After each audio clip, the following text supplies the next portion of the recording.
Hello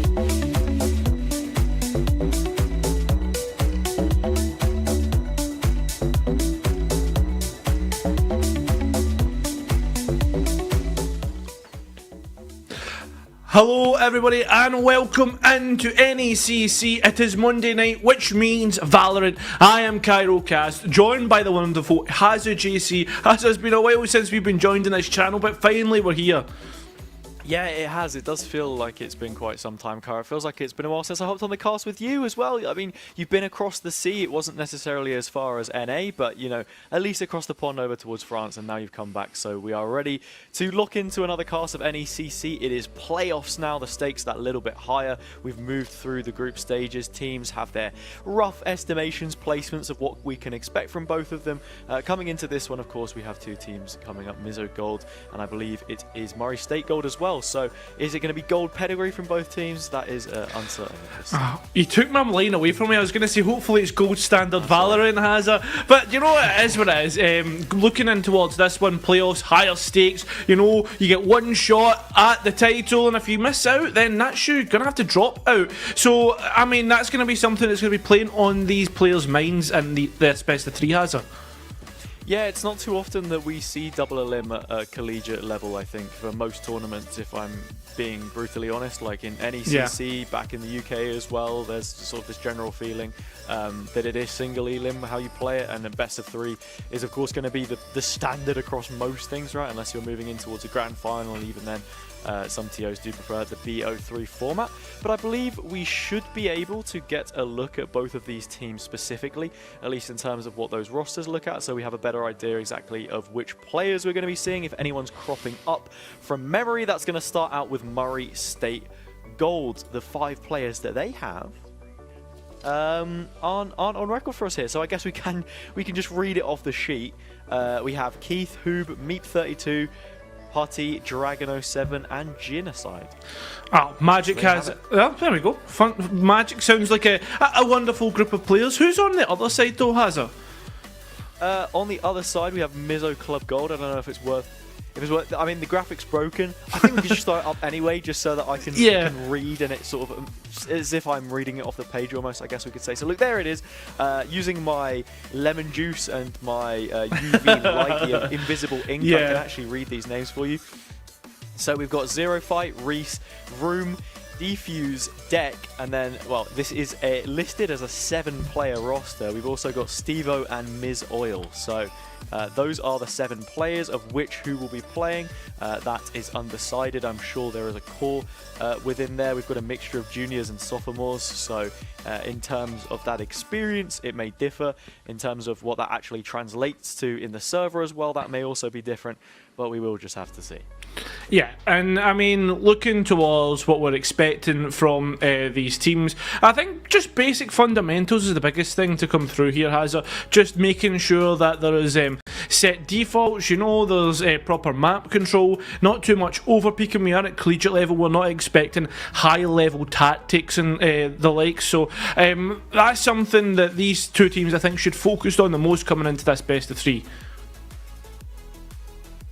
Yeah, I always think that at this level, scrimming as a team and getting those reps in can be extremely beneficial, because a lot of rosters sort of won't stick to that rule of thumb necessarily. They're quite happy to just turn up when necessary. We do always have a real difference of quality at this level as well, of course, this being challengers, so you know, not sort of towards the higher end, I suppose, and this isn't where you're going to have players that are, you know, having tuition paid. They're not on scholarship, for example, to be representing their university, but they can still put up a very good level. And you see even here as well on the Mizzou Club Gold side, I should say, while it isn't a particularly big factor, the fact that they've all got their names set to be Mizzou Club Gold also makes you feel a little bit that there's that extra level of team cohesion. And I know that it's like a very surface level deduction to make, but if you can actually be bothered to sort of buy into that team culture, I think it goes a long way. I was slightly giggling to myself there, or not giggling, but you know what I mean, I was having a little chuckle there, because as we came coming, I was thinking to myself, I wonder what map we're going to get in a best of three, and of course at collegiate level, it has to be Ascent has it as our first one up on the screen, from like the agent picks. I'm sure, if I remember correctly, we saw Euro and a Jet there on the defender's side, which is going to be an interesting one coming straight into this. Yeah, I don't know what you've seen. I've certainly not got anything on my screen that I can pull apart from that, as we're currently doing the bind flyover, a map which is set to return to the pool soon, I believe, right? Because yes, you know, there's a couple of changes have been made. Maps coming in and out of rotation. Icebox, the one that leaves in its place. Be interesting to see how that shakes things up. But like you mentioned quite rightly, Ascent always a mainstay. It's been around since the official release of the game. It wasn't initially there in beta right from the very beginning, but it has that really defaulty style, which by now at this point in time, teams have completely figured out there is that set way to approach it. And if we look at the Murray State Gold side, they'll fall exactly in line with that. For Mizzou Club Gold, they're going to bring the Astra in form of that Omen. Oh, completely baited. I'm sure I saw Euro there at some point, has it? But as I don't know what you've been seeing. Mate, I don't know what I've been. I don't know what I've been drinking. Has it? The water's been funny over here in Scotland. But yeah, the difference of controllers is going to be interesting. Obviously, Mizzou Club Gold, I'm looking towards them with the Astra to be really, I guess, cohesive in their use of utility. Those Astro styles can be really good for, I guess, playing with the minds of your opponents. You can put them down anywhere. As for this one, though, they already look to be starting out on A. A nice show, I guess, information attempt at gain from both teams. One more successful than the other. That the defending side has been more successful. Yeah, like you said, Astra does bring that little more utility. You've got the pull, you have the stun. It's what kind of value you can get from that. Meat finding the first kill. No utility expended in that altercation. And it puts Murray State Gold a player up here in the early stages. Just feeling each other out, and well, one team is a little bit more, I guess you say, aggressive. As we've seen the defending side win out the initial engagements pretty heavily. Mizzou Club Gold already looking to rotate elsewhere. There is a player watching from mid, that being the KG of Murray State Gold, Putty, just watching on. Yeah, Putty only has to be passive here as well, has the alarm bot and turret already keeping a good watch of B. Murray State Gold rotating in towards the A play as well with that initial pressure from Mizzou Club Gold on short. The split fell short of the mark on Catwalk, ironic in many ways, and now they're looking to try and re-clear this with Reese at the forefront. 30 seconds left. Heath playing up close, Hoop with a deeper angle. Just perhaps waiting to contact, but the Astral Star will give that away. The Nebula goes up, and the player drops down. Deck the next one to be found, and trades back and forth. Still, it favours the defenders. Yep, Reese already looking to walk in here, but the paranoia is just better. It makes the positions in the gunfight so much easier here, has it? Puts Murray State Gold into a pretty commanding first round victory. Yeah, Murray State Gold coming into this game as well. They not necessarily going to be your favourites. I mean, Mizzou Club had the better seeding, third seed in comparison to sixth. The record looking that much stronger, 7-2 versus 4-5. So the fact that they've already managed to find the pistol here is good. Defender side Ascent always ever so slightly more bias. So it's the one that you want to be picking up. Mizzou Club, on the flip side, not really causing them too many problems early on, and that's something that we certainly have to look at. You've brought the Astra into the comp.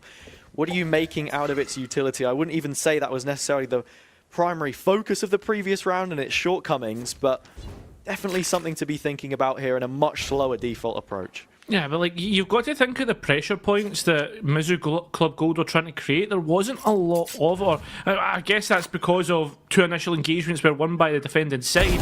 Push you at a tough point, and well, those initial engagements been won again. Meat finding, zero flighting, things getting that a little bit harder. Dragons just trying to peel away with a recon in hand, but like you said, these individual duels being taken, not really too much of a problem for Murray State Gold, because from this position, you're feeling comfortable with the weapons that they've got and the significant advantage that holds. Mizzou Club are very spread out. They're going to want to try and isolate these duels as much as possible. In fact, overrun a player if possible. But Dragon is just slowly using this utility up piece by piece, trying to chip away. Not too much damage dealt, but Keith has moved one over to help support, and Meeps found their second on the round. Well, I mean, that's you now know the majority of the players are in mid, at least two. Last unknown, players already looking off to head to A, thinking that's where the hit's going to be, but a complete misread at this point in time, and a big question mark on that decision so far, has there? Not too problematic on the whole, though. You've still got all your utility up in towards lane. Recon should get a ping. Vroom peeking through it, despite the fact a little bit of damage, but that is all. Putty will clean up very comfortably. And Murray State Gold here look well set up on their defender's side. You can even see what the protocols there as well are in the late round.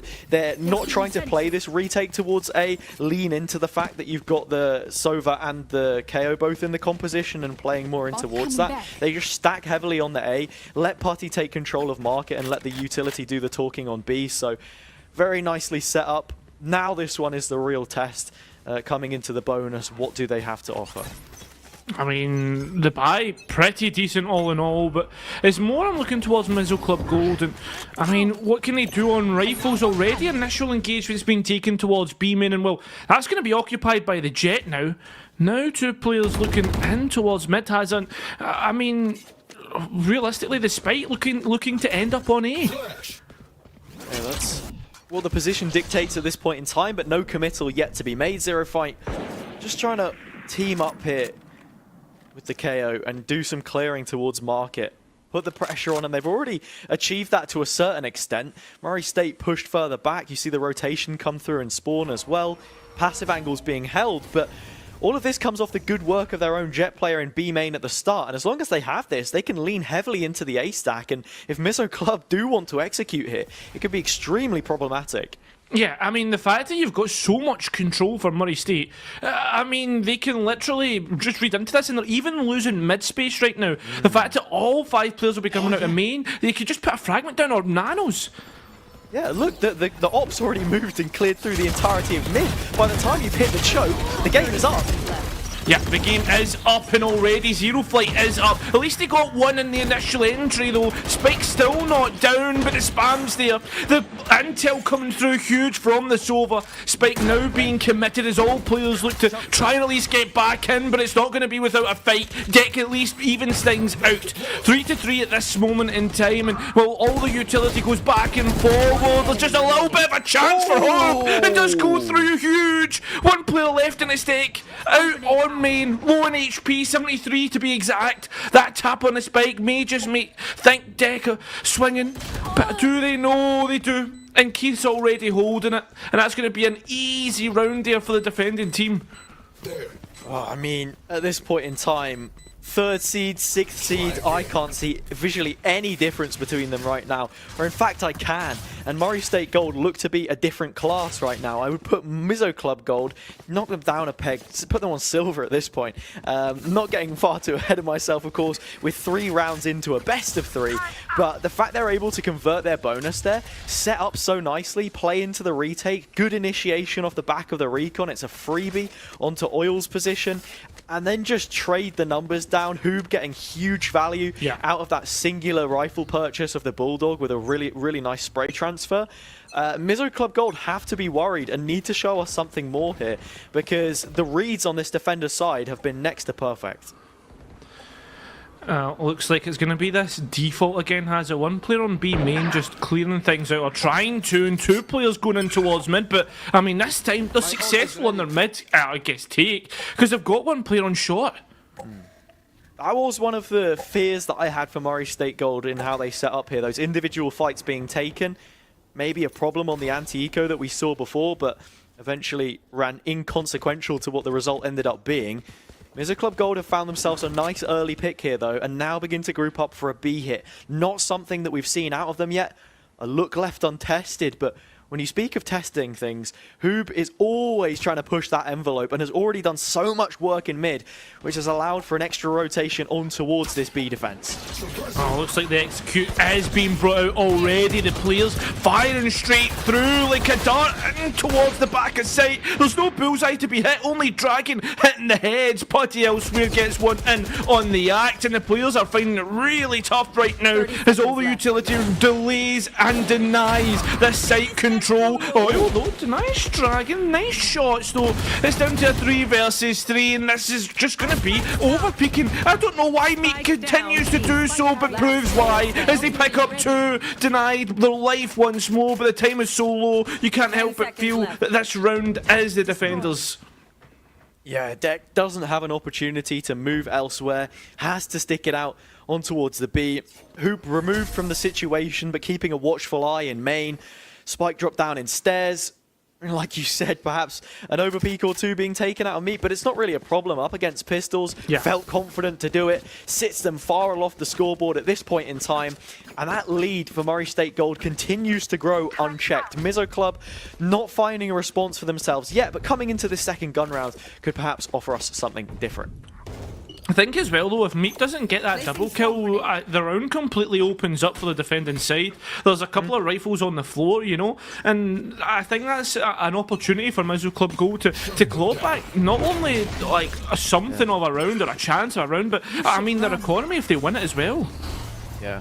I think the big thing for me right now is the macro game being played by both of these teams. Murray State Gold's setup has been fairly rigid in the way that they've postured it. It's usually Killjoy on B, the rest of the team grouped up for that heavy A-lean, and every single time that Mizzou Club Gold try and dislodge this setup, they haven't had any success in doing so. The retake was the closest opportunity we had at an attacking round. Could they deny it this time around? I mean, that's the question on everyone's minds. 2 ultimates to try and dislodge this hold. Well, they have done that. It's now in the post plan that everything has to come through. A lot of util to deny the Heaven control, and well, it's successful momentarily. The players are looking to crunch in from short, but Oil takes control and manages to deny any control of the site. The players are coming through and the gunfight's full in favour of the defence just ever so momentarily. The 2 players at the back of site come through huge. It's all up to Keith, but what can he do? Oh, it's a sour taste left in the mouth. As I guess Mizzou Club Gold will be able to win their first on the half. Yeah, they walk away with it really nicely. Good delay. We see that value come through from the Astro utility finally on towards the spike. The gravity well just denying any kind of a defusal. And then from that position, when you have a player tucked in hell and one from main, there's a crossfire set up, and it's near impossible for Murray State Gold to convert. So nicely done. Good investment of the null command as well to just slow things down a little more. KO pop flashes towards Heaven. Layers of utility coming through, and I think this is something which we lacked before. Mizzou Club Gold perhaps not struggling to take the site so much, but it's what they do with it that matters most. Oh, the clearing of Hoob is huge, but there's actually a chase there by the Jet. Even a Hunter's Fury invested to try and push players in towards an angle they don't want to be, but nothing really found off the back of it. Zero Flight gets the trade, but Putty's Nano Swarm comes through huge. They've broken that first line of defense onto Hoob. Important to do so. Trade it out like you said. Your space maker, space taker has been taken off the board. And Reese is just going to post up in this position, see if he can maybe catch a timing, a sound cue on a rotate here as the spike is making its way on towards A. So much ground already covered by Deck, looking to exploit the rest of this. Needs to be careful of Keith's position, which has slowly crept up on in towards Tree, but as that 0 point comes out and reveals, this is information that they'll be all too aware of. Deck all the way in towards Hell. It's whether these players actually know about this. Oh no! Unfortunately enough, the timing just goes in the favour of the defenders. They know there's at least one here. Do they know 2? Well, they don't. Oh, Deck's in a perfect position, but gives away the position at the wrong time. Now the rest of the squad comes through, and it should just be trades. It is 1 player left now. Reese in a 1 versus 2. Make it 1 versus 1. Lockdown's available. How much Shukeiji utility is there? Realistically, you're trying to bait out a peak. An overpeaker somewhat. The Sova's not biting though. Will do now with a knife. And it just come through at the wrong time, Putty. And a massive engagement wins out for Murray State Gold. Yeah, Reese creeping in on the lurk from B main all the way through mid. Finally catches a timing to take 1 kill and bring it to the 1v1. Putty plays it very nicely to make sure they have at least half before coming off from the bait of the jump peak.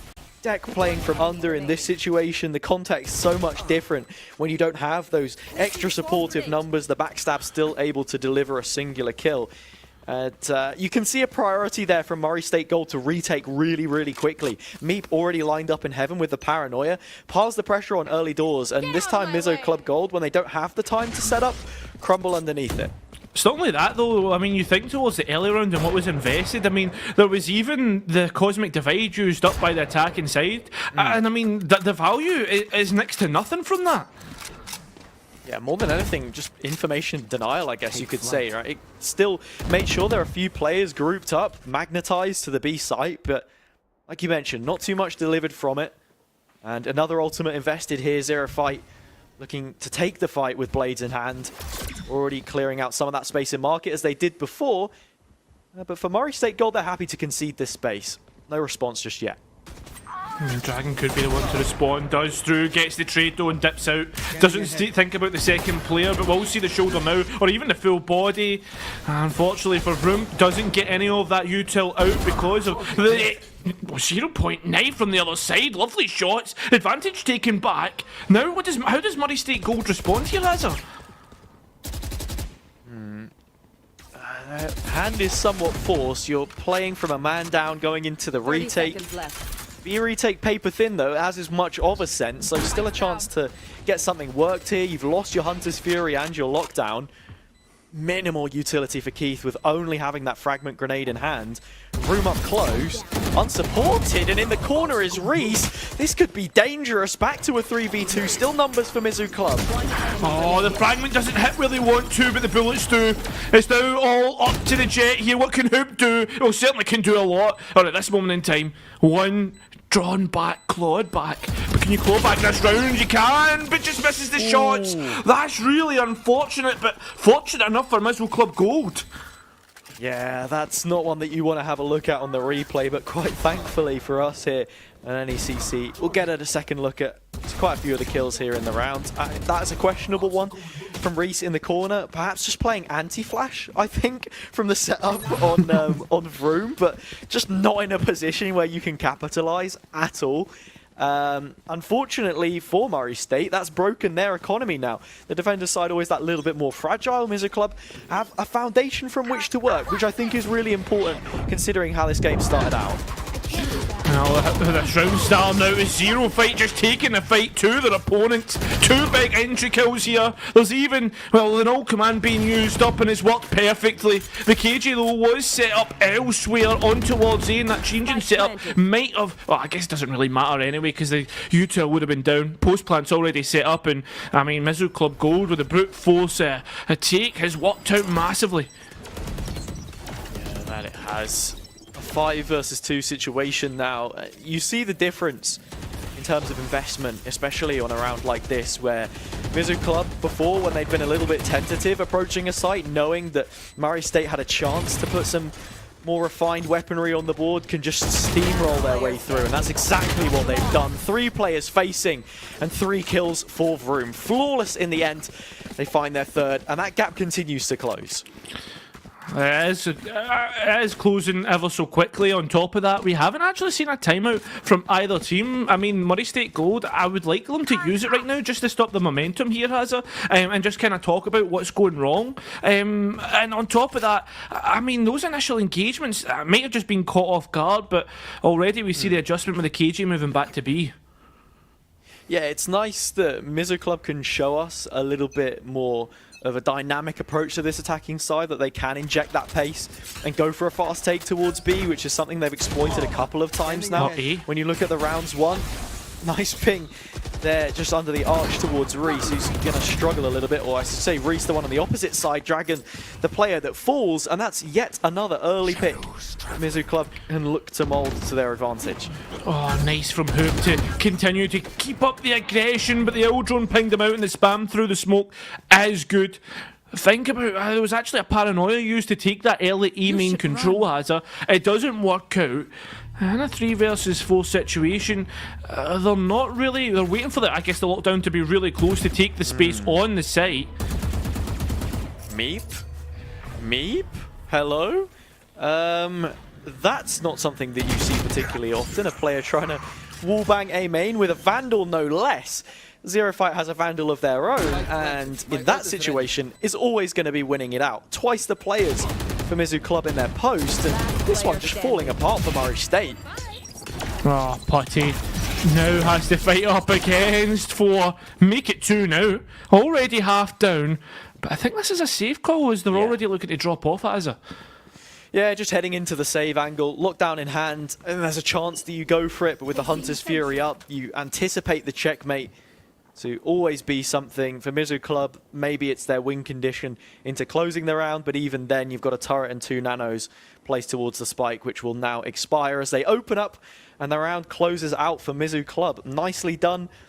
Yeah, just a bit of, just disjointed, I think is the best way to put it blatantly, because you see there Meep trying to do something funky with the lockdown. I have absolutely no idea. Individual duels being taken all across the board. Nothing really supported too well with utility. You mentioned that paranoia towards A main. It's been a mainstay, a staple of how this defense has set itself up when you consider the parallel of the Killjoy on B. Other than that, I can't really make too many deductions for Murray State. Mizzou Club Gold, I should say, just seemed to have finally woken up. Yeah, it was interesting to see the paranoia being used, and I guess the defending side of Murray State Gold, they weren't too quick to take the space off the back of it, though. It was just kind of a slow approach. I don't know if they were waiting for someone to try and re-clear and punish, but when you've got a Sova, I mean, that realistically is not going to happen. You can use utility to do that. I don't know. I guess like it's a small aspect of that last round, considering there's been so many that have kind of fallen to the wayside in terms of Murray State Gold allowing Zero Fight to, I guess, dash up and get 2 as well. It's just a little lapses in concentration that are costing them full rounds. I think something that Mizzou Club have enjoyed a lot on the previous rounds here as well is having that map control, having control towards mid specifically, giving them freedom of rotation, because you look at the previous, for example, you're able to pick off Dragon under Arches. The one before that, there was more pressure towards Market. It's forcing Murray State to make reactions which is uncomfortable for them from this defender's side. With that suppression of 4 players in A main, perhaps the pace slows down. And look at this. They've decided to now take mid for themselves and have already moved in towards Link. This is pressure for Deck to try and deal with. Deck's already looking to drop off, and I think they're almost pushing the players in towards E. I mean, that's exactly the response here, Hazza. It's a trap play. They funneled them in completely because the setup was already for A. You had 4 suppress, you knew all about it. Keith and Meep both finding the kills from their positions capitalized. Yeah, now look at... Oh, Meep, I just thought with the upgrade would be able to do it, but didn't have enough bullets in the pocket to get things done. We'll even get a Hunter's Fury to deny the plant, and it comes through huge. 1 player left out in towards main and gets tagged up. What does Reese do here? 41 HP, and I mean, you're fighting against the world. Yeah, there's 1 Marshal, but that's basically an op at this moment in time. Even a classic, 2 bullets and you're done. Shot dart, whatever you want to use here. It's all in the hands of Murray State Gold, and the Ops little brother comes in with the last kill. It will be 6 for Murray State Gold, and they guarantee an even half for the next one. Yeah, and I mean, look at the investment there as well. Copper coins turn a golden result for Murray State. Very nicely done. The trap play as well, like I said. I guess that's one way of phrasing it, perhaps a glorification of events, because what it was more than anything else is just denying the mid space I was speaking about. Mizzou Club Gold free to rotate. Dragon unsupported in that position for the previous couple of rounds, with Hoop by his side, feeling a lot more confident, finding some kills, forcing Deck away. There's absolutely no re-clearing towards that area of the map. Instead, they just get funneled into this uncomfortable A hit, and it's great to see Murray State make that response. Oh, it's going to be another fast approach towards this one. Mizzou Club Gold going straight for it. They've even got the null command to support. The spam not quite working out, but it does so for the defender side this time. Potty denies the KO. Well, the pop still, the spray, whatever you want to call it, still goes off, denies the utility. The rest of the players are still able to go in for the fights. It's 4 versus 2, potentially 4 versus 3 if they can stabilise the core. But that's a big if, because there's so much pressure from this defending side, and the spam's trying to get through, come through the perfect time. Vroom gets finally caught, and big round and a big retake. Murray State now finding their 7th advantage on the half secured. 4 rounds up, we saw a response from Mizzou Club, and now we're going to need a little bit more from them. That dig deeper to get up to a 5th, a baseline for both teams being hit if that were to be the score coming out of the half. And if Murray State pick up another one here, they're going to be feeling pretty comfortable as things flip around. I guess you then have to consider what the setup looks like for both of these teams, because defensively, that Astra is going to do a lot more heavy lifting than it would perhaps on your attack. But in terms of the setup here, it's another slow default, and mid-control finally monopolized for Mizzou Club. Not many times you see I think that was the KO on the op, Pazza. Not many times you see that, but I think it has been swapped over to the Jet. And just holding like a kind of close angle. Anyway, enough about that. It's more about this push in through mid. Yeah, it's just this pressure in towards market, and you can see here as well, unless the spike starts to move towards B main, and even if it does, there is no idea for an execute to happen. This is simply Mizzou Club feeling out areas of the map, piling on the pressure, and forcing Murray State to do something with their defender's side, making it more difficult, making that setup even more passive so that when the execute does come through, it's a more difficult one for them. The issue is the rotation from mid to short is a lot quicker, and there are already a couple of players here to deal with that threat that looks to be imminent. Oh, that is the Omen just gaining information there. Spotted out, I believe, by the KG to destroy that, but oh no. Do they go for it? Hope's just waiting. As we see the Jet smokes to deny information from both sides. The players are through. Cosmic Divide as well there. Not much in terms of sound cues or even visual cues. It's also a massive 0 point. Keith and Meat come through, but at least it's traded even, or even not for much longer. Spike's down and time's low. You need to get a move on here, Decky. I don't think you'll even have a chance. You're even seeing the lockdown come through, and that will confirm the final round for Murray State Gold. Yeah, wraps things up in a red ribbon as Murray State now find themselves under the red banner of the attacking side with 8 rounds underneath their belt. Very nicely done. Like I said before, the defensive reads incredibly strong. Even despite what we saw Mizzou Club Gold do in that round, create that pressure towards market, there wasn't really anything else that came from it, right? You have Putty set up in B main with the alarm bot. I perhaps would have liked to have seen them get posted up in market and then create that into some kind of a late lurk scenario rather than just simply sitting and playing that standard setup through short, which then ends up materializing in the simple 3 versus 1. So lots of work to be done here for Mizzou Club on their defensive half. This is also, of course, going to start with them for a pistol. Great way for them to get something on the board for us, and already it's that mid-challenge and one that Brim wins out. Big pick, gets rid of the Sova. I mean, that's your information gain gone. I don't know if there was an Eldrone ball, but if it is, it's lost at the wayside, and that's a big piece of clearing utility. The rest of the players already looking to drop off and hold more passive ankles, Hazard. Yeah, we do have Hoob covering a little bit of ground here, giving away some sound on their position, but this alarm bot is going to do a lot of work, and this is one of the reasons as well why I said that clearing out the market position can give you a lot of value, because if your Killjoy player's got that utility posted up there, it's always going to be that extra information. Now that it's gone, it seems as if Murray State are just going to send this into a full B. Yeah, all the way in towards third gear. They're sending it in towards the back of sight, and they need to clear back of sight. Deck somehow escaped through the smoke, but the spam not quite working out. Does so eventually clear out Deck, but Putty getting a huge double. Low on HP, Spike just getting committed now, but the players are already there for a quick retake. Do they come through quick? Well, it certainly seems that they're going to take their time, make sure you get things done, but it's not going to work out in their favour. Where is the Omen? Where is this last remaining player they don't know about? Meeps comes through at the wrong time. Somehow it's going to leave Zero Fight I guess traded. 2 versus 1. Oil ready to swing through, picks up a ghost, but somehow finds Putty. Oh no, there's a KO in the corner. They knew about it, but it didn't work out, and Murray State Gold managed to win that from a disadvantage. Yeah, very nicely done by Murray State Gold to then send it into that B hit. They were proactive off the back of the market control, which isn't something that we saw come out from Mizzou Club when they were on their attacking side, right? It was a space that they took and then simply let simmer. Didn't do anything else with, no capitalization.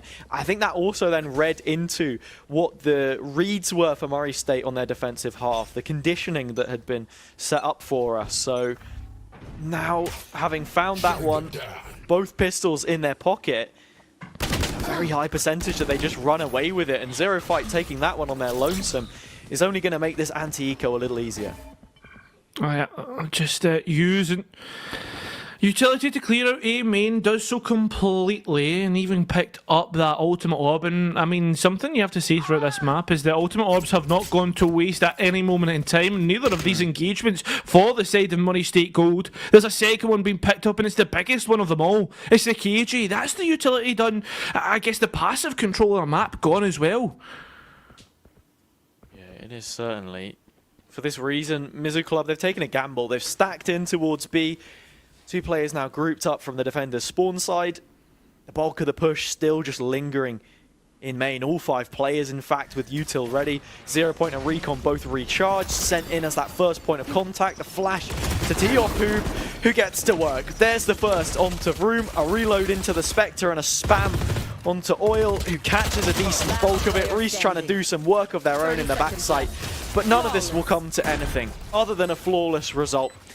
All 5 players standing, double digits secured, and a very healthy bonus to move into the next. Yeah, and I mean, realistically, how much of that was work done by Murray State Gold? I mean, 2-1 versus 1's gifted almost. I guess the second one I don't know too much about, but I'm assuming from the position of the death it was a 1 versus 1 gifted. And I mean, you just kind of wait for the response, which they did so perfectly, and then execute off the back of that. Yeah, it was a very simplistic round in terms of divide and conquer, setting up in all areas of the map, trying to build towards some of those ultimates like we've already seen, the prioritization for Putty to have this lockdown sooner rather than later. Halfway there, bypassing it this time around. It's simply a case of getting on site as quickly as possible. They've done that, but they haven't dealt with the utility. Deck finds a freebie from the turret, and that'll give them the numbers coming into this post plant. In terms of what's going on in mid though, that retake of mid was very slow, which is giving time for Murray State Gold to set up this post plant hazard, which might give them a little chance to get up and get the players back on board, all even. And on top of that, the null command comes online now. It's a great retake setup, or I should say post plant setup, to just frag through. What? Keith has walls, or at least he can see through them. That's going to call a cancel here. Mizzou Club want nothing to do with the rest of this. Shown away at the door by Keith. And now Murray State will be finding that 11th on the bonus, no less. A massive round indeed, Hazard, you think, towards, I guess, just that little bit, I guess, couple of seconds longer that we saw come through from Mizzou Club. Just gives Murray State that chance to do the work. Yeah, I think the big thing for me there, and something which I sort of lightly touched upon before Keith started showing us a little bit of magic Houdini pulling stuff out from thin air, was actually the setup for Hoob there to just take that kill. Because if you're not getting the spam there on Keith, it's already put you in a good position when that kills off the round. So using the flash drive to put them up into heaven, go for an aggressive peek, or at least take a lot of ground unchecked by Mizzou Club, was a really, really nice read, and exactly what you need to be doing from a position where you're a player down. Talking about, I guess, early aggression or whatnot, Hazard. Early aggression in towards A main, and it's cleared all the way out. That's going to have to be re-cleared by the attacking side. I mean, you say that, but they've actually just turned heel on this Mizzou Club. They took the space and then sort of ran away from the situation. They knew that the recon was there, the Sova player at least, as they got traded out. The setup was for the Jet to find one through the Nebula on that updraft. But now Murray State very much ready to go into this full exec on B of their own volition, and most of that utility from the Killjoy this time has been dealt with. Oh, just trying to get a bit too aggressive. Hoop with the Spectre, feeling that they had to be on the closer engagements. Only one agent suppressed is the KO. They know the general location, but it is CT that they're at. Until arrow going to be set up. This is a set retake, something that could be argued a little bit slower, may take a little bit more time. And while the delays there from this attacking side holding this post plan, and it's working out for them. Spam again from Keith. They've cleared out main, but I mean, how much time do you actually have here? This could arguably be another cancel for Mizzou Club Gold, but no, they try to press forward. The advantage there, the positions being held, the crossfires and the like. It's absolutely perfect for Murray State Gold on a post plant, and they're going to move on towards map point. Match point. All of those players are so low on HP as well, Cairo, coming out. Yeah. Keith up to 13 assists, proving the worth of his utility. You saw on a few previous rounds as well, like I said, the flash setups for Hoob to capitalize. There it's just more spam. Supporting Meep, knowing that players are going to be pushing him there, so very intelligently done. But yeah, it's a difficult one for Mizzou Club because now you've got 8 map points between you and your opponent. Coming into this one, if I'm not mistaken, this is Mizzou Club's pick as well, so always picking into Ascent can be a difficult one. Right now, it just doesn't feel like they've got the value out of bringing forward that Astra, or in fact, just read the game on the same level that Murray State have been able to. I think like just kind of showing like how Mizzou Club Gold have played this. There's just been a real disjointment, and it's been a word that we've been using quite a lot. Like the fact that you're seeing Zero Fight try and take tiles with, I mean, next to knows util support, and on top of it, yeah, they've completely lost control of short and they've cleared out most of this site. Spike needs to go return though. It's like a jacuzzi the way that they swirl around one another, and now Reese is walking out with absolutely no clue in the world. Keith behind him and already in position to take that duel. Oil will quickly refrag and keep them in it for this round, I think it's fair to say. Cosmic Divide online, an avenue for retake, something Murray State need to be aware of and play up high in towards the site. That's exactly what they'll do. 3 players already taking that high line and grouping up behind it as the ultimate is placed. Spam as well. I mean, you look again, the util is being used. They're not using it sparingly, just trying to delay, trying to work out. Although there was just a chance to get Dragon. A spam comes through, but the bullet's not quite hitting as hard as they should. Now it's up to Oil on 16 HP, and as the wall drops, Keith is there. A lovely way to play Ascent, Hazza, and a real, I guess, a surgical approach, you have to say. Yeah. It was a very nice showing in the end there from Murray State Gold. I think they're going to be feeling very happy about the substantial lead that they were able to build up from the defenders' side. I mean, coming out of the half 8-4, it's not the strongest of leads, but it was an advantage which they were able to quite happily run away with when you look at how the attacking side then ended up getting played as well. Winning both pistol rounds is always going to give you so much more of an advantage. That's, you know, at least 4 of the rounds already taken, a third that you need to hit to at least bring you up to map point. And on their opponent's pick, no less, we have to reiterate that this was Mizzou Gold's choice of map coming into it on Ascent. And like you mentioned before, with it being such open territory at times, bringing in a comp which is a little bit different with the Astra, perhaps not delivering the full value of it, is difficult. I mean, it's always going to be a case of preference, I think, especially at this level. But in terms of what that macro game set up, in terms of the rotations, what we actually had Murray State Gold do to try and dislodge those setups on their attacking half, I think was really nicely done. Yeah, and I think as well, like, Omen right now is probably like the strongest controller out of all the controllers. I think, like, you think towards across like Ascent, Haven, even Lotus. Omen has, I think, if I remember correctly, the highest win rate across all of T1 on Lotus. So this is a controller that is finding so much usage and, I guess, win potential as well. It's just because you have so much flexibility with Omen as well. I think you look at the ultimate. I mean, this is a very niche deduction, I think, that you can make of it. You look at the ultimate, for example, you can make a lot of late adjustments in terms of executes on your attacking side. You can retrieve the spike from the ends of the earth if you need to. TPs with a bit of verticality on Ascent as well. I mean, Lotus, another map, like you mentioned, which has aspects of that we can be speaking about. Paranoia is that little bit of extra initiation in your retake, which I think was a key factor when you look at how Murray State Gold set up quite a few times, or at least just using the Paranoia to disengage and slow things down for the attacking team. Because if we're being completely honest, retake was never the first port of call for them. It was just having good setups in the first place to deal with the attacking side of Mizzou. So now coming into map 2, we've got to see a whole lot more from them. You're going onto Murray State's home turf of Icebox, that map that we spoke before, leaving the pool. Anything that you want to leave us with before we go to the break that we've got to be looking at? I mean, one thing I would have to say is Mizzou State Gold they have to be, I guess, much more joined together at the hips. I mean, how many 1v1s do we take? That's the one thing that I'm looking forward to in this next map. Yeah, that it certainly will be. I think playing as a team, winning as a team, losing a team, whatever the case it may be, that cohesion is something which is important at collegiate level. So that is what we'll leave you with. When we return after the break, we will have that second map up for you, Icebox. Currently, Murray State Gold 1 to the good. Nice. How do you think that was?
Hello everybody and welcome back into NECC Valorant. We're in the playoffs. I'm Cairo, joined by the wonderful Hazza JC. And Hazza, that was a fairly quick map for our first one in a best of 3.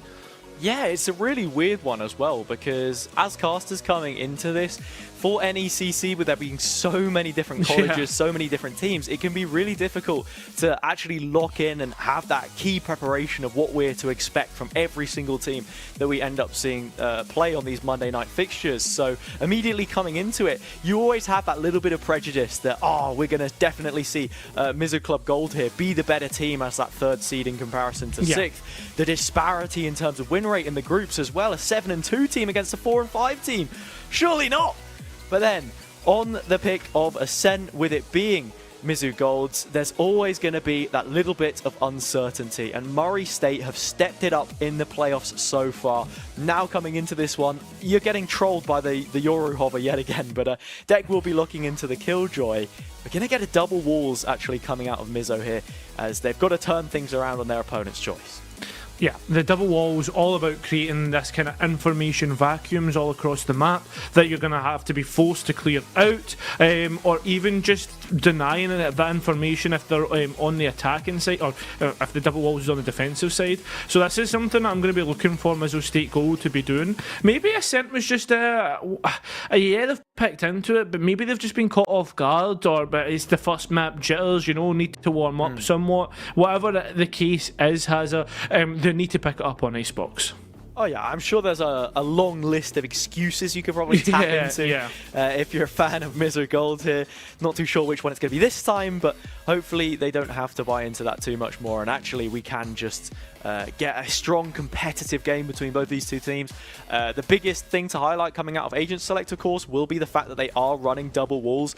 One of the 2 coexisting metas, I think it's fair to say, on Icebox. Yeah. With Gecko coming in now, there are a few more ideas, a bit more flexibility about what you can do, which makes me a little disheartened that it's going to be leaving the map pool in place of Bind, but we'll have to see how that plans out in the long run. The main thing to be focusing on here is what kind of conditioning Oil can set up with that Viper Wall. We already see it placed towards B.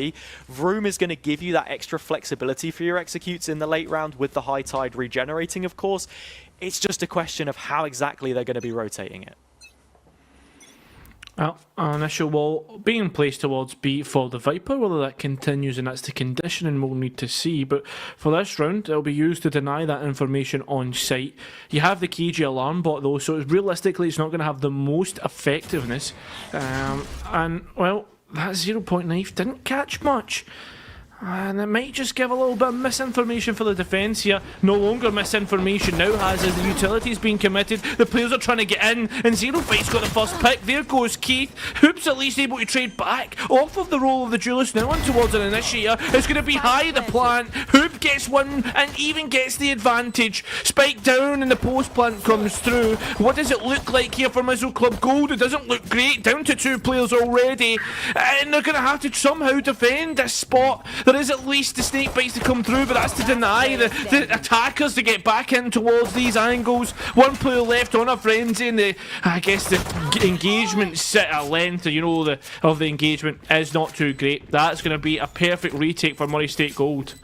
Yeah, already here you start to see some of the ideas that Mizzou Club are bringing with this composition as well. While one of the comments to be made about running this double controller setup with Harbor Viper is that it gives you more coverage, more information denial, you've also got to consider how that Cove is being used as not necessarily a replacement for a Sage Barrier Orb, but very much a means to the same end. You see it placed towards top site, it gets you that best possible plant position, which makes it very difficult for Murray State Gold to retake. The only issue is they already had so much presence in the back site, and Zero Fight wasn't able to double up on that initial entry that they found. In fact, that's the only kill they walk away with, so it's quite simplistic for them to just close things out eventually.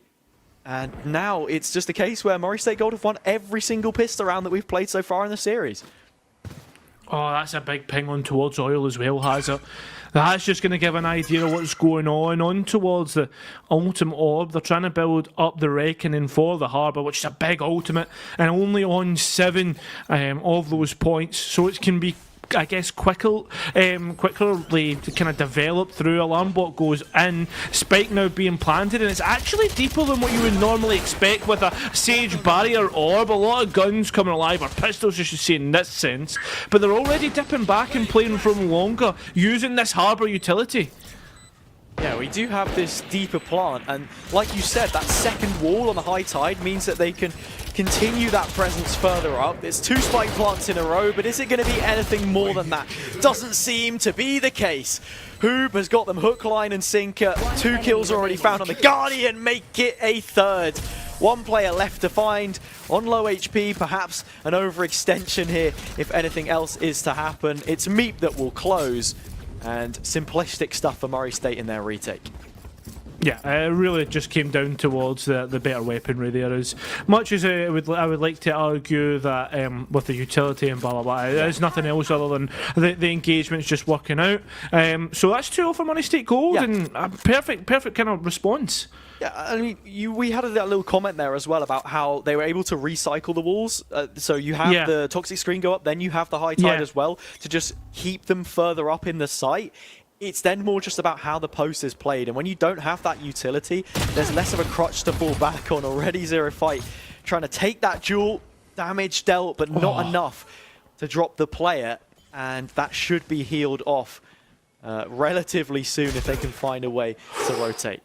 Hoob just tries to take the space. We've seen him do it on the jet, but this time the KO gets punished, and arguably could be a big bit of utility lost. That's 2 flashes and a fragment to kind of help you out on your retake. Not going to be great. The Aldrone has been used already, though, from so deep to try and clear something on A, and there's no scaling off the back of it. The players now grouping up for this B hit. Lots of space already taken behind the Viper wall of their own. This isn't such a bad situation for Murray State if they can deny the plant. They just have to worry about oil on the flank. They've got the information gained from that turret destruction. It just distracts Meat for a perfect amount of time for Mizzou Club Gold, and they're able to get the spike down using the cold and already dipping out. It's in pretty open plant spot as well, so this is going to be so much easier for post. Even the walls coming through, it's that cycle that you're talking about where you're continuously denying the angles to get back into sight. The most important of that being the one from Snowman. Nano Swarm's not quite hitting, but the bullets are. 2 players left, and how do you even get back in towards this one? It's only a bonus, but it's a flawless rifle round from Mizzou. Not even losing a single rifle is going to put their economy in such a good spot. Yeah, it's 3 plants for them in a row as well. The previous rounds that we've seen are successful retakes coming out of Murray State, but they can't do it the 3rd time of asking.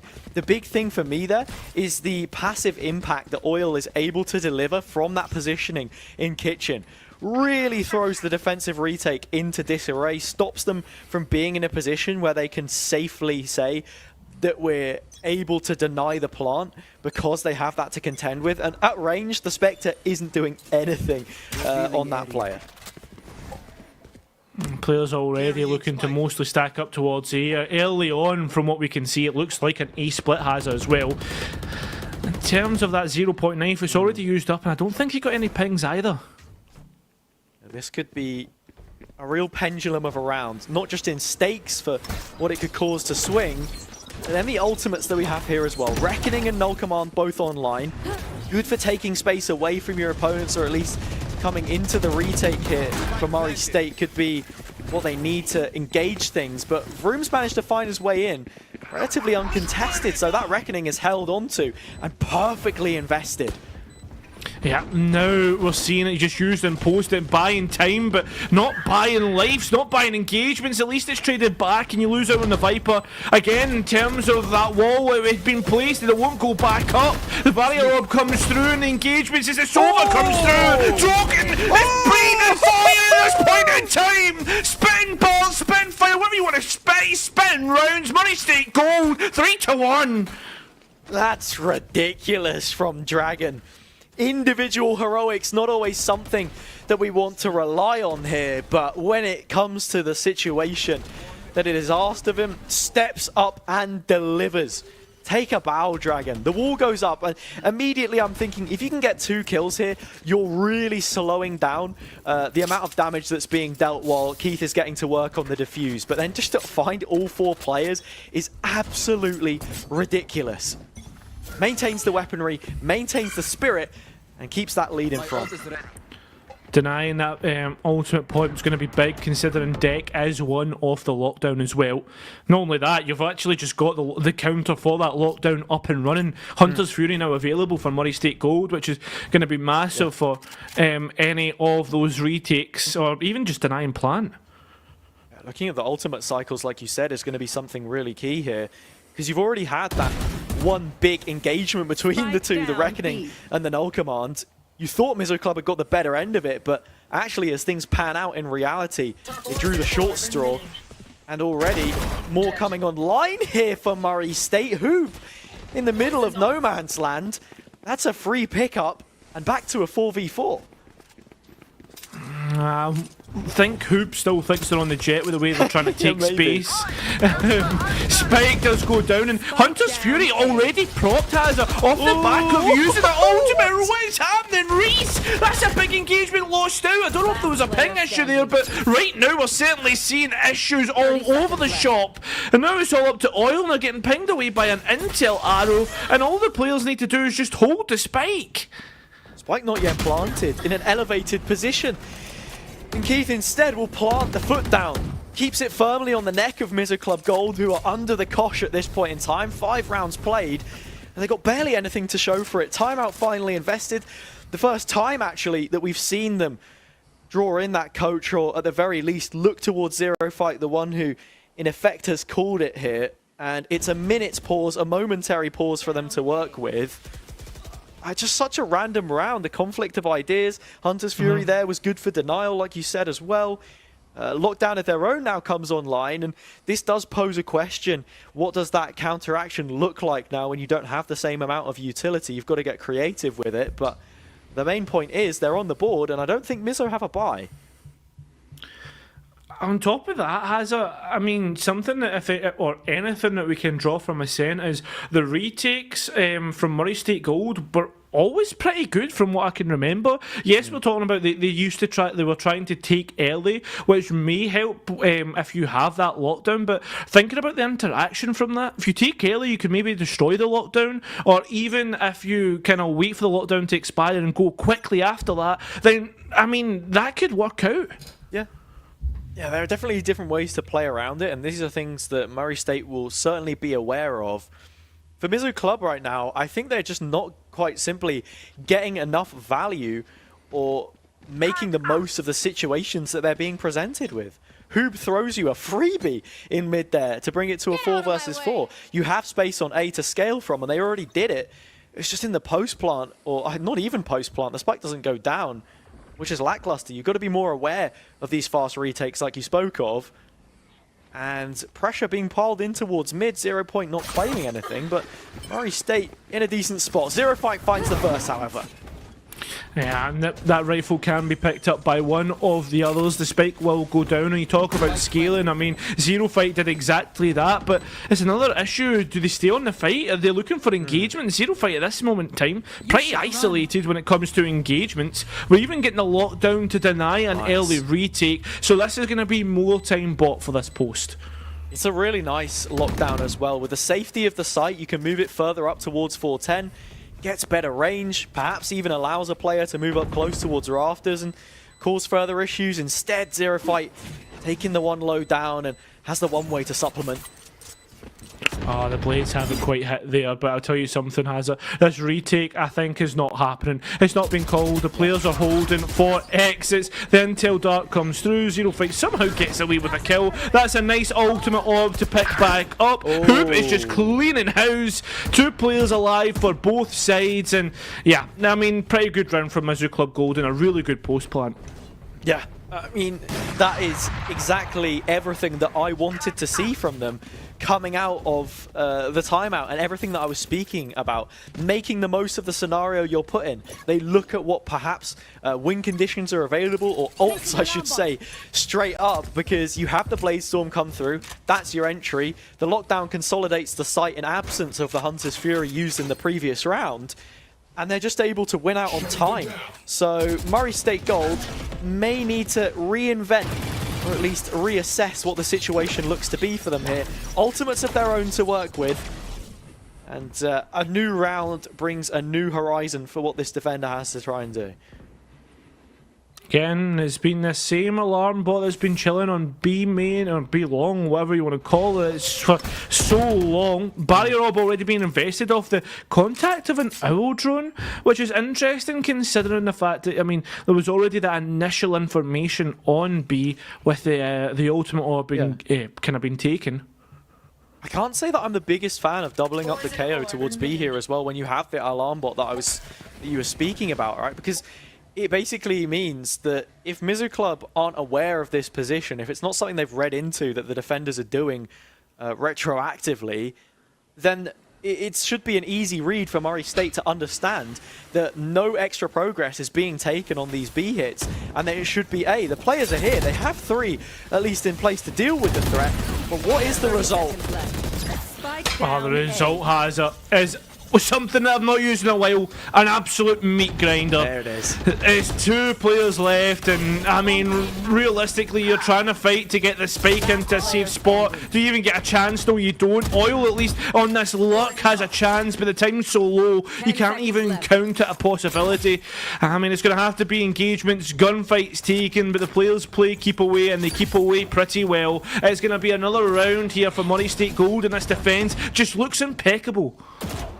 See there as well, it flashed up for just a second. That's the 3rd 0 point in the round that Hoop has had access to. Just constantly throwing them out. You think that the guy was playing Black Ops and just chucking tomahawks across the map with the amount of times you've seen that ability online. But it's the extra information that they have access to, and I think this is something important to look at when we speak of compositional differences between the 2 teams as well. You've got Double Initiator, Sova and KO, whereas Mizzou Club, if they're not being proactive with these positions, like I said before, if they're not scaling off the back of this B, breaking the alarm bot and inhibiting what Murray State have, then it's just going to be free-flowing in terms of how they're able to dictate the pace and more in fact, dictate the setups. But another thing to kind of talk about is, I guess traditionally when we've seen double walls Hazard, it's always been Sky instead of a Sova, and missing out on those flashes could be something that is hurting Mizzou Club Gold at this point. Yeah, I think on this map it's not really too much of an issue. Sky not getting the most value on Icebox in comparison to Sova. You got to think about the ult as well and the Killjoy, and you know, there's so many different factors at play, and Vroom is looking to be one of them for his team. Brings the Reckoning online and looks to take this site. Yeah, there is still the nano swarms to go out. It will at least get the trade back, which is massive. Spike is still down, post is still up, and it's an open one at that. We've been here at this point before, and both teams have been successful at this point. There is all the util available for Murray State Gold. They could even raise off the back of it, but that death for the defenders is pretty far. It's at the back of yellow, and you're going to have to fight all the way back there here. The engagements at the time getting lower and lower. No chances, and the chances though fall in the hands of the attackers. 2 massive picks there, 2 massive engagements, but Keith has come through massively. No, it's denied. There's only 1 player left, and the time is so low. The Hunter's Fury, I didn't like the investment of it, but it's bought them enough time to win out. Mizzou Club Gold finally get back on the boards. I mean, at some point there, Cairo, you could potentially argue that the Hunter's Fury was a necessity, because Keith has the wall up, and again, it's not been dealt with. Yeah, there's no dragon stood in front of it, sword and shield, to cut down the remaining forces, but still, something to be thinking about there. Murray State Gold make it incredibly difficult. Something I want to note on perhaps is the fact that Dragon had the recon, but then also the Owl Drone, both shocked, perhaps not cycling their utility as well as they possibly could have, making the most of the pieces that Murray State had available to them. But if you want that from them, you're going to get it. Meep drops down the Viper's pit. That's the drone on the opposite end already gone to deal with it. And perhaps Mizzou's hand forced into making a B execute that they don't really want to. look at the response here from Murray State Gold. That's a big pick from Vroom. Oh my god, that's a big 0 point. Already the players look to set up the crossfire, but there's been nothing in terms of looking to stop this. They're waiting for the engagements to come to them. They've just created a fortress, but the fortress has been penetrated.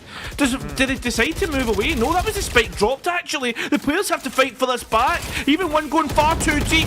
Reese just maybe giving themselves up at the wrong time. The spam, oh god.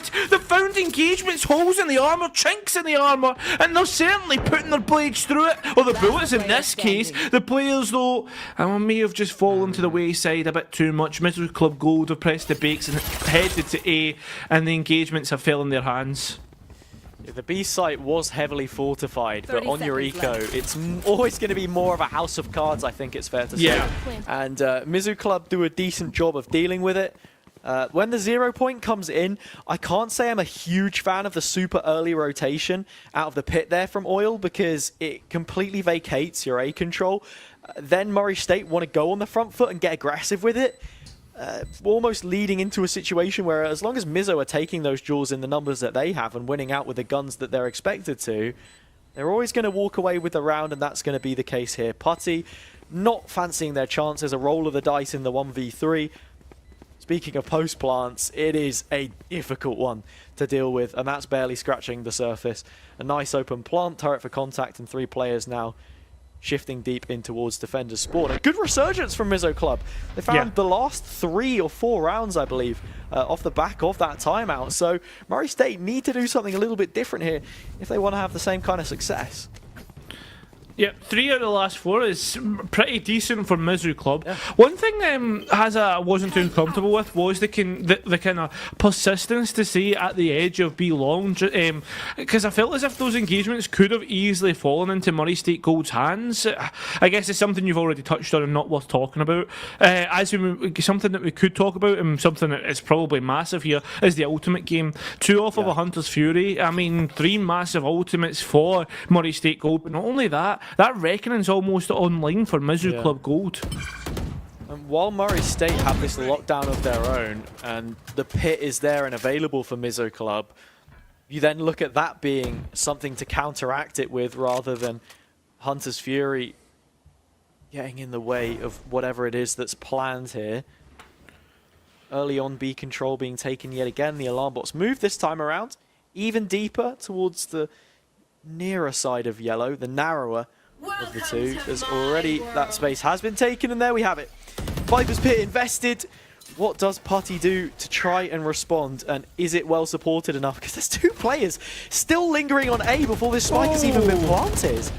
I don't like that, Hazard. That was a lot of util. 2 nanos and a snake bite used up, as well as your Viper's orb. Sure, they're denying the time and denying the space, even denying a player. That's massive. But look at A. Look at the Sova. Already taking away so much space, and the spike's now heading towards there. The call has been made. Yes, the KJ is just covering from mid, just in case. But Reese, what are you doing? You've overstepped the mark. And if there's anyone to overstep and make it look nice, it's going to be Hoob. Trades it out. And with this information, I mean, Murray State have to understand that A is fully compromised, and the spike plant will only confirm that to them. What can Oil now do from this side of the map? It's flipped the way over, and now they find themselves in the effective lurk. No, come on, Pop. This is a quick retake. Maybe too far removed by the time it even comes to it. Yeah, needs to get a move on, needs to go quick, but not if 0 point has anything to do for it. Tries to delay, tries to deny. Remember, there's not much in terms of nanos or anything else. Deck needs to deny the plant or deny the defuse in this state. Can do so, and it's actually buying so much time for the flank. Oh, there's been a dink. There's going to be so much denial. It's going to come close. There's only 1 player left, and they get denied. As well as denying the round, a lovely retake from Murray State Gold to get things going fast. I really like that from Murray State, just to speed things up as soon as they realise that the hit is on A, the pit's still up. Oil inconsequential to the result in the end. And that is a brilliant turn of events for them in a round which, like you said, they had absolutely 0 A control. I think Murray State have to be really careful with this over-rotation. We saw it previous when Meep decided to rotate away when they had the pit up of their own. We've seen it there as well, off the back of that suppression, or at least player presence, and the pit dropped the opposite way. But look, it works out. 6 rounds now on the board. How much more can you find? I mean, there was a lot of over-eagerness from the side of Murray State. You think towards those early mollies that were being used, it's not as if you were kind of delaying that too much. I mean, even think of the lurk that gets played through out of A there to go for that duel on the player kitchen rather than just getting players in position on A. So, you know, quite a few oversteps on both sides. And it seems like, again, we're going to be heading into this B play. Killjoy Lockdown comes through. No Hunter's Fury on either side. Do we see Putty invest theirs or wait for this to go to post? It seems to be the latter. Yeah, man, Keith's gone, no res available, and well, the lockdown could come through. Look at Zero Fight scaling off the back of this wall. Lovely info and lovely capitalisation. It's Botcha 3 versus 4 though, after a little trade back, but it's the Sova on the flank that we're waiting for. Mate taking the engagements on towards Snowman. This is lovely setup for Mizzou Club Golden Posts. You look at the long range crossfires, they should almost but certainly win this round. It's a lot more expansive towards Snowman this time, but they have to worry about Dragon. Has actually managed to slip past the turret, but should get spotted when it goes up, but already falls. Reese finds it now, a 4 versus 1, and Meep inclined to save. Yeah, I mean, you can imagine so. It was lovely kind of initiation for the Jet to get a pick off the back of kind of spamming through the wall with a knife. So, I mean, there's so much about that round that I loved. It was a recon set play as well. You had the high tide come up. Rather than it just being the site itself, we get a variation from Mizzou Club, which is what you want to do. Like I said before, having Harbor in this composition gives you a little bit more flexibility, and they run with it. The recon gets fired over the top, and it's a very nice play here. You see on the replay as well. Thanks, thanks production. Much appreciated. And that's all we get as well, so it is quite literally picture perfect. But the setup is there for Mizzou Club, right? They have a few more ideas that they can bring, one more opportunity to show it here, whether we get a level half or an advantage for the current series leaders at 1-0 on their opponent's pick Murray State. A little more arse of them here in the closing stages. Yeah, I mean, you'd favour them in terms of what ultimates are available. Reckoning's still big enough as well, Hazard, and we can easily see that used, and it is so. And look at this, Murray State Gold decide to give up everything. Zero Fight again scaling off the back of this, and it looks so much better in this, this game.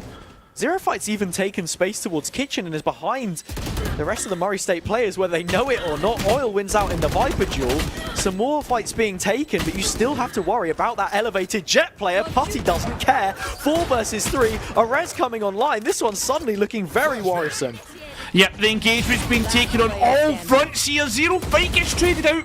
And look at this. The lockdown's there. It's perfect. Or it may should have been perfect. That's a massive clutch from Deck. Absolutely swabs the floor with their opponents. And Mizzou Club Gold even out on half.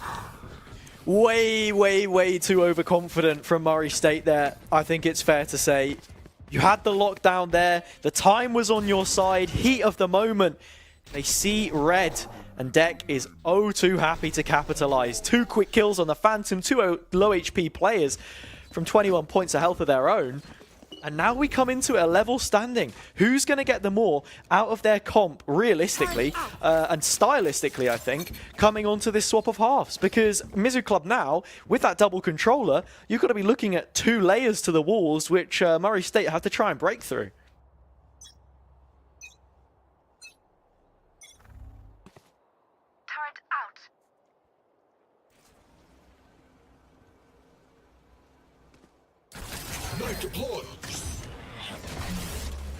I mean, you think towards Murray State Gold and what they have here, the initiation, getting onto site should be somewhat easy here for the attacking side, but Mizzou Club Gold, I guess the retakes are going to be so much better. The KO going to be massive for at least denying one part of the kind of walls for Mizzou Club Gold.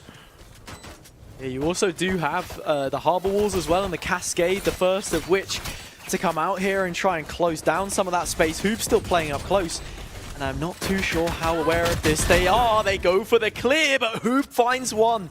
A kill back, and still the defenders have that player advantage. Cove up, Oil's just going to stick this. Yeah, as we are going to see the snake bite come through, and it just denies the plant or the defuse at the perfect time. It's 2 versus 1, and 1 guns down. But oh my god, there's a chance! Mate just misses out, unfortunately, and you look towards that health, it's so low for Vroom. Oh, Hazard, they're going to be making an escape with that round.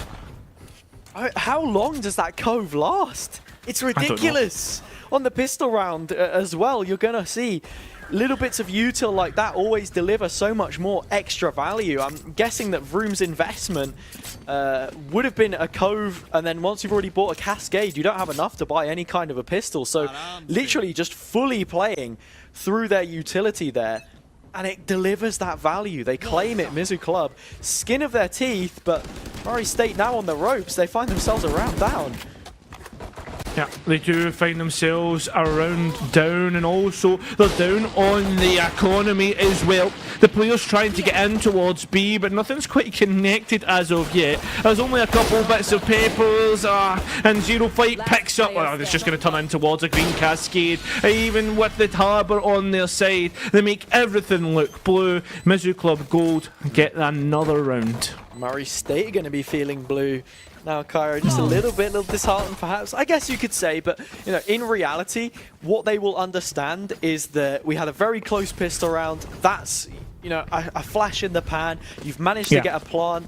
Realistically, there's little expectation. You have the players pushing deeper in towards spawn just to alleviate that pressure and allow Keith to get the plant at the very least, inject a little bit of extra cash. They have the weapons to work with. Meep's only a couple off of getting this pit up, in fact.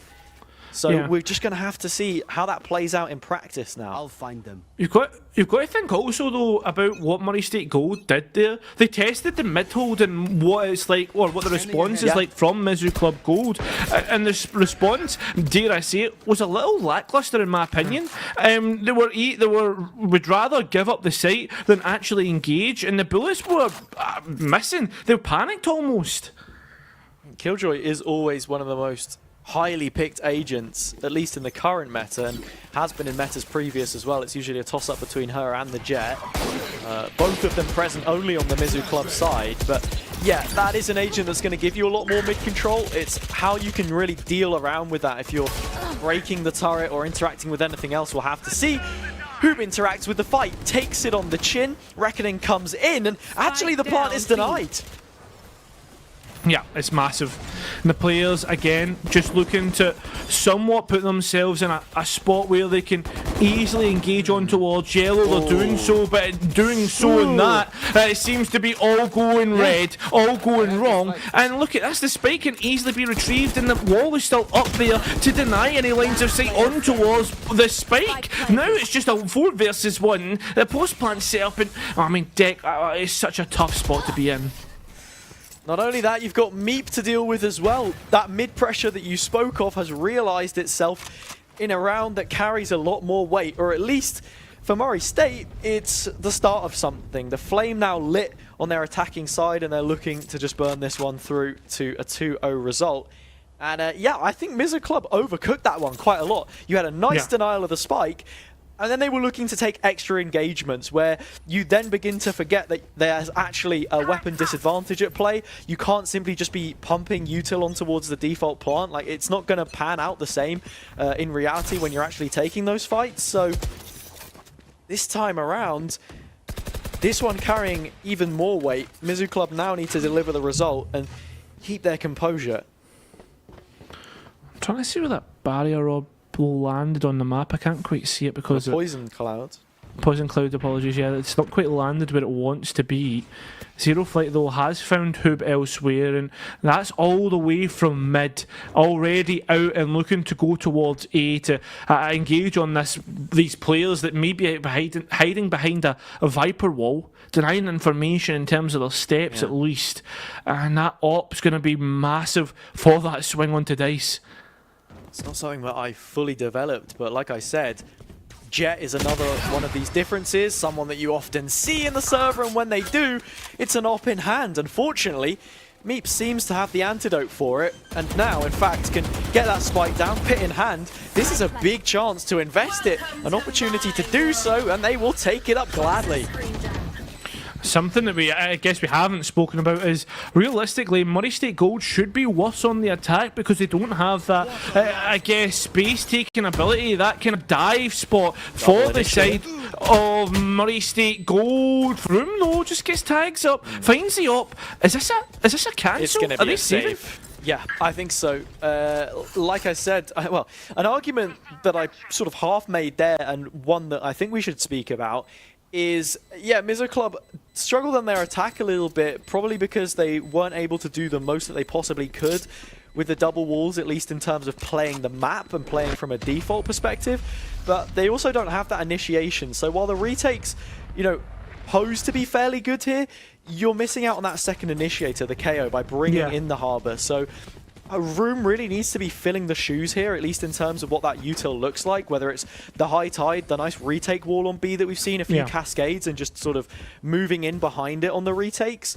They have an op in hand for zero fights, so now that is something which Murray State are aware of. They're going to look to play around it. It's like a very mixed buy, a difficult one. I'm not too sure how this can turn a result. We'll have to see. But the two most meta comps is a single initiator of Sova. You think towards the double sentinel or the double walls. I mean, it is always just Sova that's there. Yeah, exactly, right? So they have to understand that this is something that they're working with.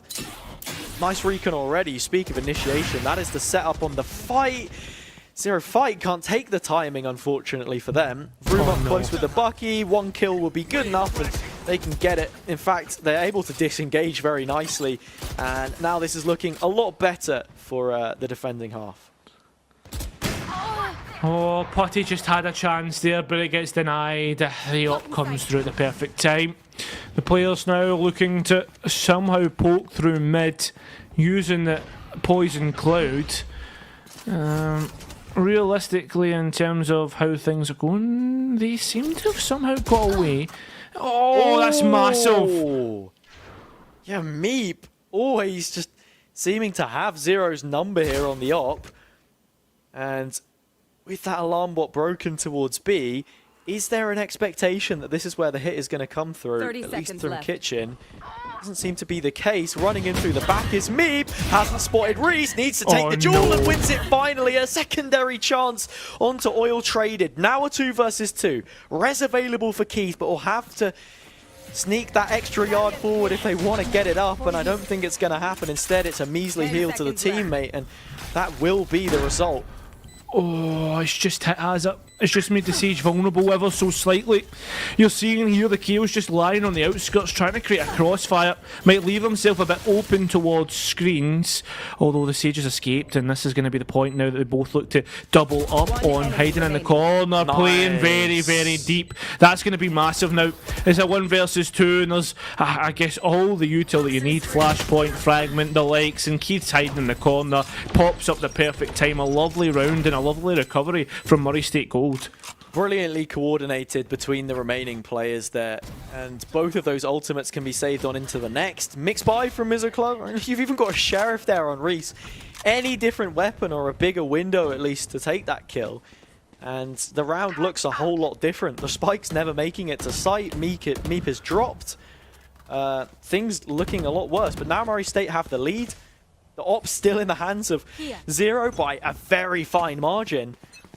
But you need to turn a result here. You lose this round, and I'm starting to worry a lot for how this defender's side can actually close this out and push us to a map 3 if that.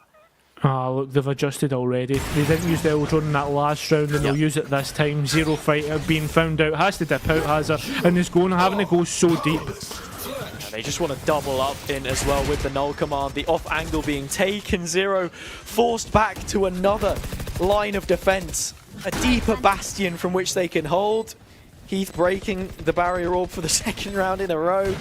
Making us sweat a little bit, and Meep should be from the back lines. Wins it out on Reese again, and then just disappears. Like nothing ever happened, but it certainly has done. And Mizzou are going to struggle from this position yet again.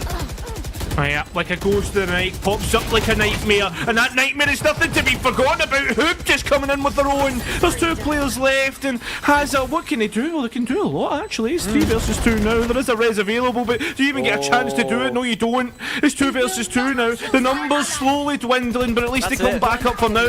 There's going to be the spam, it comes through. Time's too low. Vroom has to escape, and well, Hazard, that's a massive round for Murray State Gold. Yeah, perhaps at a vast expense, at least in terms of ults there in the end. We had the null command, the res come through. I don't think the Hunter's Fury ended up coming out, But, No. I mean, there's a world in which maybe you see it happen. It felt like there was cold sweats on both ends, right? Mizzou Club being forced to rue the nightmare of Meep in mid. But that threat wasn't dealt with and was able to recuperate with the rest of the team in B. So really nicely done. And like you said, 2 initiators, KO, Sova, 0 points, recons, and the like. Aldrone specifically on that round, you have so much to deal with this threat of the operator. They just have to engage in that. And now that they've finally done so, it's so much more worrying. Oh, nice shots though. Even though they got pinged out, Zero Fight manages to brawl in that main spot. Now we're going to see the Eldrone come out once again, and is this the kind of meticulous approach that we're seeing come out from Mizzou Club Gold to clear out all these corners? And the fact that they've already seen there's 3 here, okay, we'll cancel, we'll just go B. Well, there's only a KJ, but there's a little bit of a Marshall going on. Yeah, that Killjoy comes with a bit of sting. The Marshall finding a kill. A couple more players here, pings it out, information collected. Oh, the luck. But nothing extra taken. Yeah, this lurk from Meep is going to be pivotal on how the round plays out. Needs to clear Boiler or at least find themselves a bit of extra space. Froome, what is that? 2 kills of their own, taking up some room on A. And now Meep is really going to struggle. I think Mizzou have to be aware of every single lane of the map, so it doesn't matter where you were lurking from. This is tough. I mean, I don't want to lose hope too early, but you can't help but feel it. Reese's Lowen is almost looking to give themselves up by hiding out where they are. Nice use of the nano swarms, players in such off angles that, yeah, Meep's going to find it impossible. Wow. On top of that, not only that though, Hazza, one thing I wanted to touch on is after those kills, look how many ultimates just came online. Right here. Yeah. Right here. Mizzou Club are... they've got that reserve behind them now, right? They've really started to build up this ult economy, which is worrying for Murray State Gold. That is a round as well, which they really should be taking. You have Zero Fight on a Sheriff, traded out, best player in the server, now gone, and nothing else done. Something we have to note as well is that because they've got that Sage, the sustain is a lot better. You can slow the pace down so much more for Murray State, but nothing really taken from it. Viper's Pit up, operator placed, cards dealt on the table, and Mizzou Club looking very, very good here. The poker face surplus to requirements. I think as well, like that last round was just indecision that cost Murray State Gold Hazard in terms of like, oh, we're going to go B, but oh, we've lost a player, so let's go A. Like they just gave up too many chances, and it's what punished them. They need to be decisive in what they want to do. If Reese sends the recon out here, Meep should know that there is at least 2 players towards B currently. He's going to hear the turret already, knows that there's a player jumping around from that position.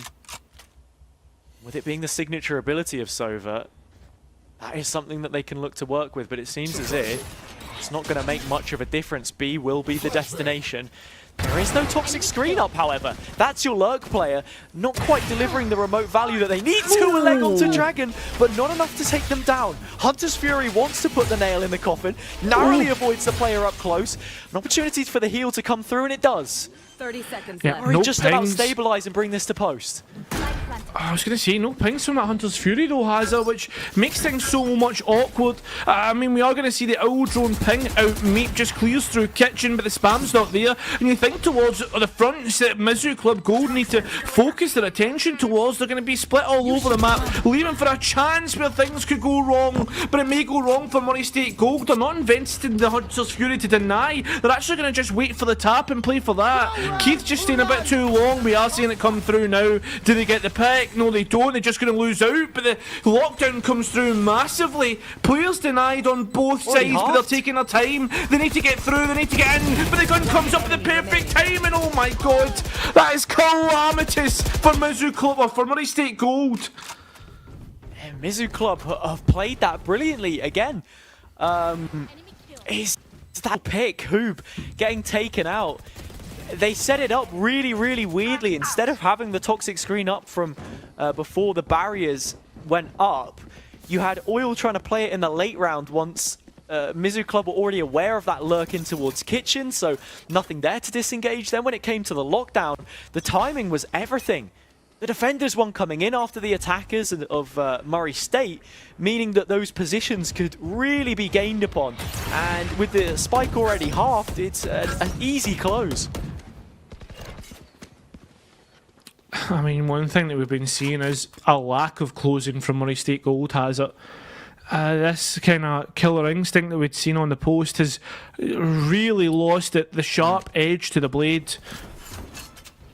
The defender side as well have been fairly happy to just build up the economy. We have an operator in play yet again for 0, and this is a key factor in winning them rounds.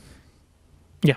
You think towards the initial engagements in that last one, it did go in favour of Mizzou Club because of that op. First bloods and the likes. Look at the delay already coming through towards the site. We are going to see that Viper's Pit invested to get the spike down, but it's still awkward to get through. Reckoning now to maybe even delay longer. We're going to get the spike planted, but there's one player going to wander, and it's the Jet that finds a pick onto Keith. Yeah, still, the Viper's Pit will remain up, and this is an issue. Cove has come through, but it's just wide of the mark. Oil finds another one. 2 versus 4, difficult, but not impossible. Meat begins to grind on through and find it. Putty with another, and now it's a level standing. And before you know it, things have flipped on their head. Take! How on earth, dropping down and finding 2. Mizzou Club have the lead. You just think for a moment there, Hazard, you think for a moment that Murray State Gold are still going to brawl their way through, but Mizzou Club Gold come through at the last moment in time and win out. Absolutely massive work there. And I mean, the KJ comes in clutch, just dropping down from 410, and they take the players off guard. It's such a terrible timing for Putty there as well, to just reach into the pocket and go for the reload. This has put Murray State on an eco, with Mizzou Club only 1 away from securing map point on their opponent's pick, just as Murray State were able to find it. Right now, if this one is to land in favour of Murray State, you're realistically looking at it going beyond regulation, barring some kind of a crazy play on this one. 0-5 taking an aggressive angle and winning out. Simply done. And like I was saying before, in this util game that we've seen so much of, you've got to invest a lot to bring them off the angle, and then Mizzou Club have plenty more to just sit back on of their own. Yeah, it's so horrible. And I mean, when you have, like, I'm not comparing Mizzou Club Gold to Loud, like, directly, but when you have a player like that you can kind of play through, like Loud does with Azpaz, and what Mizzou Club Gold are doing through with their Jet and that open position, I mean, this is why this comp works so well. Yeah, it is. It certainly is. Finally, we're starting to see the merit of it come through. Oil is stuck from this position. Meep has got a really nice timing. The shot's just nowhere near as good, though. Wide of the mark, and as the pressure has stepped up, Murray State don't look to be rising to the challenge. Putty with a chance to do it, but it's not going. A 1v4 for Dragon, and while they have the flank, you take 1 kill, and the game is already up. And so is the turret. Oh no. Waiting for the engagements to come through. There's 4 players trying to chomp down on Dragon. And well, what can they do in terms of chomping of their own? There's a Spectre in the pocket, but they're already running away. They're not wanting to take this kill. They're actually denying the economy for the next round, which is such a big call. This is disgusting. This is disgusting from Mizzou Club. They don't even want to take the fight. So Zero's right next to him. And Dragon has been left to sit on a Spectre. No rifle taken, no opportunity for them to pass one to a teammate. Should be able to just reinvest here. I don't think it's going to be much of an issue. But smart reads here. And like I said before, Murray State even had a chance there with Meep finding themselves into the site to crack things open, but just sweating a little when it was asked of them most. Now, 2 rounds or they bite the dust and we go to a 3rd. Murray State on the attack, and it's going to be, yet again, where is the operator playing? How do we deal with it and slow it down? Aldrone is invested, but not really much space taken. Not much space taken, indeed. Okay, maybe we could kind of scale off the back of that 0 point, and they do so, but the response from Mizzou Club Gold is perfect. Just leave the site, give up everything. We've got so much util to fall back on as well, and yeah, that's the spike going to be down. You're also playing retake with Blades here as well. Zero Fight wants to shut this game down already, so happy to invest it and get on moving. Broom's found the first, players towards spawn, trading out, but it seems like Mizzou are getting what they need from this right now. Res available, but Keith can't use it from this position, surely not. Oh, you just think for a moment there's a chance, there's an opportunity, but it's gone, it's fleeting. It's going to be all the way far back, and you've got mollies to rely on. The first lands, and it is that snake bite. The players can't really get on towards it. They deny the KJ for now. Meep now has to come through massive, and the harbour wall is perfect to deny the angles. But Meep's perfect to deny in terms of spam. Needs to get one more and does so. Play, keep away, play one more, play your life. That is a clutch for Meep. What a clutch from Meep to keep him in it. That same player that maybe struggled with the Sheriff in the previous, given a Vandal in their hands, can deliver a blow which puts them right on the edge. 1 round left in it. We will be sent to the full 24 here in regulation. I said before, overtime is looking like the only realistic option that Murray State have to walk away with this one, and now that Map Point had in fact been hit, that is the case. Timeout popped again. This is the first time that we've seen it from Murray State on this map specifically, Mizzou using the other one. That was in the first half. The game feeling a whole lot different now. It was a 6-6 into what could be a 12-12. But like you mentioned there on the previous round, they were doing everything that they had to. You had a 0 point in, an owl drone, slowly making those progressions and power creeping onto A, which they were just about able to hold out. But even then, I mean, you ask a lot of Meep to get it done. Yeah. I mean, it's a momentous effort to do everything. I think, like, honestly, again, it's hard to kind of judge off of because we kind of miss out on certain engagements with not having kind of all the observers in the world to just watch POVs for the rest of the night, you know what I mean? But point I'm making is the fact that if the KJ has overpeaked there and you lose out on those 2 mollies, I mean, it's a massive loss. You don't overpeak there, you keep those 2 mollies. The delay, the way that you can play that post, it's just unreal. I mean, there's so many levels to it, isn't there? Yeah. Both of these teams have at least 3 agents that they can look to try and play some kind of elongated post with.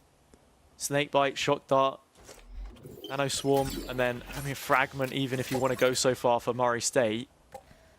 Ultimates still remain online, though. This is one of the caveats to it being the final round.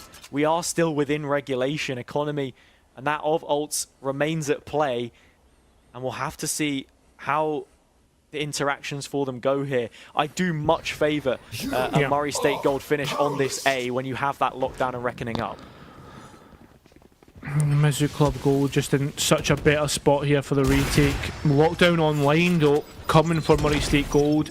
I guess the fact that you were already seeing the null command to deny those ultimates just buys you so much, but that's a very nice plan up above. There's an engagement from Meep. I don't like that though, because that wall has gone down, so the retake might be so much easier. Lockdown invested early, the reckoning to try and engage from that, and Oil, the engagements come through. They've not defended the lockdown in the perfect spot, so now we're going to see Murray State Gold have to engage back on this, have to get the angles, and already Keith is rotating to get a better spot, but they're not finding room. A lovely placement of that intel. It was at least half. They haven't found the jet. They will do so now, but they won't be able to deny. That's going to be it. Mizzou Club Gold will win that map, and we go 1 apiece. I mean, what a hectic end in that final round as Mizzou Club are able to take it. I mean, so many different things going on there as well. You saw the ultimates invested. One of the points that I made just before we descended into chaos was that I much prefer a finish on the A there from Murray State, because you saw before when the lockdown was available how much they struggled in post, how much space they had to concede, and the angles that you can't really hold for the spike from that position unless you decide to get proactive with it. But then even from the open plant, it's really difficult for them to get anything done. Both of the nanos got shot out every single time in the retake. That cove was something that they needed to worry of. So very nicely navigated there by Mizzou. Also shows a lot of character for them to crawl this one back as well. You consider the regular split, they were 7-2 in their games that they ended up playing. Those are all best of threes as well. We're going to be going to a third map. They still have a chance to show why they are the better team.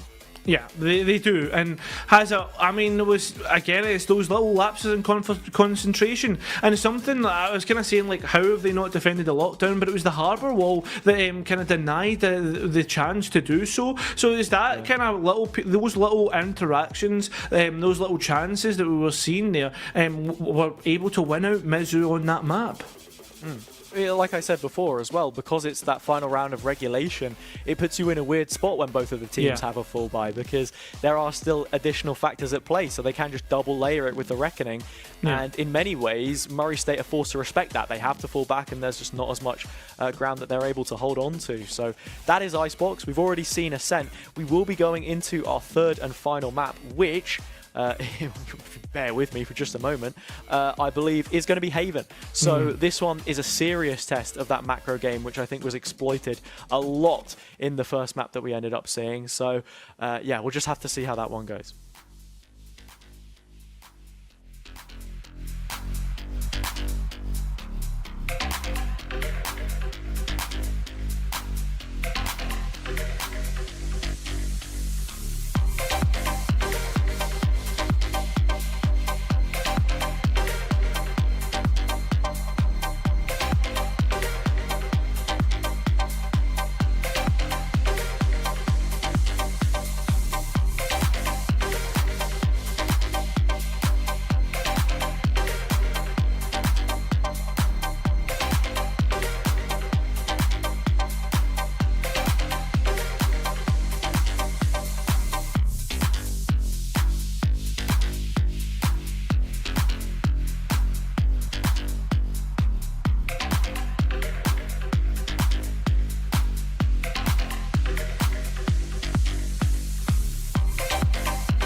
Hello everybody and welcome back to Monday Night Valorant. I am Cairo Cass, joined by the wonderful Hazard JC, and we've had some series. We're one apiece and getting ready to head in towards our final map. Yeah, that we are heading into this final map of Haven. one which I said before is going to be a serious test of both of these teams' macro games, something which Mizzou struggled with quite a lot on Ascent, I think it's fair to say. That a 13-4 scoreline, the map that we've just seen 13-11, and now this one, I really have absolutely no idea where it ends up going. I think quite a lot of it could hinge on who ends up starting on what side, because if you look at the way that things panned out previous as well, you also had a Murray State team which, if I'm not mistaken, have won every single pistol round so far, and that has already set them up to be in a pretty strong position for both games. So with them starting out on this defender side, if they find that pistol round, that's already going to be a good look for them, with how sometimes Haven, from that sort of macro perspective, the attacking side can be that much stronger. As well, here looking at the comps, it's that same situation as Ascent actually when you look at it, because you've got two meta comps, with the difference being of those controllers, yet again Astra being the preferential choice for Mizzou over the Omen. And I think as well, I still prefer the Omen as we move on towards the city, move on towards Haven here, because just the fact that how the paranoia works through those walls, I feel as if it's so much easier to retake with. And let's be honest, Haven can be a bit of a retake simulator. Yeah, it certainly can be. I think any of the maps with 3 sites, so literally just Lotus is all I'm talking about as well, can be a lot like that. You find yourself conceding post-plant situations as the defending team more often than not, because it's just too much to try and work with. You've got to be a little more proactive on your defender's side, make those good reads ahead of time. And speaking of proactivity, it already seems like we're going to get some kind of an aggressive play here in towards mid. Killjoy set up on C. Murray State very well positioned to try and deal with this, it seems. Seems as if we are seeing this mid-control loss, but look at Deck. They're actually pushing themselves in towards a corner, a trapped rat almost, but Putty is the exact same. So both cages, I was about to say both cages, it's not going to be. Is Deck somehow able to fight their way back and gain an advantage for Mizzou Club Gold here? Spike being planted, and I mean, you look at this as a reverse retake. The spike not planted for CT, where these players, attacking players, are starting to head into. Oil is just sitting there and gets spammed up, moves at the wrong time in towards Hobbs' arms. This is not good. This is not good at all. The spam's there on towards the Sova. The angles are there. This is planted for the defenders. It's not planted for these attackers. To try and retake, things are going to be so tough. They're just going to hold 4 and defuse the spike. Last player standing. Zero trying to get that last kill, but Keith will wrap things up for Murray State.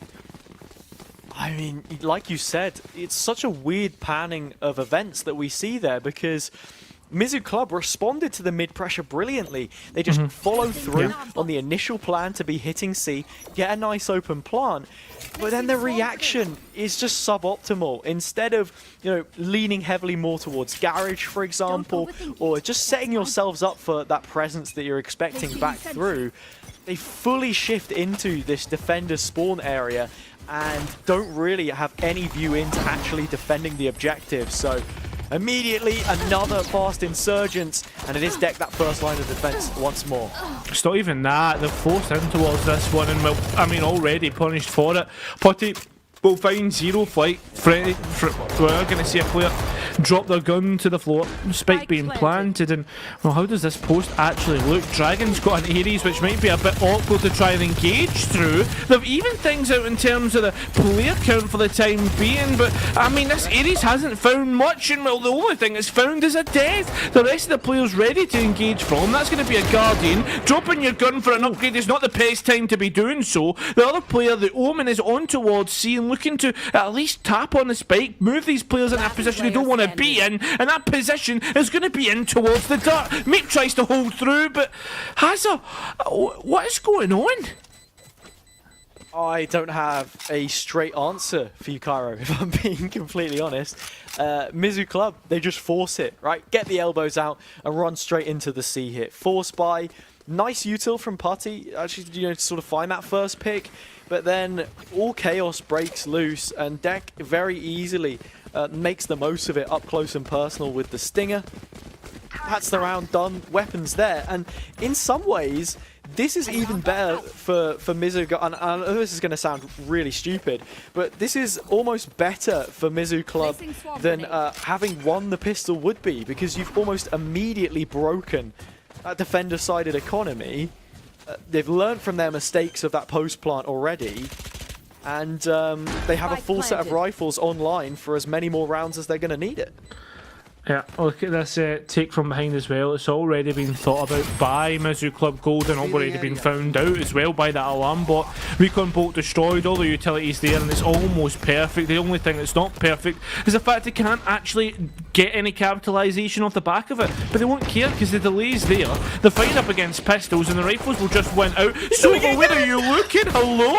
Question marks are being found here, and this is looking like another chance at the lesser weaponry being able to win out. That's going to just be engagements left, right and centre. What is happening at this moment in time? It's all up to Hoob. It's a 1 versus 1. Time too low. But they will at least try and make an attempt to get in the last frag. They don't get it. It doesn't happen for them, but at vast expense for Mizzou Club. I was just saying, okay, look at the silver linings. While you didn't win the first round, you picked up the second immediately with a force and were gifted a brand new set of rifles. It's like Harry Potter when he got a new broomstick and then crashed it immediately. It's lost. What are you going to do now? You've got to reinvest. Zero Fight not even going to have a Vandal or a Phantom, I don't think. It has the Bladestorm at least to fall back on, but yeah, far from ideal. Murray State showing a little bit of what they're worth there. And I've got to pick up on it again.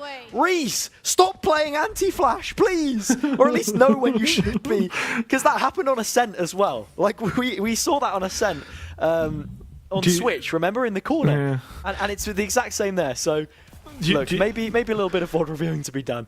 Do you remember the memes where it was like, where is my brother look? Like, it would freeze frame, like, where is my brother? Yeah. That was the first thing that came through my mind, man. Absolutely no idea. But look, right, at least there's an idea for a setup. I think that's the positive takeaway to get from it, right? Yeah. Mizzou Club had flashes there. Yeah. Reese was set up for it, but yeah, maybe just timed out in the corner or something. I was about to say, but the thing is, though, has in terms of ideas of setup, look towards how Mizzou Club Gold is, and let's look towards how Murray State Gold is set up. They're both ready for this and more than welcoming. I mean, you look towards the setup, there's players finding spots in heaven. This is going to be a 5 versus 5 post plant. Yeah, I think Murray State are prepared for this. Like I said, Rolling Thunder coming through immediately. They conceded the site with expectation of the lockdown, and now want to bite back on their own. Dragon for 2 and Reese the same. Both the Sova players taking the forefront, and Dragon taking the most in this situation. 3 kills for them. With 3 rounds already played, the 4th looks to be going to Murray State. Yeah, it's the fast retakes that work every single time. It's almost like watching Ascent again, only with a couple of weird rounds at the beginning. Oh no, Deck. Come on, you either do or you don't. Not any in between. Punished for it, but I guess punished for just how that post plant was set up, Hazza. Yeah, that is exactly the situation that we find ourselves in now. And I was speaking about it on Ascent as well. The case amplified to the 10th degree on Haven and how this macro game is being played, but then also sort of the bigger reads into how the post pans out there, for example. Murray State Gold thinking 1 step ahead, playing with their own Rolling Thunder and conceding the space to the expected lockdown. Mizzou Club not thinking anything more than just simply placing the ult and taking the site. It's those extra decisions Murray State are making ahead of time, which is going to pan out for them. And Hoob has just gone back on the jet now and can afford to take those peaks. Yeah, I feel as if there was an argument to be made if Hoob was on the jet in that last map that things would have been different. Certainly would have been. There would have been less utility, to say the least. But as we move through this, for instance, the attackers look to finally fall on towards C, where there's less of a player presence, but more of a utility presence. Yeah, I mean, that's always going to be the case with the Killjoy player, I think. And this is also something that Mizzou should be aware of. They've already tested A with Jet there. That's usually a tell that you're not going to have your setup backing it as well. Vroom in possession of the Rolling Thunder. They've got Hunter's Fury as well. One also in the hands of, I don't know who it is on the Murray State side, but you get the picture, right? There are ultimates here both ways, but it's not going to mean much. It's not only that though, Hazza, it's the fact that, I mean, Mizzou Club Gold have taken so long to do the execute that has left Murray State Gold in a position to react off the back of everything that's going on. And the pressure, I mean, Mizzou Club Gold have to fight out a corner from that point on. Yeah, it's it never got to a point there where I think Mizzou Club felt comfortable to invest their ultimates. Yeah. You know what I mean? I don't know. It's like if you go on a bunch of different dates or whatever, right? You're looking for the right girl that you want to buy a gift or something. Do you know what I mean? You're like, I'm not going to go spend big bucks on my first date unless you're balling out. It's like, I've got these ultimates. I don't really want to use them just yet. The time has got to be right, the perfect moment, you know, to ask her out or whatever. And we've not had that moment just yet. The honeymoon phase wearing off for Mizzou Club on this map. Ah, they've found Meep in the corner, just trying to hide out, gifts an upgrade, and, well, the players, as they go through lightning fast here, have found themselves getting this site lightning fast. We're going to get the Hunter's Fury to deny, big one on towards Mr. Vroom, and, well, that's going to be another ping, so they know where Spike's planted. Oh my god, Keith. Great capitalization from Keith. Zero Fight trying to hold things down, but Hoob already back through. Damage dealt. Oil causing problems on the back lines, and now we're in a 2 versus 2. An awkward situation. Cosmic Divide online, but the head poked out. Just too much to be spotted by Keith. Tears it off the top, gives him a quick fadeaway, and then just disappears. The spike out in the open on the plant, as it's already been tried a couple times. Deck with a burst, 125 HP. Could find the kill, but they've got to clear it first, and they're not going to. Same mistake as last time. Hoob finds it, 4-2. I mean, the denial, I guess it's something you mentioned on Ascent. I don't know if you've mentioned it so much on Haven. It's this layer of defence that we're seeing come out from Murray State Gold. Hunter's Fury comes through, you get the information that, hey, we're going to be planting in the same place that we tried to plant before. So Keith just pops his head out and goes, alright mate, takes the kill and denies the spike plant, and everything's up in the air from there. Going from that point. So, yeah. 4 rounds for the defender's side, and if you're Murray State Gold, you're absolutely buzzing with how this half's gone so far. Yeah, Mizzou have ults to work with, like I said before. They just got to invest them. Right, fights being taken there.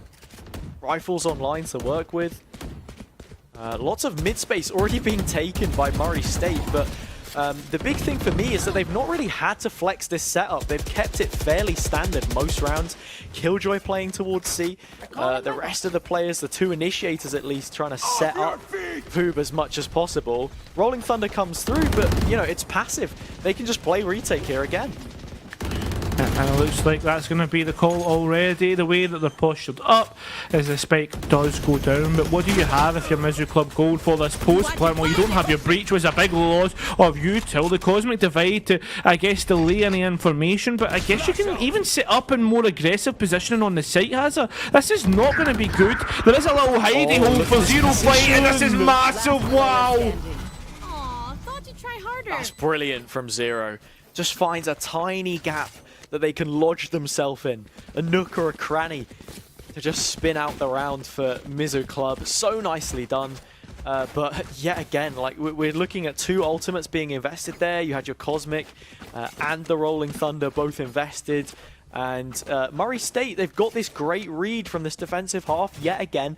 Playing passive into the C retake, so much easier as well when you consider how the site is set up, room for the defenders to move in backside with the angle of that Astra ultimate. Fight's being taken early on, and Mizzou Club perhaps looking to take B initially. That's a big paranoia. It just denies the Jet from getting a little bit too aggressive. The spike will still be planted, but it's only planted out for main, which can be easily denied from Keith. Is just giving himself up time and time again. Yes, they're trying to farm for the ultimate, but I mean, you need this utility in post, and you'll get punished for it, which they do once again. You're playing for the Sova that's coming through A, but it's not going to be fast enough. The spike diffuser at least gets killed, but I mean, here comes the Sova at the wrong time. It's going to be another Murray State Gold round and another punishment of how Mizzou Club Gold tried to set up. Reese getting a little lucky there. Kind of lucky stars that Hoob wasn't able to find another kill and just sprinkle further salt in the open wounds of Mizzou Club. And while we're saying all of this, we're painting the picture that Murray State are absolutely dominating. They're not. That, quite simply, is not the case. They're just doing really well in a lot of rounds that maybe the door shouldn't be open for them. Or at least, if the door isn't open, they have some kind of skeleton key to open it. And I think their name is Hoob. You just look at the initiation that they have every time. Combination of utility from Keith and those shock darts as well on the aftershock. We've seen it 2 rounds in a row now where a plant has not been denied, but the plantee taken out just by layering up that util that you spoke of. Big time. Oh, well, already, Zero Fight can get that same initiative we were talking about previously. And again, Vroom being the entry pick here for Murray State Gold just denies so much initiation and a lot of utility in terms of flashes and even a stun. Breach is always going to be the premium on this map. I think a lot of the time you can credit that to his defensive capabilities and just being able to dictate all of these lanes, being that rotate player a lot as well, but on your attack, first point of call. The flashes that you've got to tee off your jet player, cover a lot of that distance with the dash, back it up.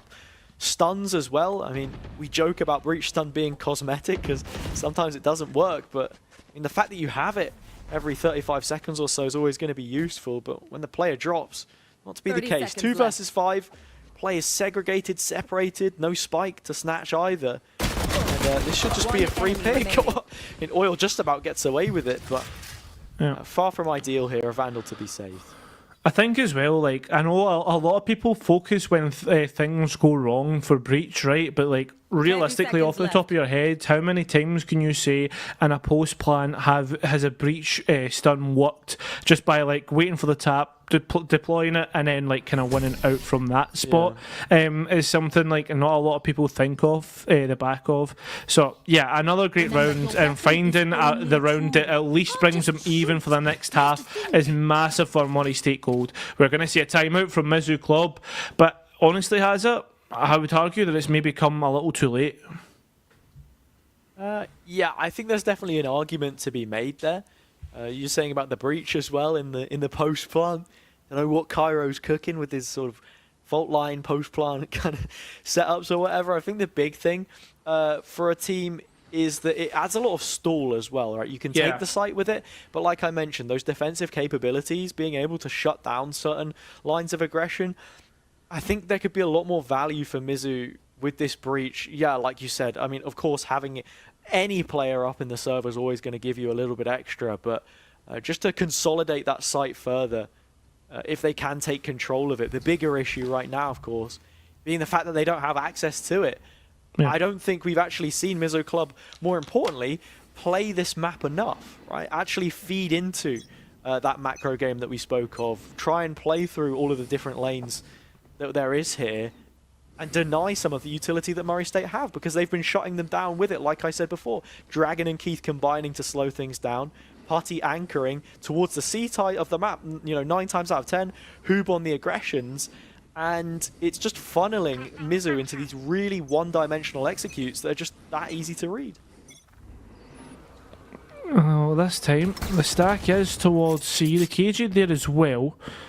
Not a setup that we've seen before, I think, from Murray State Gold. Obviously, off the back of the timeout, this is what they're thinking. Mizzou Club will be up to the Omen ultimate just to get back on towards A. There's a lot of fast rotates coming through from Murray State at this moment, has there? Yeah, both these teams sort of like to go for a quick rotate, and I think this was the bigger issue with Murray State's Icebox that we saw. Icebox and Haven, a lot bigger maps than Ascent, so the rotation's a little more costly. The B setup here from the Killjoy, very passive on the C, playing for the retake. I suppose with the lockdown, the positioning A link would make you think that that's also the case on A. But yeah, they've sort of fed into this now. Hoob looking to take an early fight inside the Nebula, catches Zero off guard. That is beautiful on the recall, but will go trading. At least that Vroom is able to stay alive this time already. With that lockdown being invested, you've got to think of the time and what's coming through here. That's massive. Spike did go down momentarily, but you have to get a move on now. You have to hit A. You have to somehow find a way to get this Spike down, because if you don't, you're going to be scrambling for this round, Hazza. That you are. 4 versus 2 situation. Deck finds the first of it. Cuts down on the numbers a little bit as that spike is scarpering towards A. Oil actually just popping a Nebula down to safely plant inside of it. That is one of your stars gone though, and the second one now also disappearing. A very premature usage of the Gravity Well, followed up by a Cosmic Divide. Everything put on the line for Mizzou to take this. Oh no, tries to get too aggressive, Hazard, rather than just playing for that spike tap, playing for this KG. You just saw for a moment there the lineup, but I mean, a lot thrown at this round and really not a lot hitting the dartboard. No, not really. Quite a few around the edge. I don't know what you call that, right? You have the dartboard. Does it just be a backboard, I guess? Yeah, I guess so, yeah. I know, when it's sort of wide, that's usually me, right? Making those holes in the wall that you see sort of around the dartboard. But to actually do my job and pull apart what it is that we've seen in this previous round, yeah, it was that complete shutdown on C, and Mizzou Club, yet again, not quite reading into what the setup is from Murray State, playing heavy for the retake, fast on the rotate, not being able to get the spike down, and Dragon doing so much big work with that that spray. Drone being used to get them on towards the site, clear the close corners at least, but look at the setup and look at the response already from Murray State Gold has it. I mean, there is obviously the Rolling Thunder and the lockdown for post, but if you're going to enter in, you don't want to use the Rolling Thunder just yet. So much time and so much space to set up the crossfires, but they're getting too aggressive and they're going to be punished for it. The setup from Mizzou, in fact, was to use the Rolling Thunder in towards A connector and take that extra step ahead of time when Murray State weren't expecting it. Finally, the duels come through, and we can bring this to post, but those are your main ultimates gone. Hunter's Fury, most importantly, as the lockdown can now come through uncontested. Yeah, Dragon just waiting. Oh, I was going to say waiting, he's not waiting at all, just straight in towards this heaven spot and clearing out close angles. We are seeing the Jet just hiding somewhat. Dragon does clear below. It's this engagement here that's massive and it comes through, falls in towards Murray State Gold's hands, and now Deck needs to try and work through this. Already used up all the nano swarms and the Drone doesn't clear them, but they maybe have an idea of where they could be. Oh, no. They're going to find a chance, the opportunity to come through. Putty's there and it was halved. There's going to be another Murray State Gold round, and Mizzou Club, I mean, with the ideas being nice and all, it's the execution that isn't working out. Last round. Murray State are finally executing them. I think it's fair to say. They stepped up when they needed to. They weren't the favoured team coming into this series by any margin, exactly, as the 6th seed against the 3rd seed. But on this defender's side of Haven, they have just looked that much better. Really, really proactive, great decision making. Yet again, like I said, the reads have been excellent, and Mizzou Club haven't done anything to deal with it. And I think this was somewhat the expectation coming in out of that icebox, just because of the prerequisite of Ascent and how that sort of played out in comparison to icebox being a lot different. I think as well, we've also got to think about what we're thinking here in terms of Mizzou Club Gold and what they can do. I mean, post plant's so poor. They need to find this round essentially, I think, to have a good chance at the second half, because this is Haven and this is things going to go completely wrong. As Putty on the other side of the map got 2, and this A hold has been perfect, not even able to get to sight. That is one that breaks your heart. Switching sides. Yeah, it just kills being found on both sides of the map. Murray State very, very happy to capitalize on a sloppy Mizzou Club attacking half, because you look at it as well, and I said before perhaps they were a little too one-dimensional in the executes, and this is pretty much the default equivalent of it. You're trying too many things at once, but there's nothing that actually holds it together. There's no glue that pieces the different parts of the puzzle. And unfortunately for them, it just means that Mizzou Club are able to be exploited on both ends. And now we sit at the scoreline, 9-3. I feel like the one where Bart Simpson is sat in the middle of the classroom, everyone's around him, say the line, say the line. There's no curses here, I don't think. And if Murray State can find yet another pistol round, that's probably the nail in the coffin. It's like the whole thing. Do you believe in ghosts, Hazza? Do you believe in the 9-3 curse? I certainly don't. Pistol round though would be a good place to start if you were Mizzou Club Gold, but they're certainly making a good, I guess, effort of it. But I would more so say it's because Murray State Gold are just walking up C-Long completely dry. The setup here from Mizzou Club is really good as well. Because you have the full Killjoy util for A, that player now just sat outside B, and it allows for the remaining forces to just post up on C. Happy days. Util coming through very fast. Retake or positioning gained by Vroom to help out. And the rest of the team will serve their purpose. A kill for all 3 players on this side of the map. And that will be a 4th now for Mizzou Club. A 4th indeed. And on top of that, well, I guess this is where you, like, it's the same thing, right? Everyone talks about 9-3 curse. If it goes to 11-3, then like, oh, it's the Fnatic guys. We can come back. It's the same jokes that we hear all the time, right? But like realistically, if you want a 9-3 curse to work, or a comeback from a 9-3 half, is the fact that you need to win the pistol. It's a definite. It's a must. I know they've done that, but now we're going to be like kind of waiting in anticipation as we get to the bonus, because that's the next hurdle to reach if you are Mizzou Club Gold here. Yeah, it definitely could be. Hoop getting that spike planted. The classics, trying to win out this war of attrition, always a difficult task. Zero fight the first in. Oil is going to be finding that kill. The Bulldogs come to life and show exactly what they're made of in this test of metal. That's going to be a 5th for Mizzou Club, and quite a simplistic one, all at the cost of a B plant. Yep, all at the cost of the B plant. Spike has been diffused, and now Hazza, we got to that bonus round. This is real. It's like the what's it called? It's like the kind of ticking like the boxes, going through the motions, right? No, I was actually more thinking of like kind of going for like, oh, it's the bonus game, it's the bonus level. Like, let's see how many coins we could get. Yeah. Except like this a time, scoreboard mini game. Yeah. Like exactly. a TV classic. Yeah, exactly. Family Feud kind of thing. Yeah. Exactly. Yes, you've got what I was meaning. But except this point, there's a chance that it could lose you the map. Yeah. It's just like, okay, congratulations, you've answered the most correct questions this side of the half, inverted commas.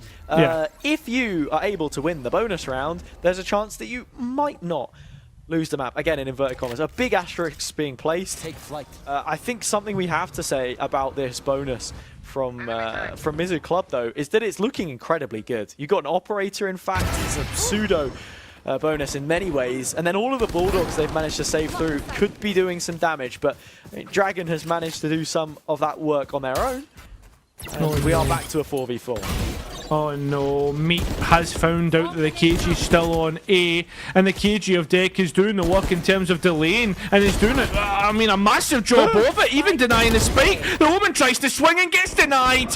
Oh no, like this, you can't give up your chance of winning the map, Murray State Gold, and your chances of even trying to get that spike back are so hard. I love how we've just objectively put it that if they don't win this round, they're not going to win the map or whatever. But, I mean, the point is there.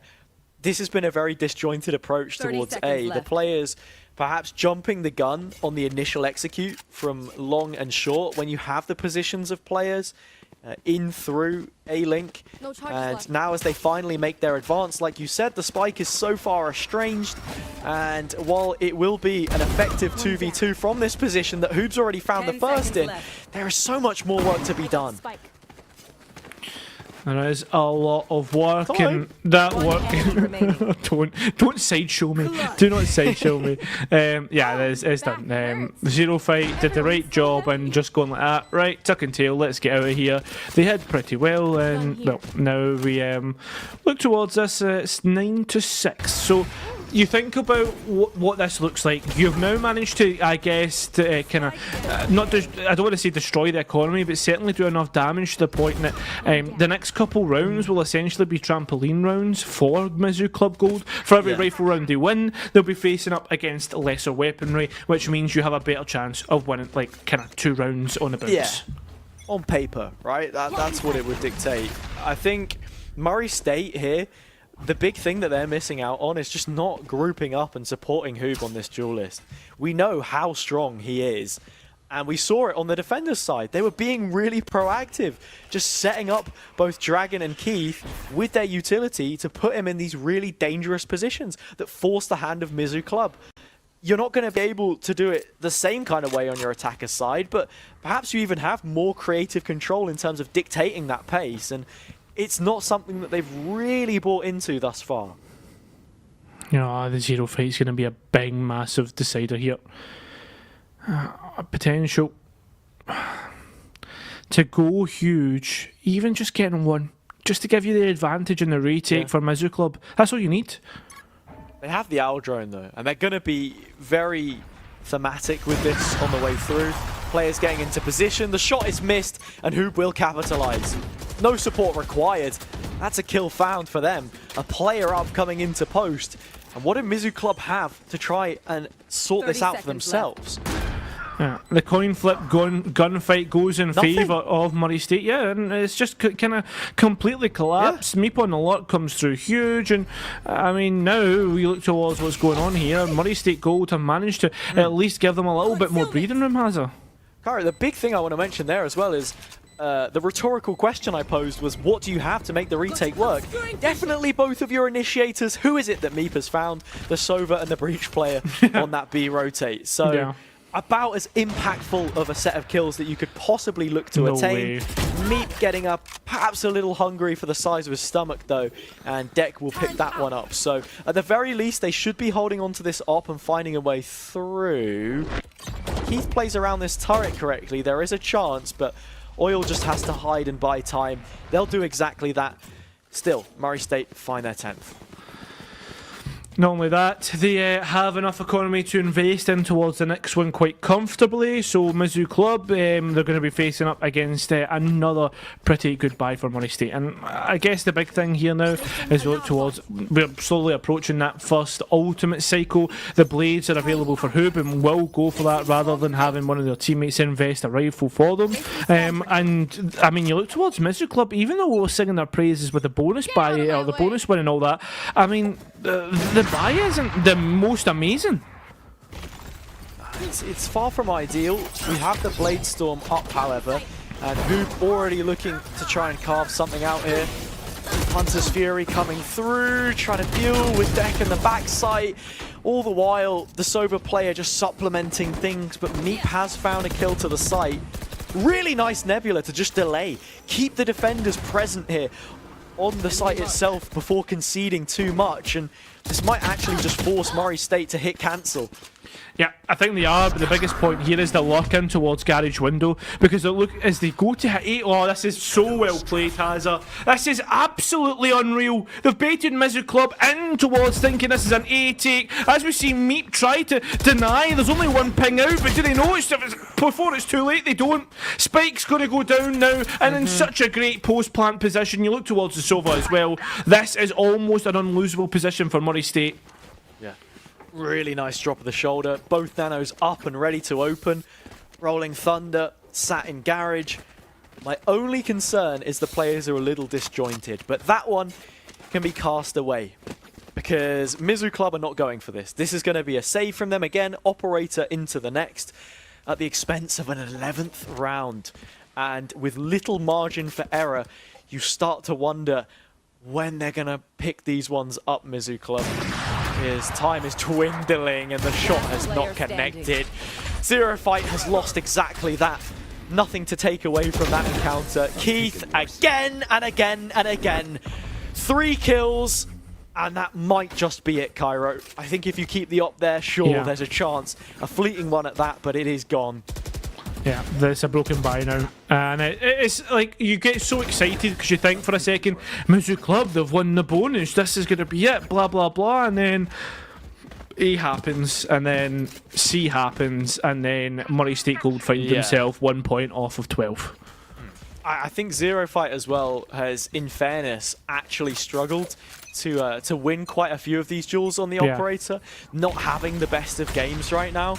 And that's always worrying, especially when you looked at how much of the success on their defender's side of Icebox actually came from having the operator online, Meep finding one to see already, and that has green-lit the golden path for them to get that spike planted and bring this to another situation where Mizzou Club have to retake, and not with the best of setups. Yeah, remember we saw how awkward the C site was in terms of how Mizzou Club played it, but Murray State, they're going for this same plant on long every single time, Hazza, and it's been something that I've been really liking because you can play for it from long or play from it from CT, but you can't play for it anymore. Meek, they're gone, and now the util's ready to come through. There's a lot of pings, Hazza, but they need to get in towards the site fast. Yeah, big things on the backside, and as well, Mizzou Club just get cut down eventually. Right, Murray State finally extrapolate their weapon advantage. But the big thing for me there was the fact that because the point I was about to make actually has zero relevance. No, I completely forgot for a second. Because you have, okay, this leads me into something else. I am waffling at this point, but Deck is your C anchor. You have that contact taken by the turret, was looking to make a peek. Meep finds it. That has made it then incredibly difficult to work anything else. A big deal for Murray State on their defender's half was never overextending that Killjoy, always having them incredibly passive, so you had a foundation from which to build. My other point was going to be, if they had the alarm bot up in Garage, it's something which you can then move into the retake from. Because they don't have it, that's why they struggle. Losing that initial engagement is going to be rough, considering it is who you've lost, the Omen, so the engagements are going to be much easier to get in towards. Turret destroyed and all the fault line comes off the back of it. I mean, you need to really get this engagement on towards the JF0 fight, because if you don't, I mean, that information is there. I think this is going to be another Mizzou Club round, has it? Certainly posturing to beat. Vroom's holding on, Keith setting up, taking the fight solo, and winning it out. That's a kill taken back. It's forced to rotate off of A. They are just looking to hit C here, and they do have the Rolling Thunder if they choose to invest it. Yeah, they do have that option. Yeah, there we go. Has it. It's a complete. I was going to say whitewash, but I managed to say whitewash. And whitewash? Yeah, I was going to say whitewash, but I went to say whitewash, and I was like, I'm going to stop myself. Yeah, I mean, look, there's probably a second part to that I could add on. Yeah, let's I don't think it's family friendly, so we won't be. Something is dropped in the bed, so wiping is in order. I was going to say, we'll never be invited back. No, we won't. I mean, look, how many times have we pushed it? We certainly have. We have. Mizzou Club right now are pushing it as much as they can to keep us going and continue the airtime. Extend this one into the late hours of the night. We're currently a minute away from hitting 1 AM here in UK. UK time, British summertime, I should say. It doesn't feel like summer, but the sun has come out. Does he have his hat on? Okay, that's a nursery rhyme for those who don't know it. Cairo just sort of throwing references out at this point in time. We're just totally spitballing. I was going to say, if there is to be a sunny side of this defender's side for Mizzou, how exactly does that one come through? Because we've just seen them pick up a round. Is there too much that we can take away from that? I don't know.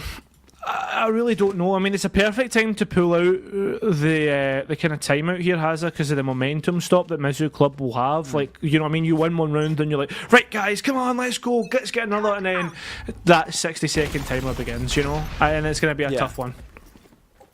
It's all about Murray State Gold slowing down the pace, making things more difficult for Mizzou Club to give themselves a re-entry. Look at this play. Rolling Thunder through, players trying to follow it up, and it's Zero Fight on the opposite end that is able to take the kill. So nicely worked. Something I would have pulled apart is that, let Zero Fight take these ones by themselves with the op, maybe not in the open, and then create problems elsewhere. That's something they've been able to do, but one thing they've not been able to contain, or at least one person, has been Meep. Now a 3 versus 3 and ults up for every player on the Murray State side. It's not that. If you invest a lockdown here, it can be easily returned, you know? And, well, that's what it's going to be. It is going to be that coming through. A cosmic divide this time, but Meep gets a little bit too aggressive and punished for it. The players on site, though, are isolated. The gunfight's not working out, and it falls into the hands of Murray State Gold. Tries to bring out a Rolling Thunder for some reason, Keith, and it's going to be an unfortunate turn of events. It's going to fall into Mizzou Club Gold, but Hazza, why would you bring out the Rolling Thunder there? Clutch. I think it's a very last gasp play from Keith. Wants to just use the ult, find a way to stun up Oil, and then there's a small chance that Putty wins the game of Ring Around the Rosie, plucks the kill, and Mizzou Club finally smell the roses. Not happening, however. It's going to be another round here. We move within 4, and now things are starting to look a little bit worrying. Mizzou Club have finally found their gear, how they want to set up, get that operator in play, let Zero do the work on one end of the map, and then work the other to the 10th degree. Put the oil and the elbow grease in. I mean, literally the oil, right? Because that's the name of the player. But you see what I mean? Like, they had a setup for A, and it worked. Well, in terms of the setup for this time round, still not willing to give up the site from where the players are sitting. The way the crossfires are set up, they're all kind of sitting on that CT spot. But as for the attackers, they're still wanting to clear out short, make sure every avenue has been poked at. I'm less of a fan of this setup from Mizzou Club because you're playing it so much more passive. I'm not sure that Zero is in possession of that operator now. And yeah, we see it confirmed. The weapon lost and the 1v1 taken so close in the previous, they just simply don't have it. Heath lining up the Rolling Thunder, less than a minute left on the clock. The fault line instead, the first one to come through, perhaps saving it to just see this one through entirely. Plant going down 5v5, and with all this util on that Mizzou side, you do worry a little bit. Oh, Zero Fight's got away with murder for this time being, and the Rolling Thunder does come back through. Unfortunately, that flashpoint is massive. Those engagements are going into water turmoil.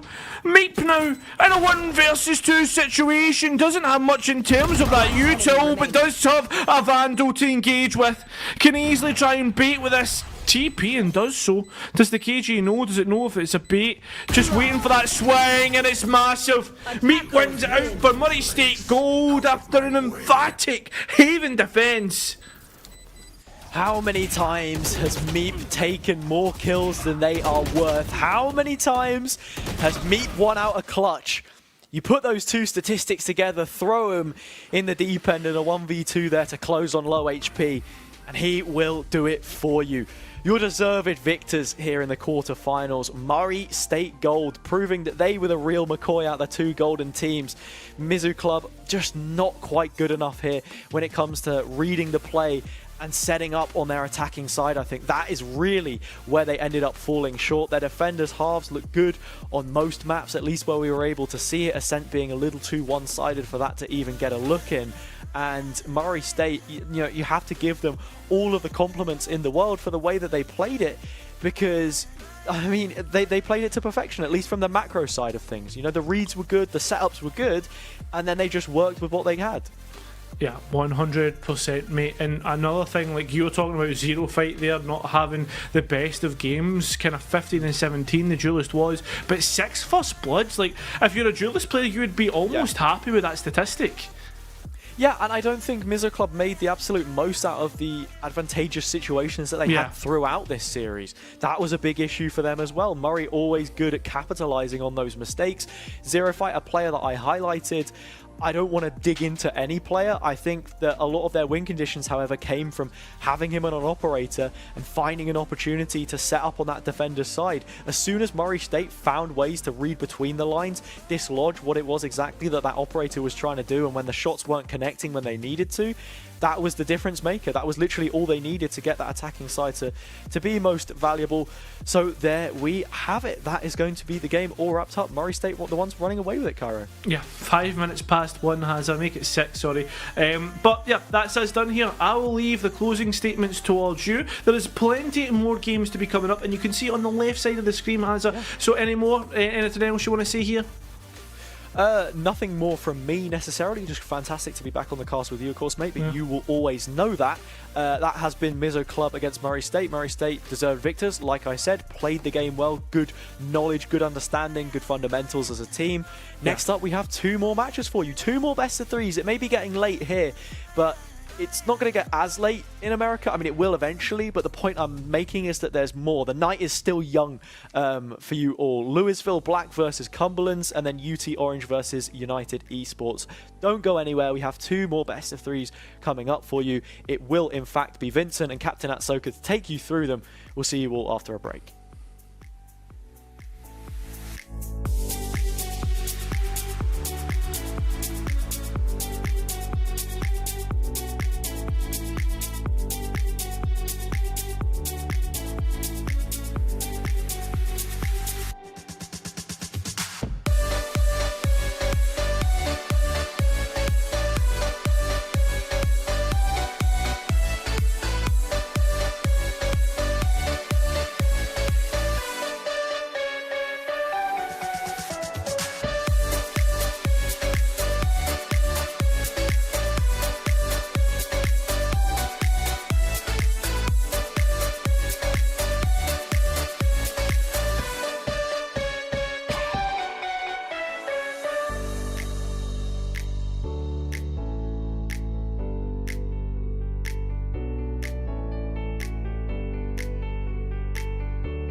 Hello and welcome back to the NECC. My name is Vincent, joined here by Captain Soka, and we got a matchup that's actually already started a little bit. It's Louisville Black going up against the University of Cumberlands, and they had to start map number 1 because we went a little bit long in our first series, which was a banger. But we've already got a little deep into this.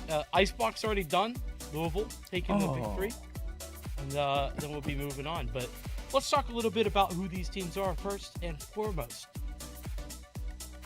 Well, I mean, Louisville currently one of the top teams. I mean, it cannot be denied the way that they have been playing, and this is a good look of who is making up the roster here for Louisville. We got UOFL, which is University of Louisville, I assume, and that's going to be City, a computer science major in engineering, also a senior. We got Swick, who is a health education major and a sophomore.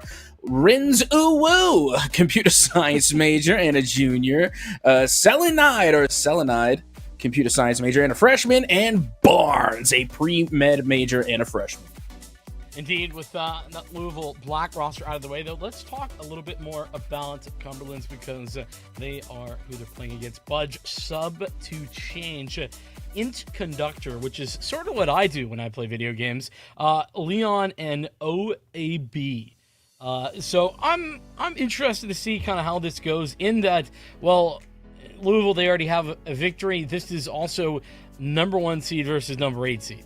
This is definitely a punch-up type of moment for UC, and they gave it their best shot, but it wasn't all that close back on map number 1. It was 13-4 by the look of things, but that was Louisville's map pick.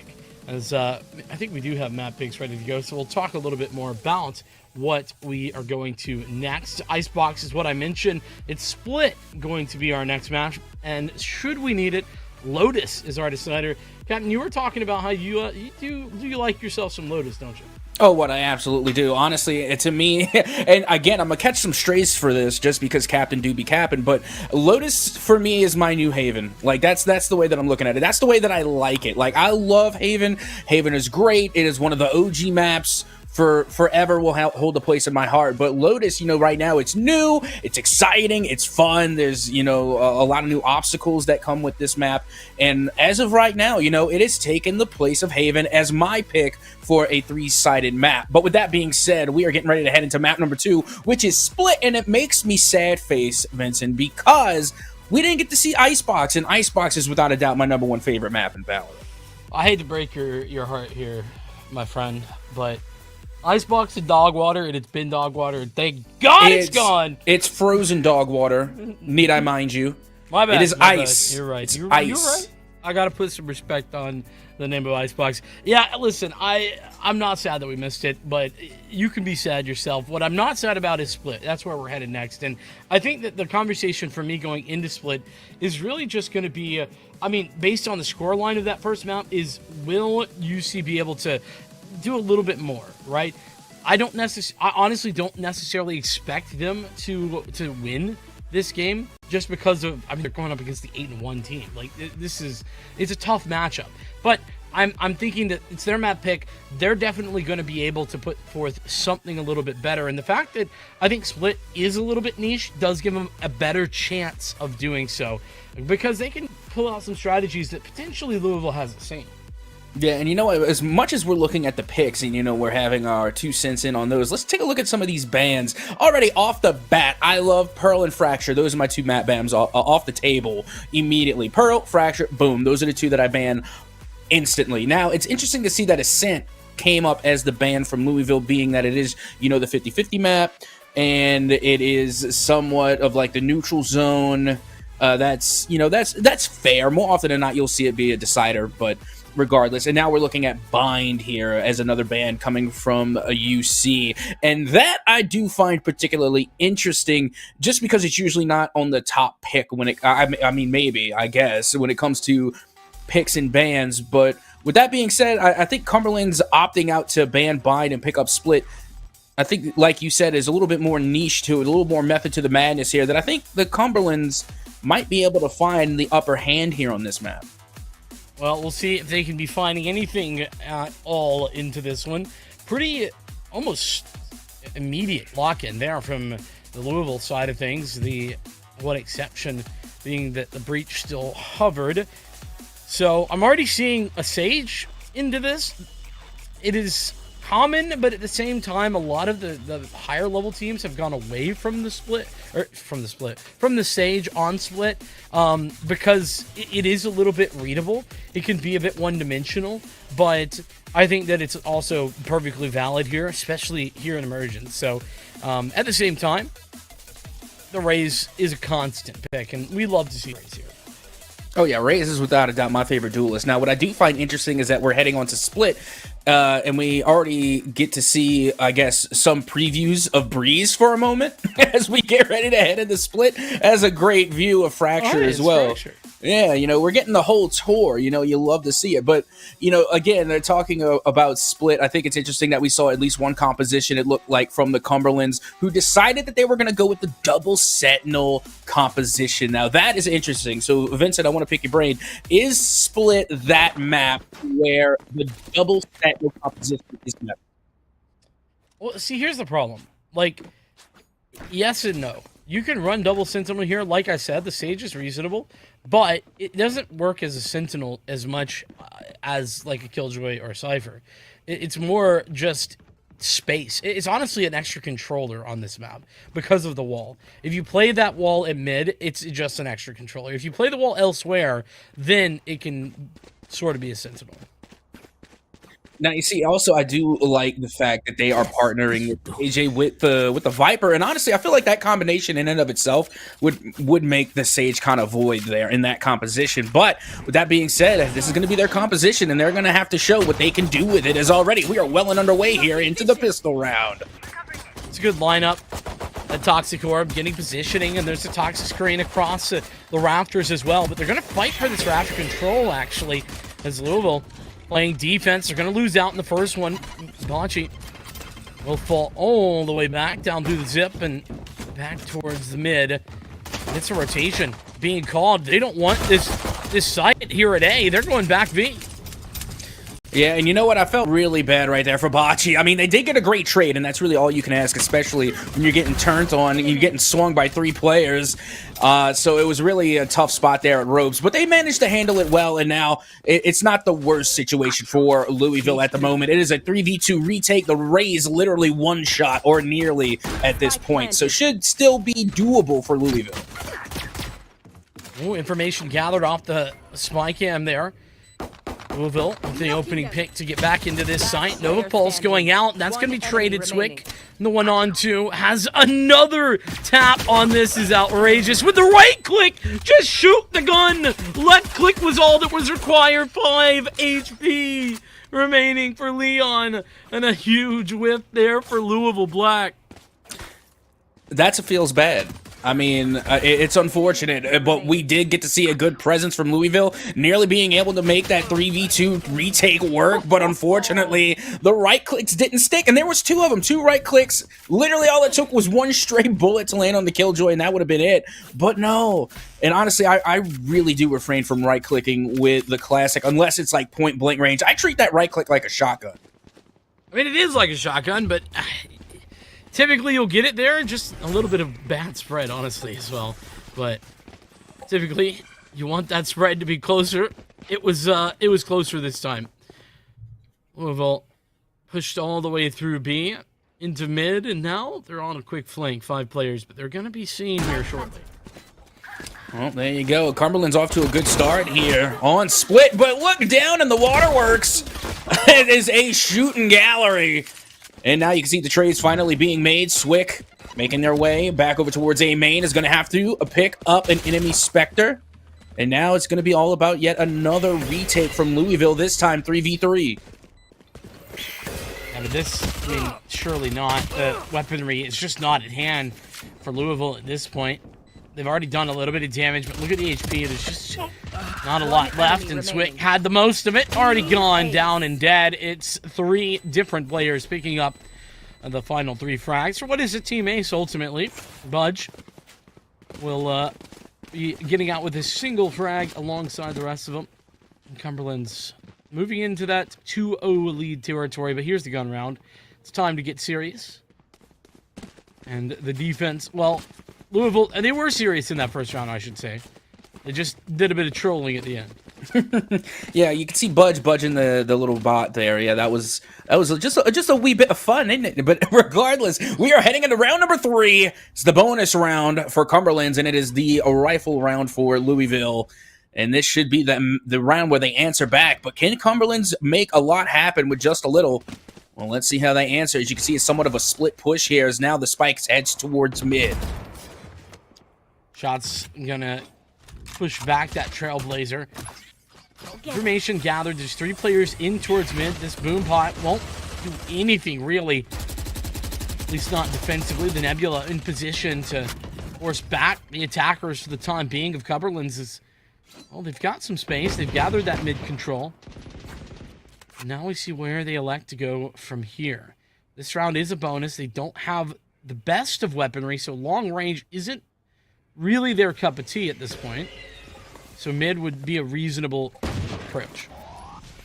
And it's slowly but surely making its way through mid. As you can see, the Viper wall does go up. And now here comes the push right up Main Street. A blind goes out, but it will be Botch the Glock to stick the first frag here in round 3.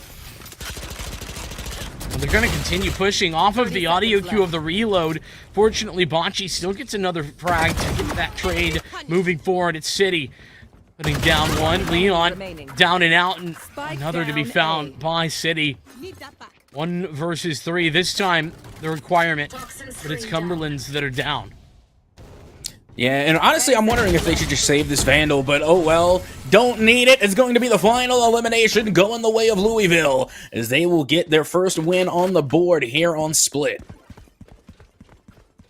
So first gun round out of the way, you know, up against the bonus. You don't expect for Cumberland's to win that round, but I also do wonder, they used all of their initiation utility, like basically everything, the guiding lights, the Trailblazer, etc., from Right Trade Pawns, was used early, getting space, and so they didn't have it to take through that toxic screen over in mid. I would have preferred to see that be used in order to push through that toxic screen. Well, here we go. We can see that round number 4 is well and underway. A nice little friendly hello from the opposing Rays. Just got to drop in a quick nade just to let them know that they're there. Just a friendly Valorant hello, and out goes the blind. It does connect, and now City forced to back off. Well, good Nebula usage. Trailblazer just going to gather some information for the time being, but all they get is confirmation that there's still players here. They're still hanging out. Oh, the Spike's actually over towards B right now. This could be problematic because look at this player. Swig in position, gets the gun out fast enough and drops the Spike as well. That's a massive amount of information as the neural theft comes through to gather even further info. Now you see that was a very nice play by Swick, and now they got an even bigger play to make, but they can't get the shots down. They will be eliminated, and Cumberland's already throwing out their ult to get the res. And it looks as though they're going to be making this full push here now onto the B site. Oh, but that's 1, 2, a third, and a quad kill coming through. Absolutely insane there from Shiriko. Again, a lot of highlights being made just in this one round. And here comes Shirako, without a doubt, with the play of the game. Unless it can be topped, that is going to be a tough play to beat. 4 back-to-back consecutive head clicks, all from the push out of Garage. Absolutely perfect trigger discipline coming from the side of Louisville in order to secure that win and even the game back up at 2 rounds apiece. You know, what's crazy about that as well is that that's a Vandal that you just saw 3-man spray down. Phantom can't do as much work as, well, Bobtrag making a very nice attempt with that headshot. Those paint shells could have been better. The spray, it's awful. It's horrific. Bocce, so fortunate to get away with that. I was going to be a little bit kinder about it, but I mean, you're not wrong. You're not. I mean, that was like, hey, it could have been better. You know, it was. You know, it could have been a better shot. No, it was all over the place. But speaking of, City looking to get the final elimination, and does. It will be yet another round win and the go-ahead round win for Louisville Black. listen, Captain. If that player doesn't agree with my statement that it was an awful spray, we have a problem. All right. like maybe they need to rethink. I'm just saying. Nonetheless, an unfortunate situation there. I don't think it would have turned the round, actually, is the reality of the situation with City. Getting those 3 frags there one by one. Long range with that Vandal, it does seem that Louisville, they have the multi-frag capacity every single situation. I think that that's something to continue to watch for. Here we go. We are now in round 6. 1 round lead in favor of Louisville. As you can see, Budge now trying to make their way up into the rafters. The Seekers are out. I mean, we already knew City was there. The Seekers didn't tell us anything we didn't already know. And City takes a little bit of damage just for the sake of it. As now you can see the spike does go down on the A site. And it's going to be a 5v5 retake now attempt coming from Louisville. But look at all the ultimates they have. Showstopper, the Seekers, the Rolling Thunder. Cosmic Divide. Lockdown, though. It's a key part of the defense here. Shiranko gonna hit that first. Now, the Rolling Thunder to follow that. That's an interesting decision, as it's going to be very difficult to take advantage of that by the time the lockdown fades. And there's the Showstopper. Confirmation on the one. Somehow lives as Barnes has another. It's all very close in the end, but still, the shots connect, and uh-oh. There's not enough time. They're gonna get away with it. The Nanoswarms from Leon do enough. And that's why we love the KJ. KJ is great. And you know what? I even said this earlier on, and again, just because the things I say often come down with scrutiny doesn't mean they're always not true. And I honestly think that KJ has become the meta sentinel since the absolute destruction of Chamber literally being nerfed out of existence. I think KJ has stepped up to taking the role of the meta sentinel. There's no doubt about that. That's 100% true. Though, I mean, they've tried to bring this Cypher back into reason. You can see some of it right here, having a little bit longer area to put down the trip wires. It's a bit easier to get positioning that isn't so easily read, but yeah, KJ, the post-plant power is there. And now you can see Bocce the Glock trying to get a read down ramp, but again, what blocked did that off. blow up? Yeah, was it? Did it blow up on the Cosmic Divide? Does it blow up on the Cosmic Divide? I don't know. That's an interaction I don't think I've seen very often. Ooh, nice little flanky flank right there, coming from a bot frag, just to get a cheeky little headshot. Now it's a 4v2. Spike going down on the A side. Cumberland's with the advantage. They continue to look this good on the attack. Cumberland's could most definitely make this a close game. Bocce, though, now 1-on-3. Nanoswarm first going to be pulled out. Alongside that, post-plant utility moving in. I think you could get a half here for pretty much free. Gonna take the swing. One more player to find. Still has time on this, as the elbow position is where the final player is coming from, but bot frag delivering. Certainly not bot fragging here. Hey, that was one heck of a fight, though, coming from the Rays on the side of Louisville. They definitely made them work for it a little bit. Tried to bait out bot frag with the audio cue from the defuse, but they didn't. Their head clicks were just on point. Let's put it to you that way. Meanwhile, the Cumberlands now will enjoy a 1-round lead over Louisville. As you can see, somewhat of a half buy coming up from both sides. These rounds have been pretty expensive for either team here, so finally we do see a couple of Phantoms and Vandals. One Bulldog right now coming out for Cumberland's. Still, though, with a pretty significant buyer advantage. Yeah, I mean, Louisville definitely on the back foot into this one. The Judge, though, incredibly effective on this map in particular, or at least it can be. Oh, baby. I wouldn't say that was the most ideal push, but okay, that's why the Judge can be very effective. I was going to say that Cypher push was a little bit weird. Oh, baby, just kind of free frag there, but nonetheless, the site is taken, and it's over at A. The Viper's Pit up and going. I know it's supposed to be like a deadly poison, but doesn't it look fun? Like, I just want to go into the Viper's Pit with none of the danger. It looks like a fun time. Speaking of a fun time, Leon having an absolute blast up in the rafters, but finally will be gunned down by Baki, who throws out the showstopper and is now going to be gunned down at long last by Budge, as now the Cumberlands will enjoy the comforts of a 2-round cushion over Louisville. A little bit crazy to invest the showstopper there, I think, considering the time that was left. The confidence maybe getting the better of Bocce there. Oh, it was the bot. Oh, I see. It was bot on bot action. It was, yeah. That makes so much more sense. I just didn't see the second one. Same. You blinked and you would have missed it.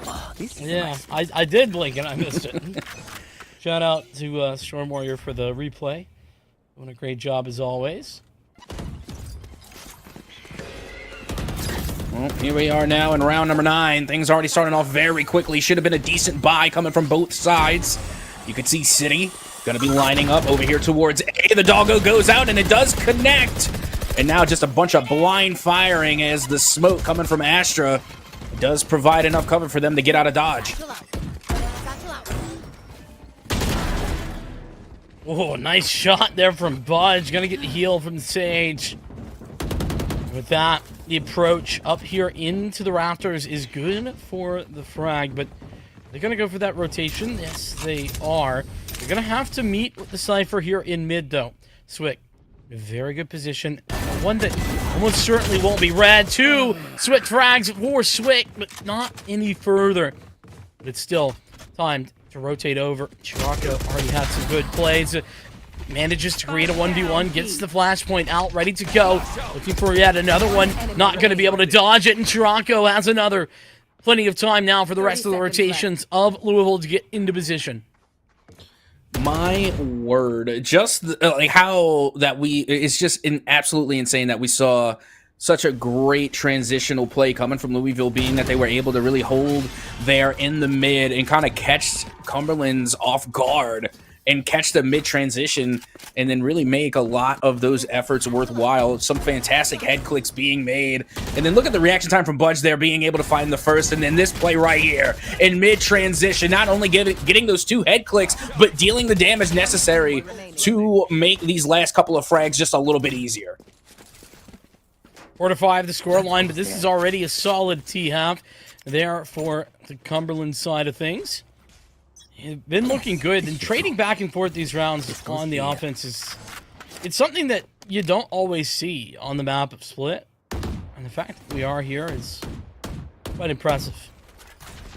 Going to be seeing a potential transition from this A site as 2 of these players kind of move back down into the sewer, but as I say that, actually, wait, did I just see that right? Yeah, I saw it Did Leon too. just cock his knife? Yeah.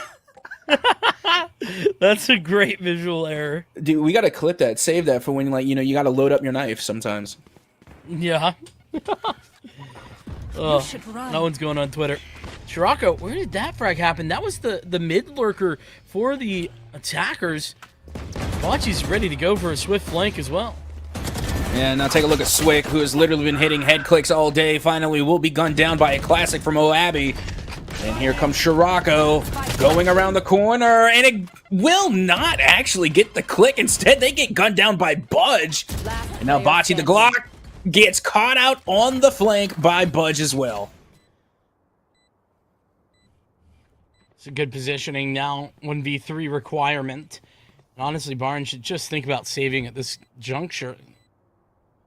But no, pokes his nose in, even drops down. Shot to cover off that audio cue and hits the first. This is low HP for Budge, but I don't know that Barnes is going to quite know what's going on. And yeah, not a chance. It's actually a thrifty round, ultimately from Cumberland's to get him to the site. Yeah, I love a good thrifty round, and that one was pretty good. Again, Budge doing a lot of the work there, but Leon, again, coming through, being able to cock that knife, getting it ready to go. That might have been the big difference maker, but Budge, at the end of the day, was able to walk away from that round with a 4-piece and a thrifty round for Cumberland's. As now it looks like Louisville is going to have to save going into round number 11.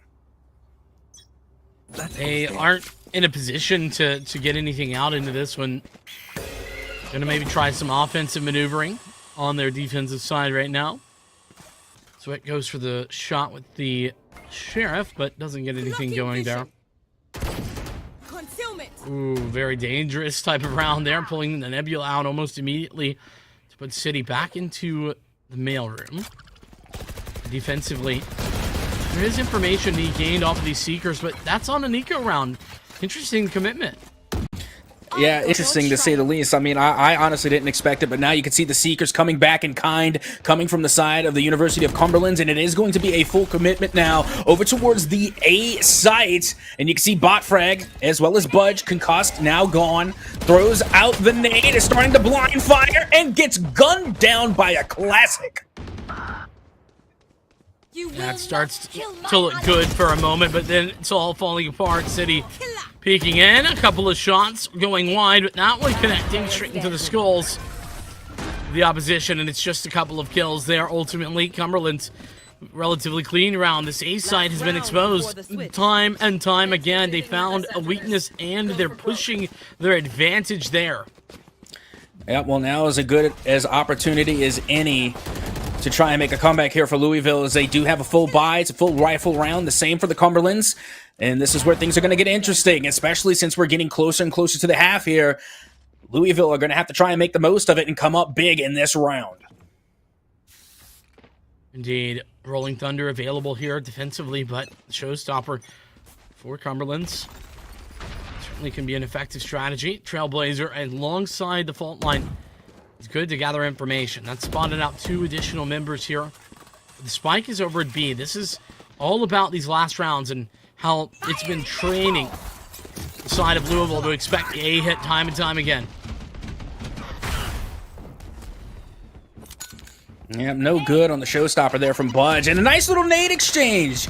You gotta love a good race hello, as now the peek comes through for Budge. And they're able to find the head click on Bocce. Get the first frag here. There goes the ropes. They checked the corner, but they didn't commit. And now all the trades being made at mid, and the spike is down on the B site. Yeah, all of the information has been given away. They actually had a great idea where these players were located because of the camera Swick had set up. Swick will get a trade after that, the neural theft that went through. My trade pawns. 1v3 doesn't even get that first kill. Shiranko will have the 7-5 scoreline, but Cumberland's, they didn't get more than 6 rounds in the last matchup. They lost 13-6 back-to-back times. Now they have 7 in just a single half. And again, this raise play here, it was literally a mirror matchup. They both threw the nades, they both came out trying to get the head click, and inevitably, it did go the way of Louisville Black. But with that being said, now that we're at the half, honestly, Vincent, I've been waiting to pick your brain on this all match, just because I am not all that familiar with Split. I'm familiar with it, but not on an analytical standpoint. I didn't do my deep dive research like I do with Icebox and all the other maps. So I want to ask, in terms of win percentage, if you know, where does the loyalties lie on Split? Is it more in favor of the offensive side of the spike or the defensive? Well, so honestly, it's kind of split depending on who you're looking at. If you're looking at pro play versus collegiate, it's actually pretty different. So I think it's a bit of a toss-up, especially at this point. It's really just more about the team, and I'm gonna stick with that. So what you're telling me is that the win percentage on Split is split? Yeah, that's exactly what I'm saying. Sounds just about right to me, as we are well and underway in the pistol round of the second half. And things are going down here at the mid. And then, of course, we have our Sage doing Sage things, putting that ice wall up over there. And you can see, look, they tried to flank from ropes. But, yeah, Louisville, they know better than to fall for that. Great adjustment, though. Plenty of players here. Louisville, the right clicks, they fail once again, this time for Cumberland's. That's the first of these rounds for the attacker side of Louisville, looking good. Just the 1 frag out of 3. Yep, now the spike is going to be planted on the A site, and a double swing does pay off, and now only 1 player remaining for the Cumberlands until there were none. And that's going to be a quick round 13 win going the way of Louisville Black. That pistol round you really do solidify yourself if you're Louisville, though. Because most likely you're going to be able to convert the second round because of it. And here's the question that I was asking before. How Cumberlands are going to approach this stage. Are they going to be... Is it going to be a mid-sage? Or is it going to be more of a depending on the situation? It looks like mid is currently where the sage is located.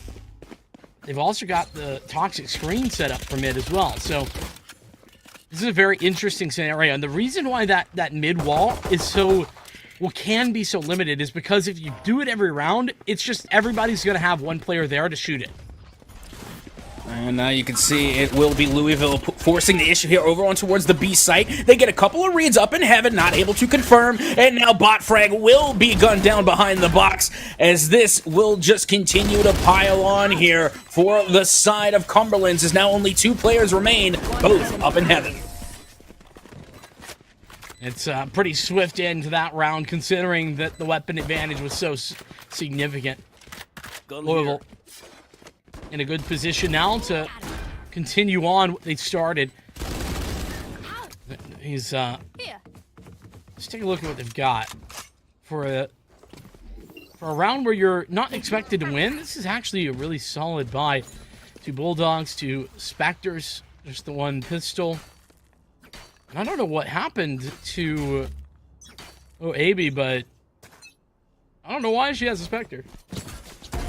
Nor I. This is actually a really interesting buy. You see me, I'm not a fan of a half buy. I usually just, whenever I'm going to save, I'm saving. You know, I don't try and play the midfield unless I absolutely have to. So I think this is interesting considering that it is still early on in the second half and, you know, they're trying to get this somewhat of a forced buy or even like a half buy. I think Cumberlands could have just gone with a full save, but let's see if it pays out for them. Well, I mean, I think it's reasonable that they're buying. It's really more of just a money management issue. This is the normal buy round. You expect for Cumberlands to win this, really. Of course, a lot of that's going to be on Leon for the time being. Trailblazer, that's going to give the information, and I love that setup. The Trailblazer moves forward, adjusts the crosshair, and it's a run-and-gun strategy right after that, though it's trades back and forth, 3-on-3. It's Cumberlands still very much in this. The timing couldn't have been better, but Barnes with the shot. The rotation from Botfrag in the 2-on-2 confirms now just 1 player remaining, and Botfrag with a lot to do. 2v1 retake now for bot frag. And honestly, they have, like you said earlier, have been anything but bottom fragging. Anytime that plays need to be made, more often than not, bot frag ends up in the conversation somehow. And you can see now they're heading up towards Rafters. This is where the Cypher is, lurking. And now out goes the Viper wall. Not much doing there. It's not on site. It's not on target. Not much you could do with it. They're making a lot of noise here in heaven. And the Cypher is more than aware, playing with the audio cues. And Cypher just gets out of dodge entirely. 1 drop down and 1 drop. 2 back-to-back. Bottom frag comes in clutch for Cumberlands to get the 2 final eliminations and the defuse. I mean, that's just a huge win. Huge plays from Botfrag. And, I mean, I don't want to be that guy, but in all honesty, a big giveaway for Louisville. They had no reason to be overswinging this. Like, Shirako, sure, take this fight. Take the contact, but then, I mean, the secondary swing, it just needs to be a kill. It has to be. And a whiff shot allows for the adjustment. Beautiful from Botfrag. Hits back-to-back headshots. A round, though, that Cumberlands, they were expecting to win, to be honest. And a round that they just barely got away with. It's caused what is right now a half buy, and I'd consider this a mistake.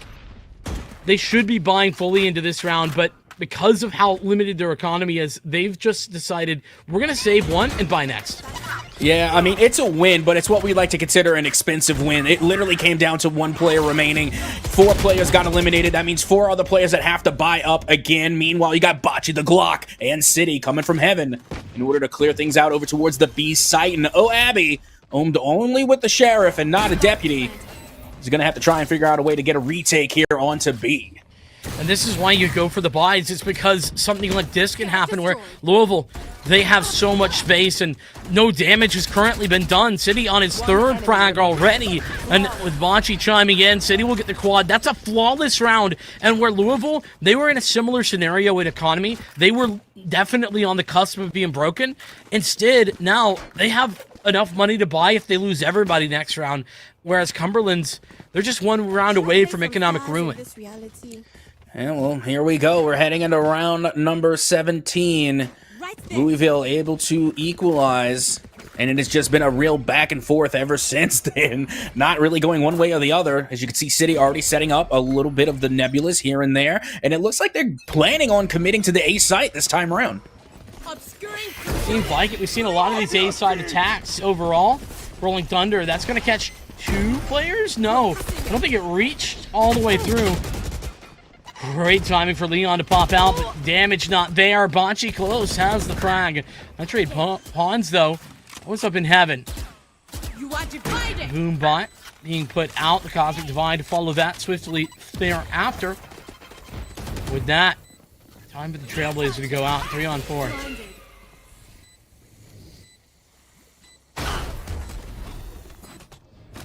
Okie dokie. I was waiting to see what would happen with the showstopper, being that the Cosmic Divide was there, so I think that was an interesting call to bring out that ultimate so early. As you can see now, the push is underway from Cumberland's. 2 punishes back-to-back. Only 1 player remains. It's Abby, who manages to flank up on from heaven. Down ramp now looks through A main. Checks. Doesn't look like it's a good attempt here. They're going to have to back off and save to fight for another day. A good decision from Abby. I think, in general, this is not enough time, really, in the clock to bring that back. The Cosmic Divide really chewed up a lot of that time and space. As Cumberland's, they are going to be losing that lead for really the first time since the game was tied 3-3. They had the lead going into that.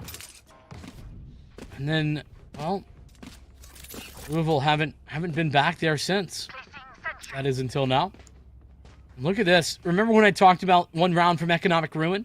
Well, here we are. We're back at economic ruin. Well, just like my hairline, it seems as though the Cumberland's economy is in a recession. As you can see, they do not have the best of buys. They're going to have to try and make something happen, or make something grandeur happen with just a little to work with. As you can see, again, it's somewhat of a quiet, slow push through Garage, not really forcing the issue. As, you know, prior in the last round, it was just guns a-blazing onto the A site. Now, a little more slowed down, and maybe a little bit more method to the madness coming from Louisville. I like this change of pace, though. The approach has been relatively swift coming from them throughout these prior rounds, and despite it not necessarily being a buy round, they do respect what Cumberland's could be pulling out. And, well, I mean, the saved weapon is one of those things you certainly got to respect. It's 2 for the price of 1. Wabby making deals and doing some good work there, connecting on for 2, but it's traded out. Now it's 3 on 3. Yep, that it is. As you can see, Barnes now pushing down onto the B site, trying to blind fire through the boxes. There's no one there. Does able to peek one out from the corner. Watch that shoulder, as that's going to be a trade. And eventually it will be the round going in the way of Louisville Black. It's solid economic damage, really, when you look at it. 3 players going down. I don't even think the spike ended up getting planted unless it was there at the very end. And maximum value, I mean, not quite maximum, but great value getting from that saved rifle. So, all good for Cumberland's into that round. And look what they have. They have a full slate of ultimates. 5, to be precise. Going to be interesting to see what they do with those. The difficult part of that is that it can be hard to be proactive with ultimates on the defense. And you can see right now, it is off to a pretty rough start for Louisville. They're already down 1. And this could be... Where did those bullets go? I'm not entirely sure, to be completely honest. I just kind of glanced over it because I had no idea. They went into the nether regions. I don't know. Yeah, well, now it looks like it's going to be a full rotation here coming from Louisville. And once again, we're right back in the mid lane. This is our favorite place to be on Split, isn't it?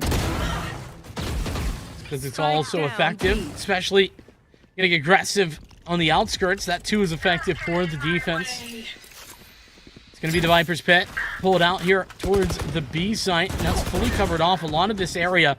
Now Scirocco, though, working hard to equalize things. I Trade Pawns is going to be in a relatively exposed position here in a moment. Rez comes through, but will maybe just goes for that shot. Trade down Pawns going A. for the frag. And this is just a great 30 seconds defensive left. setup right now for Cumberland's. Yeah, the Spike is literally stuck between a rock and a hard place. Meanwhile, iTradePawns is able to get an elimination, but not the other, as now Scirocco is the last player standing for Louisville, and they will be gunned down in turn. But I gotta tell you, that was a nice little play coming from iTradePawns to set up there in the corner and just wait for that rotation to come through, and it paid off. It absolutely did. And I mean, the res comes through from OAB. I mean, that's fantastic. And then iTradePawns, just patience working out beautifully. The rotation cut off from the likes of Botfrag. Like, all of the duels went correctly. The positioning was sublime for Cumberland's in that last round. Placing swarm grenade. But it's not over yet. Is anybody going to buy the Cypher? Swick right now has a classic in hand. They don't have a showstopper. They don't have Blade Storm, and they definitely don't have a Tour de Force. You got to buy. You had monies. You could have made it happen. Well, let's see if they can get an early entry frag and maybe take one of Cumberland's weapons. Maybe that'll work out for them. I mean, that seems ambitious, but yeah. Bit of a mistake being made right there from Louisville. They certainly would want Swick to have a weapon. Has been a deadly force for them. Also, the only ultimate is the Neural Theft. Need a kill for it. Hard to get that with just a basic weapon like the classic. Budge getting trolled a little bit by that guiding light. Pops out for a boom bot, but that's instantly given away, and they really didn't get any further information off the back of that other than Barnes is here, but they already knew that was the case. Scout destroyed. Here. Yeah, you love to see how far the blind went out for you to tell, for the intel to come in that, yes, there is a player there. But again, like you said, it's something that they already knew, and now the elimination's going down in the mid, and of course one of those was being Swick as they only had a classic in hand. And now we find ourselves in a 3v3 scenario as Barnes makes their way up towards heaven, and the Spike now goes down on the B site. Big frag, though, from Scirocco. There's about 15 seconds remaining. Spike in a weird spot. The aggression. iTradePawns has the shot. Spike's been recovered. But there's essentially no time to fake this. You just have to straight up go for the plant. Oh, and Spike will not go down in time. A big whiff. I think it's really just an aggressive maneuver that didn't work, pushing in towards spawn like that. And to be honest, I didn't even think that Louisville had enough to buy here, but you can see they do get at least 3 Vandals, 4, and a Guardian. I really thought that was going to be a costly round for them, but no, they did manage to hold on to their credits and use them efficiently. So well done. You know, they get to go into this tied round 10-10 and have themselves a decent fight, if not a favorable one, is now round number 21 is officially underway. It's a big round because both the teams' economy probably on the cusp of failure. Louisville especially. Cumberland's actually probably has a little bit more in the tank. I've got your trail. We're going back to the A site, though. Seeker's out. They have a Rolling Thunder to potentially get onto the side or play defense once that they get there. But I guess entry will be the plan of action. iTradePawns has already hit the 1. You know, from the free cam, I thought that was Botfrag that managed to get that, but meanwhile, you have Scirocco able to come through to get 1 elimination, and now the trades are being made, and now it is a 3v2 scenario. Let's make it a 2v1, but look at this Botfrag. Literally 1 hit at the moment, and no one remaining to give them heals. So this is doable for Scirocco, but it looks as though Cumberland's could be walking away with a pretty clutch dub here in round 21. It's just giving the position away, though. Very scary. One Now, enemy remaining. Scirocco knows precisely where 2 players are, but the 30 seconds showstopper. All they need to know is where their player's located, but they're going to go for the fight, and Cumberland's with a massive round win to pick up 11. Okay, Third map might be possible here if Cumberland's can push this into a victory. And a timeout coming in none too soon. And again, this game is really starting to get away from them a little bit here as they are now down 1 round. Cumberland's only needing 1 more round win to put themselves on match point. And right now, with the way that the monies are kind of set up, the way that we're looking at the economy so far, it looks as though Cumberland's will more than likely have an upper hand going into this next round. It should have more buying power. So Louisville, they're really going to have to try and come up with a strategy going into this next round. Do you save? Do you go for the force buy, the half buy, or do you try and buy up? Do you try to go for the full buy and deny another win from the Cumberlands, or do you sacrifice that win in order to come through with a bigger, better buy next round? It honestly just matters about how much money you have. If you can comfortably get a purchase out and have at least a reasonable amount of money into the next round, then you go for it. If not, then I think the save is the right call. But in all honesty, Louisville, they've been good but not great on their gun rounds. It's not as if Cumberland's has been losing all of those gun rounds. They've been winning them. So, a tough task, a tough call to make, and a big round. Not only now, but in a moment's time. And here's the answer to your question. Not enough to go for the purchase, but they do have enough to get some deadly weapons here. They're going to pick up the pace. And look at the push coming from Bocce. Just going to go full sin here. Has to dodge every utility thrown at them. The snake bite, the boom bot, and still was not enough. They do get dealt with immediately in heaven. As you can see, Abby just lurking behind the box, waiting for the moment to strike. And there it is. Able to pick up 1 frag. Does not get the other.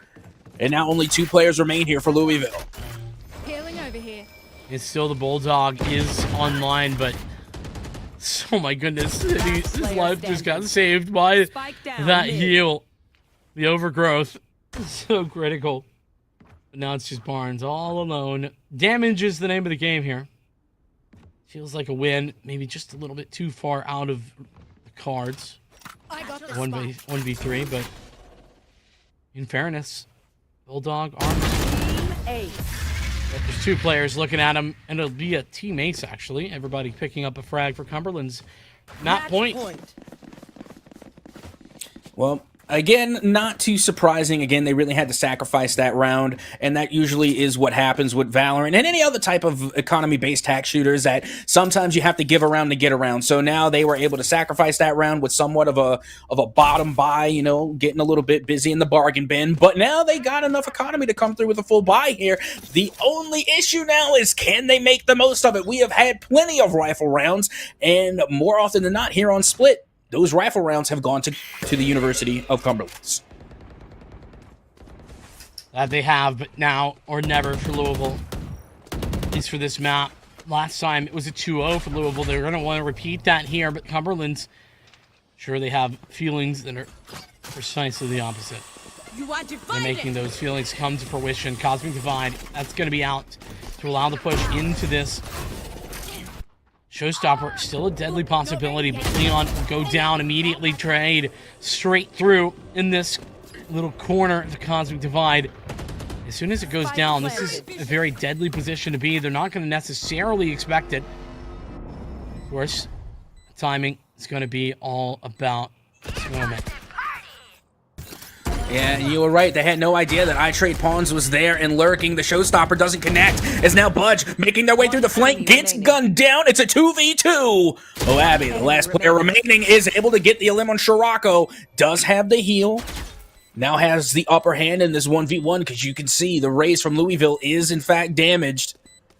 And now they're playing the corners here, waiting for the audio cue. Don't peek your shoulder too much. Don't give it away, give it away. And out comes the sprays around the corner. Here we go, and it will be Bocce the Glock to come in clutch for Louisville and garner them at least 1 more round win as we head into round number 24 now. Final round of this game, unless we head to overtime. 30 frags for Scirocco currently. Big clutch, though, from Bocce in the last round. Oh, this is a nice spot. The 1v1. Money to buy, but it's not perfect. Bulldog in the hands of Abby, and to mobilize my pack. I'm thinking Budge, yeah, gonna have the Vandal, but just half shields. True for 1 additional player, so Cumberland's not at full strength, but it's awful close to it. Yeah, seems somewhat of a bargain buy coming from both sides. You know, we got a lot of second-tier weaponry going on. You can see already Swick with the Guardian. Let's see what they can do with it. They do get a peek out. They land only but one shot there. Not much doing, especially when you take into consideration that Cumberlands have 2 healers on their side. I like the slow approach. Very little information given away. My trade pawns will go down. Does hit a bit of a headshot, but now they can meet up with the player in Raptors, find their positioning. Showstopper goes out, and Bocce has that frag as well. There's not even a player on site. Overtime seems plausible, but Leon hitting the herd. Where you are. One enemy remaining. Okay, I mean, I don't even think that they needed the ult, but why not? You know, in that scenario, it's a 4v2, now a 4v1. You want to ensure that you make it to OT. You want to go into extra rounds. So yes, use the Cypher ult. Use all the ults that you can in order to put your team even further into this series. But Budge now stuck with a difficult 1v4 retake. Difficult turning to impossible very quickly. It is overtime confirmation. Louisville. It took a bit of an effort, but they made it there. Overtime. The clutches have been back and forth. Really strong showing from Cumberland's. Game that, I mean, they got 12 rounds total last time in the series. Now they have 12 rounds in this second map, and they're going to have some more. That is, they can win 1 or 2 rounds here during this overtime period. That goes there. Well, here we go. We're heading into extra rounds. It's OT on split. This goes here. And things are about to get really interesting. If they weren't already, I mean, we saw the back and forth. It seemed as though Cumberland's had it all wrapped up and good to go. But no, Louisville has to answer back, and the tug of war continues as we get ready to head now into round 25. And let's see. Yep, it's time to see who's going to get the upper hand off of this entry frag. It will be Cumberland's this time on the offensive side of the spike. Indeed, a continuation here now. What was a fantastic offensive half for Cumberland's. Remember, 7-5, the scoreline in their favor. Guiding Light doesn't gather any information. Trailblazer are going to follow that, but a very passive approach right now to the A site hold. But Bonfrag going to find that opening kill. City gone down. That's over in mid.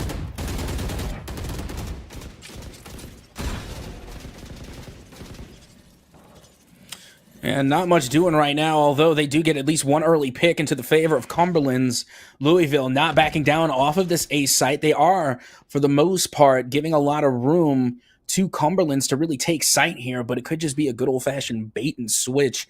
As you can see, the majority of Cumberland still looking down long here on the A site. Aftershock, Trailblazer both being applied, but Cumberland's attack seems to be nigh unstoppable at the moment. 2 opening picks, a dink down on to an additional player.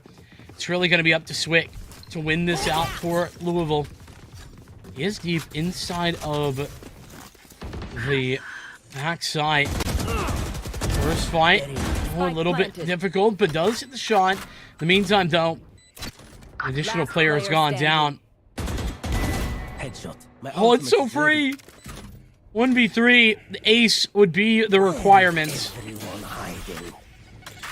Yep, and they got the ult, so that neural theft is going to help them out a good bit here, and this is going to be difficult just because every single player from the Cumberlands knows exactly where Swick is. So now you can see the orbs just going to keep them from pushing in without taking a substantial amount of damage. Finally, it goes down. 1 head click down. 2 more to go. They look towards the side. They need 1 more, but they can't get it. Swick gets 4 out of the 5, but unfortunately, it is not enough. The Cumberlands will now take the lead here in OT.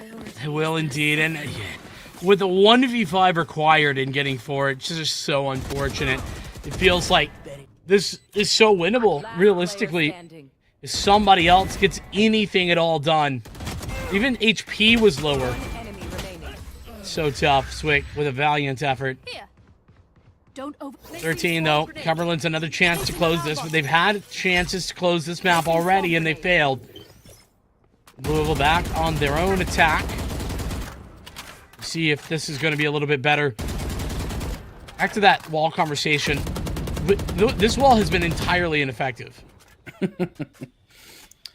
I mean, at the mid at least, but you know, when it comes to solidifying a plant, you know, protecting the spike, it definitely pays dividends. We saw it in the last round for Cumberland's. I think it helped them a little bit, if anything.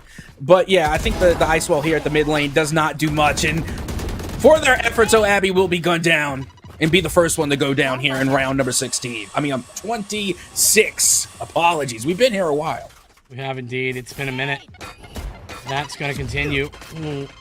Great movement there from Shirako.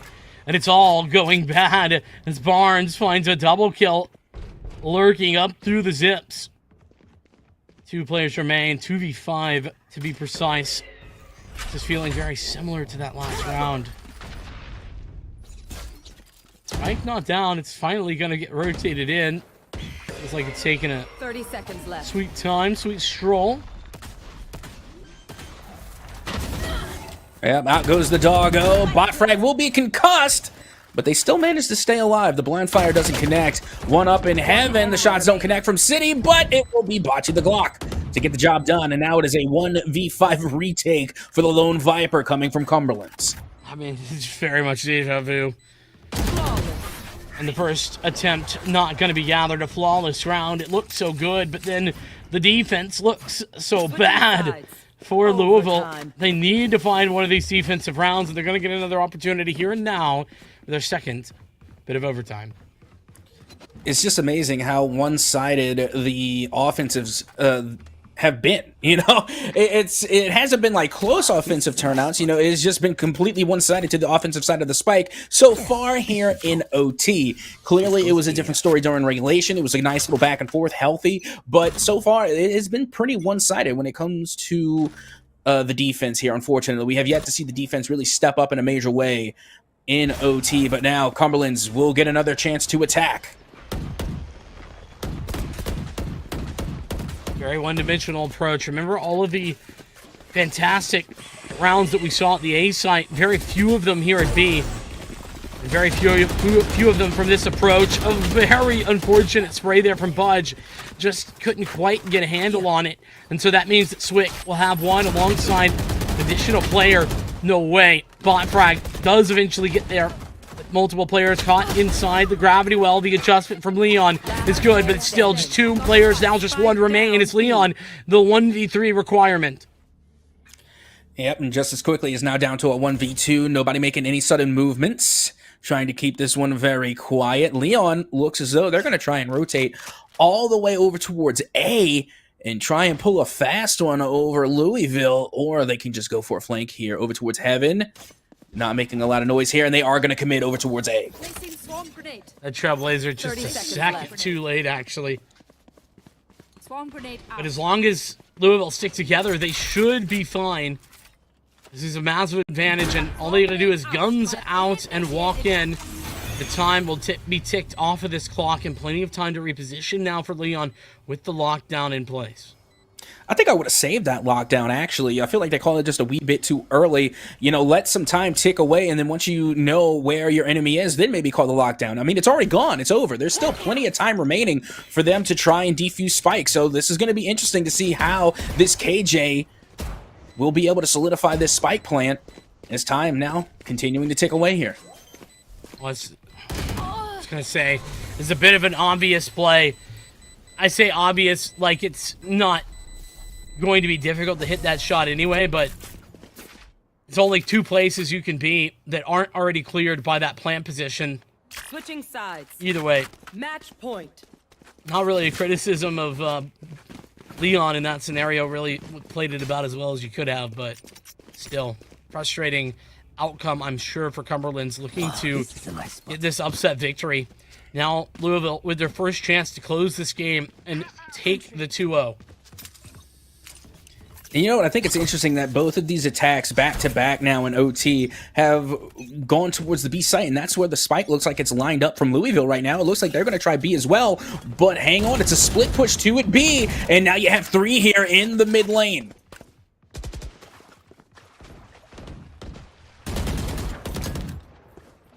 A bit of a aggressive positioning towards mid here. This judge could be fantastic, but I don't think Swick is going to have any idea this judge is right here. It's so hard to read this scenario.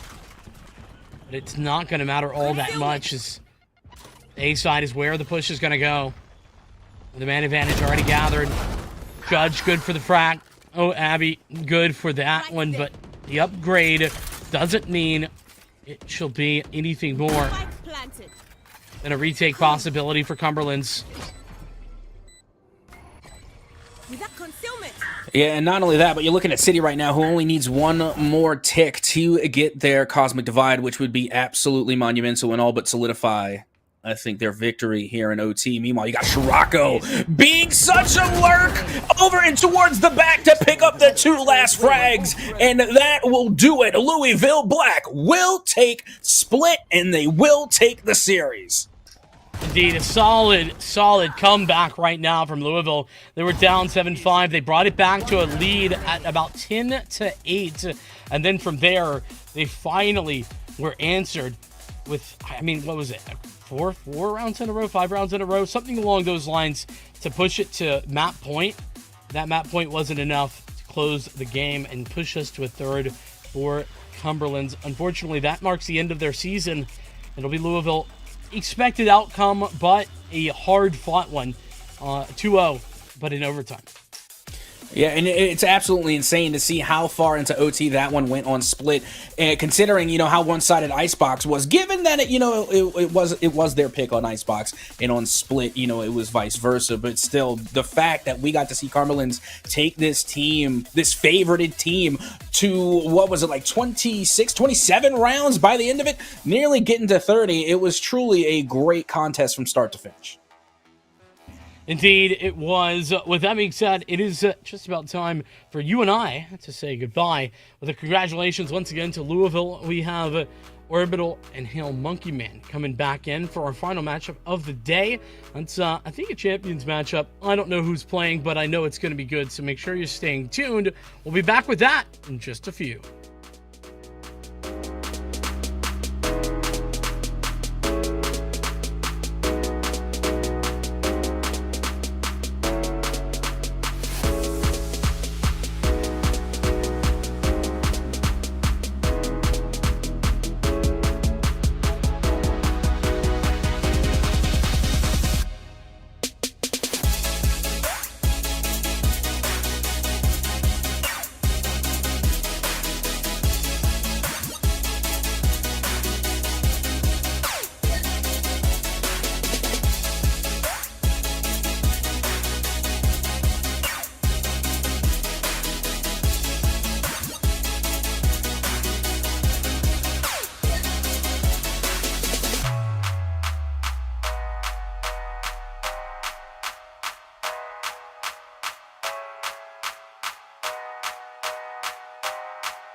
Welcome back, everyone, to the NECC Highlighted. My name is Orbital. You know me, and you know what week it is. We've already completed the final week of the regular season, and with that, the teams are ramping for playoffs. Only time will tell who really comes out on top, but until then, go ahead and enjoy some of the highlights of this week. Against the world, looking for, able to slow them down for a second, but now the position is going to be known. Make it 1, make it 2, make it 3. Are you kidding me? The clutch comes through as Jakey wins the pistol round for Lancer Gaming. To eventually turn into a 3v1. Gave him Oh, Shady not even looking the right way. Lockdown for the defensive side, and they have lost mid control at the back of it, but K-Roo just gets aggressive. An ace should their team give them the opportunity to get it. But look, K-Roo's not wasting any time, will find a double kill of their own. Now looking to clear out this hell position, finds a 3K for themselves, and has now seen the final boss. No way. 4K for both Jets. Now on this retake, we're looking for Sushi as well as Catboy to have a lot more ability and flexibility, but that won't be the case, as the Jet of Platy will pick up their second 4K in a row. A quick whirl around that corner, trying to slow anyone that may be moving their way. Frenzy in hand, Luciano will bait for the one-on-one. Now has the option for the kill. Plenty of time still, but they'll need to find that kill soon as time is ticking. They'll go for the swing. What a lucky shot by Apple Pie. Let's be frank. They might not need 2 of those in place. And so you get an MPX2 and SMG12. There's a collateral. Yeah, triple kill potential. Kennis is taking. It is absolutely impossible for them to get these hatches open right now. They have no hard breach potential in the slightest. Caught unawares, and now the players on Hood Blazers, they have to rotate over and try to take out Genesis, but they're just going where all the kills. Another triple kill now. They know where they are. They know they're in security, but apparently they don't, as we just see Salty run straight into them. A quad for Genesis now. One more, and they very easily get the ace. Bentley knows where they might be, but they don't know they've rotated around. They might know where they are. They're going to swing forward. They're not aiming the right way. It's an ace for Genesis as they completely shut down the push. Thunderbird, device. There's not a lot of health and not a lot of time for the defense. Bentley takes down 2 players in a blaze with his shotgun, just peeking up around the shield, and that's exactly what he needs to win this round. Try to maybe get something going here, but they don't even know where to aim. They don't know what to do. The swing comes out here, and they do get Shirito, but they need a little bit more. The Monty's still alive as well to cover that diffuser. They get 2 and rotate over because there's a castle barricade there, and they do manage to get rid of it. No and way! They managed to get The it headshot! They get another one! It's a quad! All they have to do is get 1 more! It wasn't even set up on the solar side. And he's just going to find a free pick, walking in sneaky, catches bunnies off guard on that castle, and he's doing all the work over here, and they now already have site control, and Clark is going to have to start working their way back. Rated gets taken down to Sneaky, finds his second, and he wants more. Slowly advancing, knows this player's in this corner, finds his third of the round. Now, of course, with all highlights comes some funnier moments, even if they're fails or just silly moments, whether on production, on players, or on teams in general. Let's go ahead and highlight those as well. Here are this week's misclicks. Ants, I think, is time going to be on their side? Nah, I don't know if they got it. I don't think they but have I it. could be No, wrong. no. Yeah, no. Needed it 4. Just barely 3.8, I believe, was on it at the time in which they landed and started to put down that plant. Right now is that they don't have a lot of explosives to throw at, like these castle barricades, for example. There's no sledge available either. Oh no, May on that Twitch reaction was not expecting Genesis coming right on up, and you're already at a for Skelly P. He's even got eyes on the defuse, but who's left? Where is A1? He'll go in for the defuse. A1's waiting outside. A1 doesn't hear the sound cues. Skelly P's gonna pull it off. A1 fires his shots in, and he bottles it. And with that, those are our moments of the week. Of course, they were a little bit shorter this time, as some leagues had already completed and some games didn't have any games this week. But of course, we enjoyed every single moment of it. In the next couple of weeks, look forward to some more action here with the NECC highlighted, as the playoffs will start and teams will have to fight for their lives. Thank you so much for tuning in.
Welcome back, everyone, to the NECC Valorant Playoffs. Hey, we are a brand new cast here, as I'm Hail Monkey Man, and of course, alongside Orbital, we're going to be guiding you on the final match of the day. It's the quarterfinals, the first round, and we're heading over to the Champions Division. It's the battle for Texas between UT Dallas and UT of Austin, the Longhorn Gaming, and of course, the Comets.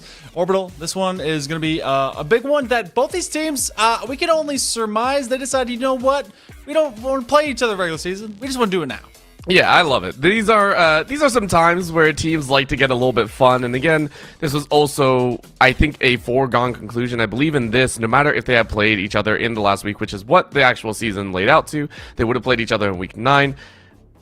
I don't think the standings would have changed. I think they still would have ended up in the same exact scenario. So they're like, you know what? Let's keep it fresh. They opted to not play against each other. They are now both facing off in the quarterfinals and are about to hammer it out in a full best of 3. Very excited to see what they can do.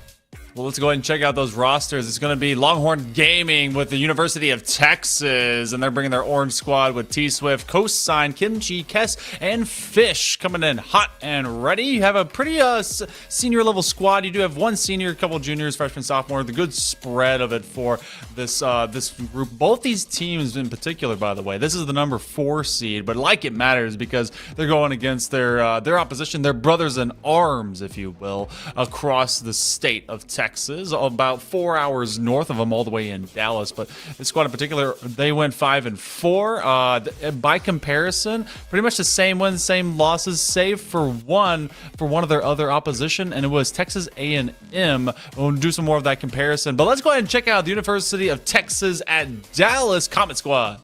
Yeah, this is going to be an awesome team to roll out here. Again, pretty much a pretty high in terms of level of competing right now. We have a lot of juniors and seniors, and then one freshman to round it out. It is Proximal, Skim, Aetha, Ane, as well as Avnishot, and that is going to be a fun time, and hopefully this is going to be a good squad matchup, because again, these two teams had not played against each other the entire time. Maybe they scrimmed against each other, but this is going to be the first time they meet in a competitive setting this season, so very excited. UTD have a lot of comp sci, comp engineering, mechanical engineering, and IT systems major. These guys love computers for the most part, maybe a little bit of math, and so maybe this this squad that seems to be just a little bit older, maybe a little bit wiser, could be able to surprise the Longhorns as we head into our map set tonight. It's not quite the College Classic. In fact, it's anything but. Going to be kind of a weird one, honestly, as we get to see Haven, which is pretty much always there. Ascent gone. Split will be at the midway mark. If we call it midway, could be a 2-0, but if we decide to go the distance, well, it's going to be all fractured and broken up here, Orbital. Oh, we're continuing this, aren't we? Oh, boy. Yes. For those that don't know, me and Hail Monkey Man may or may not have been casting together over the entire weekend, and we had way too many puns in our drinks, so, you know, we'll be a little bit punny here as well. Yes, that is going to be a little bit of a fractured decider at the end of the day, but of course we won't be going underwater to catch those pearls or floating up on the lotuses. So Haven and Split, of course, very interesting to watch. Haven itself, I will always say I prefer the 3-site maps over anything. The reason for that is we can see a little bit of variety. Yes, there are some teams that will always say, you know, 2 sites are better, but I think 3 sites breeds a little bit more entertainment and a lot more split decision making. So I'm glad that it's the first map. I do like seeing that Ascent is both kind of a point of debate, because Ascent coming off the table, that's your kind of quintessential neutral ground, since everyone's pretty much played that one too, you know, to hell and back. But Haven is going to be that standard decider as we start things off. This will be a tone setter, a trend setter between these two teams. We've seen a lot of differential when it comes to what kind of initiators want to go in. Breach pretty much will be one of your mainstays for retakes, and I think it comes down to what you want to do as a sentinel. Often and always we see killjoys. I do see, well, if it was for all of a small moment, the Cypher that was floated on, and sometimes that can be a pocket pick. This one, nearly a full mirror. Guess what? If we stay with what we're floating on, it definitely will be. Ooh, and maybe we keep our heads above water. Who knows? Only time will tell. But we do see the Breach and the Jets, as you said.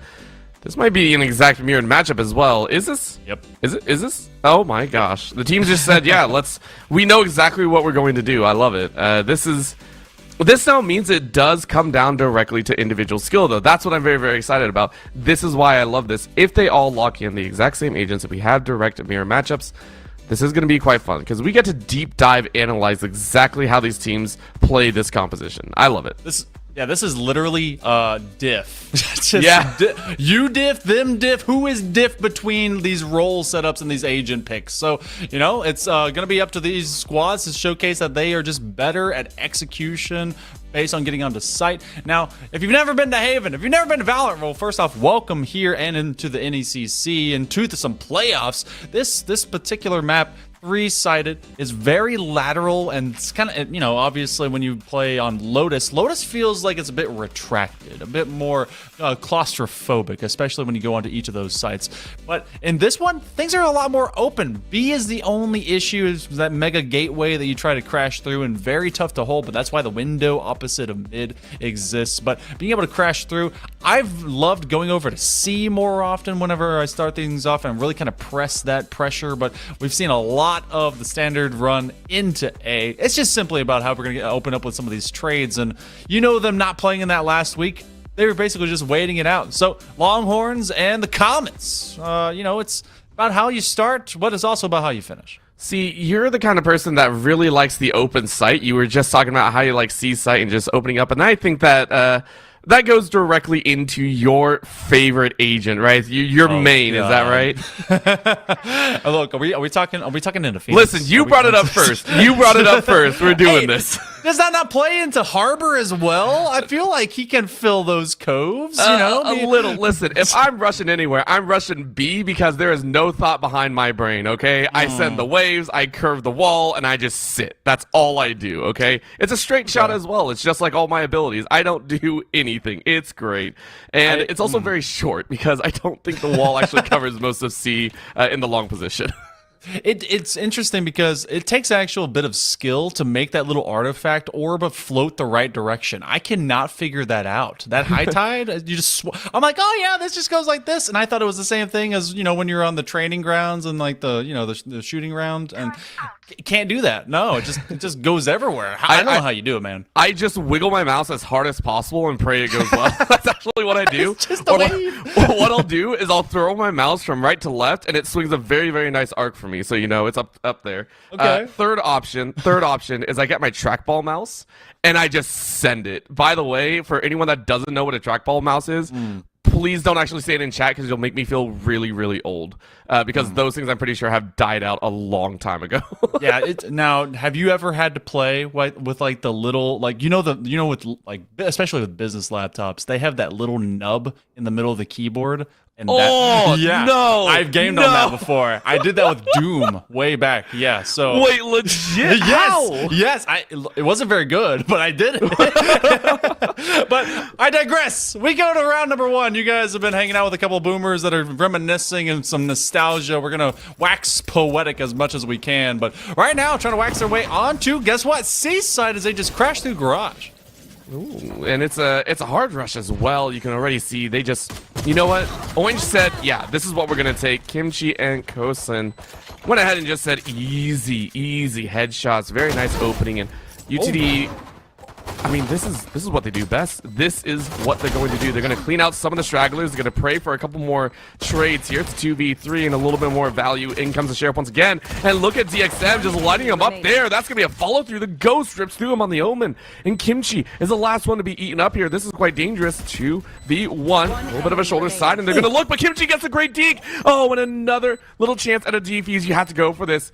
Avni, are you gonna get it? Pros don't fake, but now you get popped off it. Oh, and Kimchi clutches it out. Back and forth, the highs and lows, and Kimchi comes out alive. They nearly did that right under their nose. Just hanging out inside of the dark cover. And man, I mean, I thought that was about to be X gonna give it to you, especially with DXM coming straight onto site and making just a bang of all that movement. But, you know, hit up this replay. Why not? The early trades into garage were pretty flashy, and Avni shot was really one of the big ones that just was aggressive, had no hesitation about getting into those fights. But it was Kimchi that's not just a side dish, they're going to be the main dish. They pop a few headshots to get a 3K into that round to really give the Longhorns a good first start. Listen, between the two different snacks that I could probably eat on my current diet, I would probably take kimchi over anything else. Like, legit, that stuff is so good. And right now, kimchi holding it out was solid as well, and it's going to make UT Orange feel a little bit better. Now, granted, UTD Esports, they came out with 4 kills, and that is solid for themselves, mainly for Abney here. T-Swift is going to go ahead and light up 1.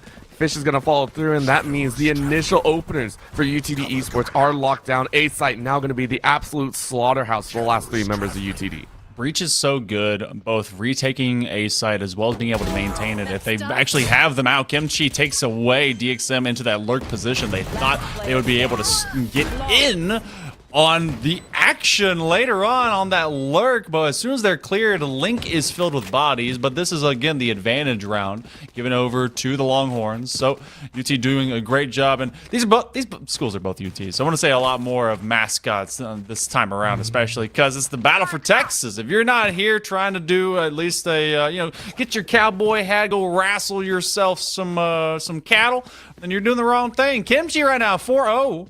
And that was the rest of the squad of UT. They're going to be playing into their bonus against the Comets. So right now they've just kind of swung side to side, really kind of testing all the points on this map. And look how aggressive we already have that push all the way up into C. I like it. Again, this is UTD Esports saying they have the main setup, so the Comets are going to try and streak fast, and they do.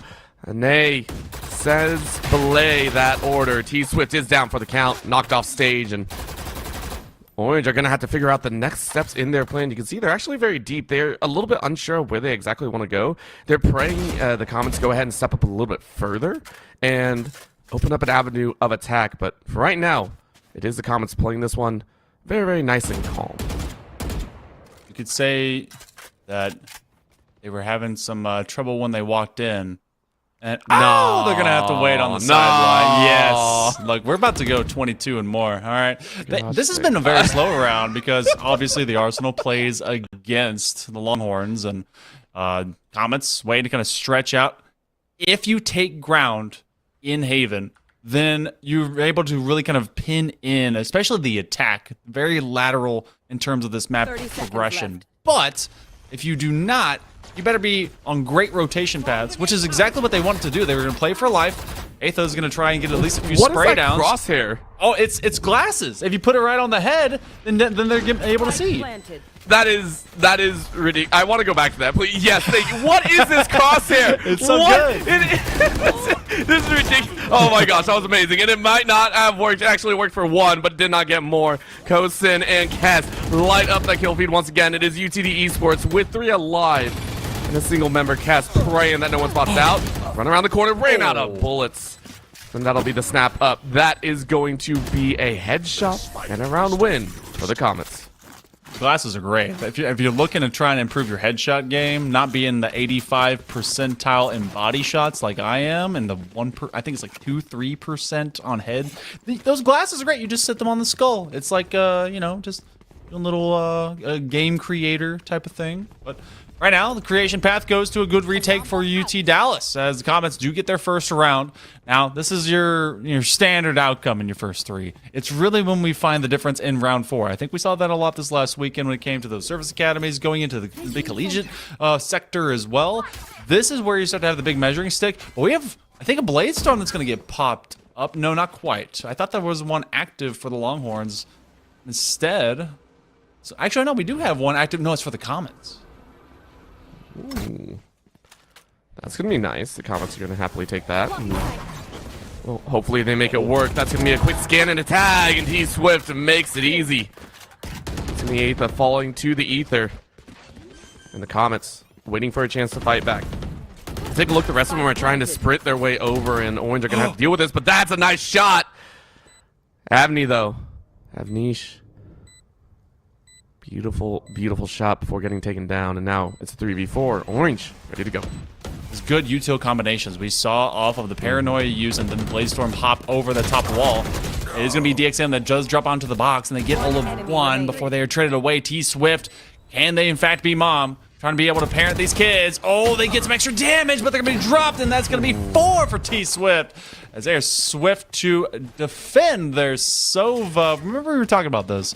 How in the mirror can we measure these squads? And it's about how you execute, and really now seeing our first real gun round, it's starting to look like Longhorns may have the current execution advantage. Just a little bit, and it's also just how quickly they can move on the attacking side, right?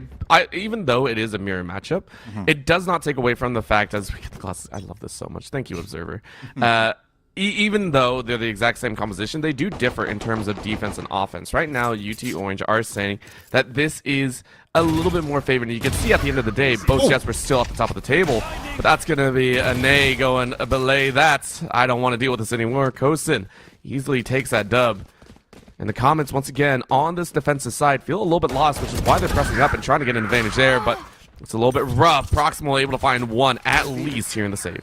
Going to try and upgrade and grab that rifle if they can, because they do drop one Longhorn member, and they're on kind of a save round. You see them all clustered up together. That's all of two, remember, right now for the Comets, as they've been able to take C site pretty much with authority. Proximal is making approximate moves out from B. They're looking at door. Do they check corner here? Kess waiting. He sees the gun swing. That one just gives him away. Now Aetha, glasses on head. Hey, there's your prescription, but they will drop them here, much like Velma, a mystery, but the mystery is solved for the Longhorns. They find a fourth. So through the first 5, I know that this map can be tough on the defense, but the attacker side of the Longhorns are running true. What kind of Scooby-Doo movies are you watching? Are you watching like the new ones? Is that what you're doing? Yeah, like, they're good, man. I don't know if I can trust you. Look at that. The glasses are so good. So perfect. So perfect. Still, though, 4-1 is an onset that we were not, I want to say, truly expecting. As we go right back, take another look, and now we just want to see the death of the Killjoy. The Joy has been killed thoroughly right there. Now we get a little bit of a bunch in as the Breach decides to knock out their own team, I think, as everyone goes, what the heck just happened there? Eyes are open, though, as T-Swift is going to chase in again. As the Jet, you are the entry fragger and hoping to find some more, but UTD Esports, go ahead and say, we'll take the passive route. You own this site. We'll do the retake.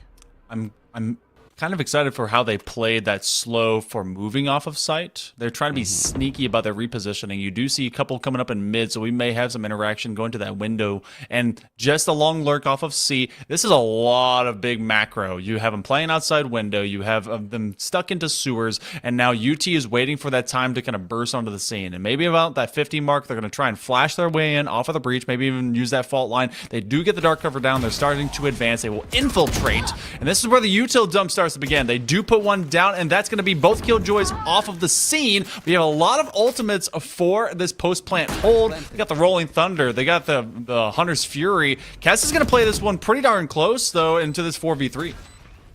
I mean, they got everything, right? They have just about everything, but they don't have another body. Avnish says sit down, looks for another, but can't find it. Kosin easily snaps that one up, and now Kess is ready on a rampage. 1v3. DXM praying for a chance, gets shock bolted out, gets one shot. Are you looking for a little bit more? Rest of the team says nope, not today. And wisely backs out of that secondary shock bolt. DXM just waiting for exit frags. I don't think anyone else is really going to take that chance. Kess does swing and finds a headshot. So 5 rounds right now to UT Orange on their map pick. First quarter of this first map just not going the Comets' way. They've not been able to properly get themselves situated. They did play for life, and I like that they, clustered up together and they seem to be in proper positions, but it's just this the stock of staggering when you're going to be able to just get on there. So at the 50-second mark, it was exactly as foretold. They flashed, they dark covered, and they just pushed in, and they're changing up the angles at which they're doing it. They've been playing some from long, they moved over into sewer, and now you're stuck in the cycle of suck and suffering because you have to deal with always saving. And Aetha, they're like, all right, if they come over to A, they're going to get a shorty in the face, but it's not going to happen. They have been trading back and forth across this map, and the cluster right now leans itself to A and B, but it looks like C is in our foresight. I'm sure they did not see that coming. Of course, they also didn't see the B site rush here. That is a quick snap on Kimchi. Easily done, opening up this middle of the map. And the rest of the Comets are quickly trying to spiral around, find a spot to get a kill. Avnish said, nope, not that way. Rest of the team is there. Take a look at the Killjoy all the way in the back lines. Ready with that shorty. You were talking about it. This surprise package can come about. It is so short around the corner. You see the gun. You got one shot, but you can't get the other one. T-Swift and Kimchi shut that down real quick. This game is, you know, the one genre they don't talk about is that it's a horror movie. Evney is trying to be able to get one, but from your temple! Oh, check your 6, check your 3, and your 9, too, because from the flank comes Fish. Just when they thought they had a chance, as that timer was ticking a little bit quicker. Those bullets are thicker than thine temple and skull. So, great job being able to hold multiple angles, not just the pretty well telegraphed window, but straight up from the flank. So, right now, Longhorns running away with it. Only one being gained by UT Dallas. This squad, the Comets, trying to find a way to just change up the game plan. They're going to have another gun round, and this is one they honestly, I mean, they got to win. They got to be able to find some level of momentum. Oh, they do get it with the first couple of picks. They make it look so easy considering they're down 5 rounds. They're like, look, I don't know what you're talking about. This is ours. Sit back, relax, don't take another round. Orange quickly running the opposite direction, and Cass says, why are we running? I just got another kill. What you talking about? That was easy. Standing in the pool of their own dead teammates, by the way. Just surrounded by bodies and mistakes. Just anyone that wants to come and see him again. But Aetha, this defense has been pushed so often. I mean, look how this passive they're having to play, receiving the Longhorns. But they've been giving up that space.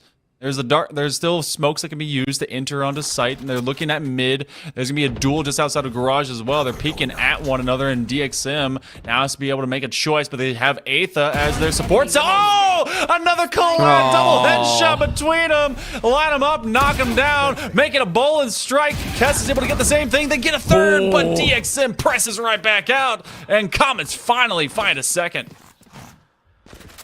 Oh, man. They also lined up at the very end. I had to do a very quick gasp just to make sure that did not, like, catch in my throat, because that could have been so dangerous. But it is a round win that...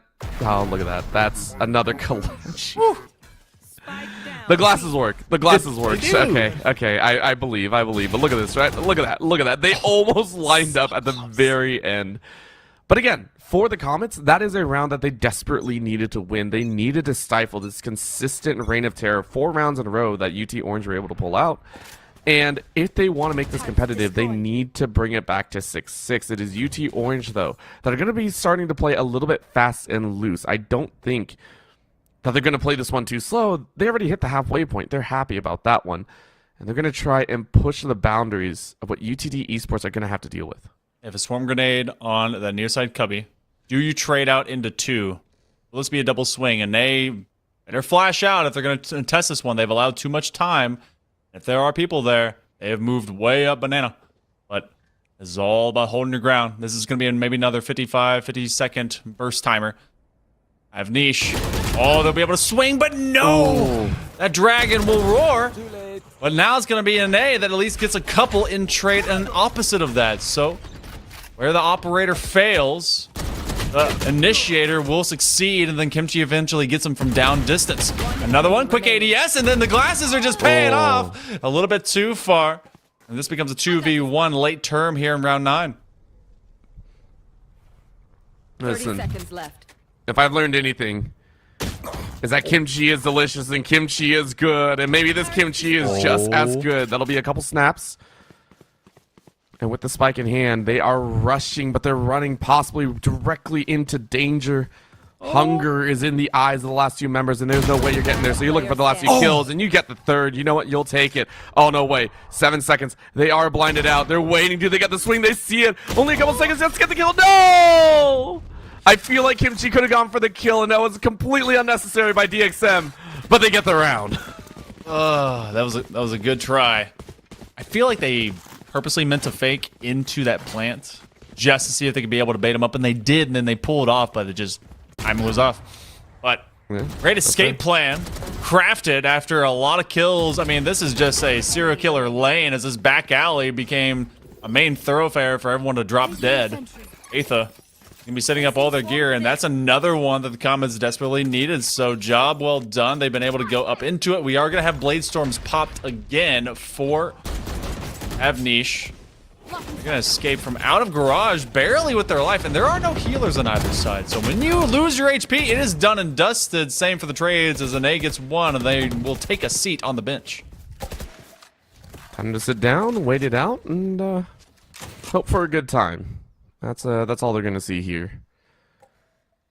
Wondering what happens though is going to be the rest of UTD Esports. Where do they go? Proximal cheating very far up C long, and this is a big opportunity. You found one looking the wrong way. Kess wondering why the heck no one called it out. Fish on the other side gets a kill, and now Kosin able to find a third. Beautiful job by the rest of UT Orange as the Comets now wonder what they can do in a 2v3. Last player standing. Not much. Getting caught off the blind. That's a great pop flash straight into the mid Ginny. And then they're going to be able to set up for post plant into a 1v3. A very hard initiator, but you got nearly 2 full health bars. And Aetha, well, hey, we love this this crosshair, and we've been seeing a lot more of it because Aetha's been able to stay alive, and the parrot of the Sentinel will give them away. The fault line though is going to drop, and Kosin has done such good work on a third of HP, and it's been working well. They've been able to kind of bounce back. Checking them out. They actually hold the second from the last slot, but that's how deep this Arlington roster really has been. Aetha could have been able to transfer that firing rate over, but they just couldn't be able to take advantage of the Swede as they swung around the box. So 7-3 in our first 10. Longhorns looking pretty strong right now, Orbital. They're looking great. As much as I love the glasses, I did have a thought. Maybe Aetha actually wears glasses or lost their glasses today. And they were like, oh, I need glasses somewhere. Got a little bit of a crosshair on there. Makes them look a little bit better. The rest of the team might need glasses as well. And to be able to get a little bit further up. Right now they have 3 rounds under the belt. They're hoping for a few more. I mean, you got, this round and next to try and play it out. But the ulties are nigh identical. 4 on the other side. It is a 4-1 split. With one lurking. This is going to be so dangerous. Again, very, very nice on the Owl Drone. Gives a lot of info. Gets some shots off, but it leads to the feint of the A side placement. And DXM teleports straight to death. Great trade. He's Swift. Been that person that a lot of people expected to just pop off, and they have done exactly that. One thing they didn't need, a dark cover, rather, from the shadows. This is, again, a save round, and because of what these breaches can do, the Aftershock is so good about being able to repel. Kimchi's going to put a swarm grenade out, and they're caught from both sides. Right now, Longhorns, flawless round, and whenever there is just a singular source or sign of weakness, the Comets, they just can't escape it. No thrifties right now. And Kimchi has been ruinous, be them a side dish or a main course. And we have too many ults on the field. I'm just going to say it. This is the final round. This is going to be a very explosive round. Explosive if only about 2. Well, I guess, yeah, the Hunter's Fury, right? That's explosive. Would... I guess the Breach ultis would be considered explosive as well. That's very explosive. Okay, the knives just say, no, we're not dealing with this today. That's a little bit of jet-on-jet action that would make everyone terrified. And look at that, UTD Esports, when they unleash the ults, or at least one ult, they fire back. And it's down to a 3v2, make it a 2v2. Once again, T-Swift with some nasty resets here, looking for a few more. I think 2K already under their belt. I think T-Swift gains speed every kill. That'd be a very, very dangerous attribute to attach to a jet. Swift. Oh boy, off the default. They're going to try and get some extra damage from this long form. Try and take away the default. That will at least delay for the time being, but Kess does eventually fall after. Oh no. So, now becomes a hero moment. Oh. Nice swing, a few knives, but not anime enough to be a moment that you survive. So it will be the Comets that get at least one. So they will be 4-8. Not the worst outcome given how attacker-sided and minded this map can be. That's not an excuse for all of you on defense, but when it comes to 3 sites, it's often harder to defend. Yes, we discussed this before as well, right? And I think the compositions also lended itself to a very aggressive nature out of some of these players, right? And look at this. The lineup could have been phenomenal, maybe if you had an operator in hand, but it was still very good in general. Again, UTD need those extra 4 rounds. Now they're on the attack, and I think their composition, these two compositions do yield itself to, as you said, working on the extensive nature of this map. It feels a little bit more attacker-sided. It feels more in favor, so this comp is built around being able to force your way on the site, get a plant, and then back away if you need to. We're now going to get to see that chance from UTD Esports, or if it's just straight up UT Orange being better, as they are now on the defense themselves. If I ever said UT Arlington, I apologize to you guys out there. I know it's Austin. If I said Arlington, You're I about apologize. to get crucified. I know. Look, I'm from Texas. I'm from Fort Worth, so that's better than all those Arlington and Dallas and all that stuff anyway. But what's even better is the fire coming through that dark cover. They just straight sprint on to C, much the same way that we saw the likes of Longhorn Gaming do before. You guys can come at me, man. Forward's just that much better. But they quickly get the blind, and then the retake comes in hard and heavy. And then becomes a 3v2. Oh, but the pop as they're trying to be able to get that right click, and then Swede for Swede, blood for blood, a distant shot with the shorty. That's not gonna happen. So the defuse will come through. Thanks. You know what? I can respect the attempt, right? I can respect that attempt at a shorty from about a good 15, 20 feet away. It was an attempt. Still, though, phenomenal job coming in from UT Orange on that comeback. With pistols, it is, in my opinion, quite difficult to fight your way back, even though it seems easy. You have to swing together. You have to be on point. It is a skill check in this game, so very, very nicely done. Now they bring out, oh my gosh, that is an Ares, an Ares that I do see in Kess's pockets. So this is going to be a rude round for UTD Esports. They're about to feel the full pain of the gods. I was wondering if they're going to put that into mid. Often when you see that heavy gunplay, especially off of an Odin, you see that kind of roll up into that mid window. But, well, hey, they're going to try and do it here. Oh my gosh. Full spray. You saw Avnish like gently step backwards. I love it. Oh! Oh! Well, the trade will come through, so DXM does drop to the floor. This attack is at least stymied for the time being for the Comets. Kimchi trying to get tiny bit aggressive here through the double doors. But it does look like the attack will continue as that spike will lend itself over onto A, but the Ares is just too strong. This is a 3K for Kess from the God of War. Make it 4? Yes. Oh! Come on, Aetha. No, Aetha, don't go that way. You know you want to be a homie. You know you want to be a homie. Don't do it. Ooh. Yes, kill Fish. Kill the rest of the squad. Kill the rest of them except for the Sova. You know you want to. You know. Oh, come on. Well, I mean, the spike is in the other direction anyway, so we are going to see this happen one way or another. However, Kimchi. Oh, Kimchi, you ruined it.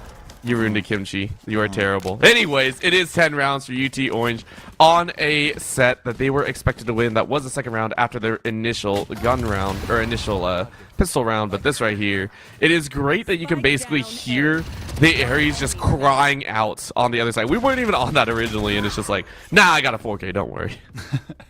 You don't often get to see a replay highlight with someone using an Ares either. So yeah, hey, shout out Sova Ares, a love combo that is a tale as old as 2021. So glad to see it. Keep tradition. And right now, this attack needs to find some level of good execution. Oh, all the way up into sight. You see how deep they actually have their jet moving all the way over there on defense? And then now the Hunter's Fury will pop out. They still have an Ares. They're going to try and blitz that box. There it is. Trying to. Dark cover comes down. Trying to be exactly like Longhorn Gaming if they can. But off of this slur, Kimchi's not going to see it. They still get a kill. Proximal wasn't quick enough. Yeah, you better go say sorry to your homie. Better go say sorry, but there's a spray. We love it. Kess still gets a kill through the wall. Are you kidding me? It's down to a 2v2. And the heart spray again. You did tag Proximal. Proximal is low on 1 HP. And that's a shockable kill. Kess about to clean up. Don't tell me you get another 4K. Don't tell me you get another 4K. You found the spray. And Avnish says, shush. Sit down, gods. I make them bleed. Oh, Avnish. They had no idea where they were. And then just a little bit unaware was the only person that can be able to provide some active intel in Kess. And they're 20-7. Shout out to them right now as they have provided a lot of good entertainment for one. This defense, though, has hit double digits of the first 15 rounds. 66.7%, we'll round up, have gone over to UT Orange as the Longhorns of Austin, yes, I know, guys, of Austin, been able to find some great success, but we go into a real gun round. Some light shields spared between both sides, and some early trades again. A very aggressive positioning by Kess has really started this attack several times by the Comets. I love the fact that you sound so angry you have to say that. Look, boomer sooner, you Longhorns, okay? You're like spitting the words out. It's just like, blah, I don't want to say this, but I have to. I do. Yeah. I love it. I love it. All right, getting back into it, though. This is going to be a chance.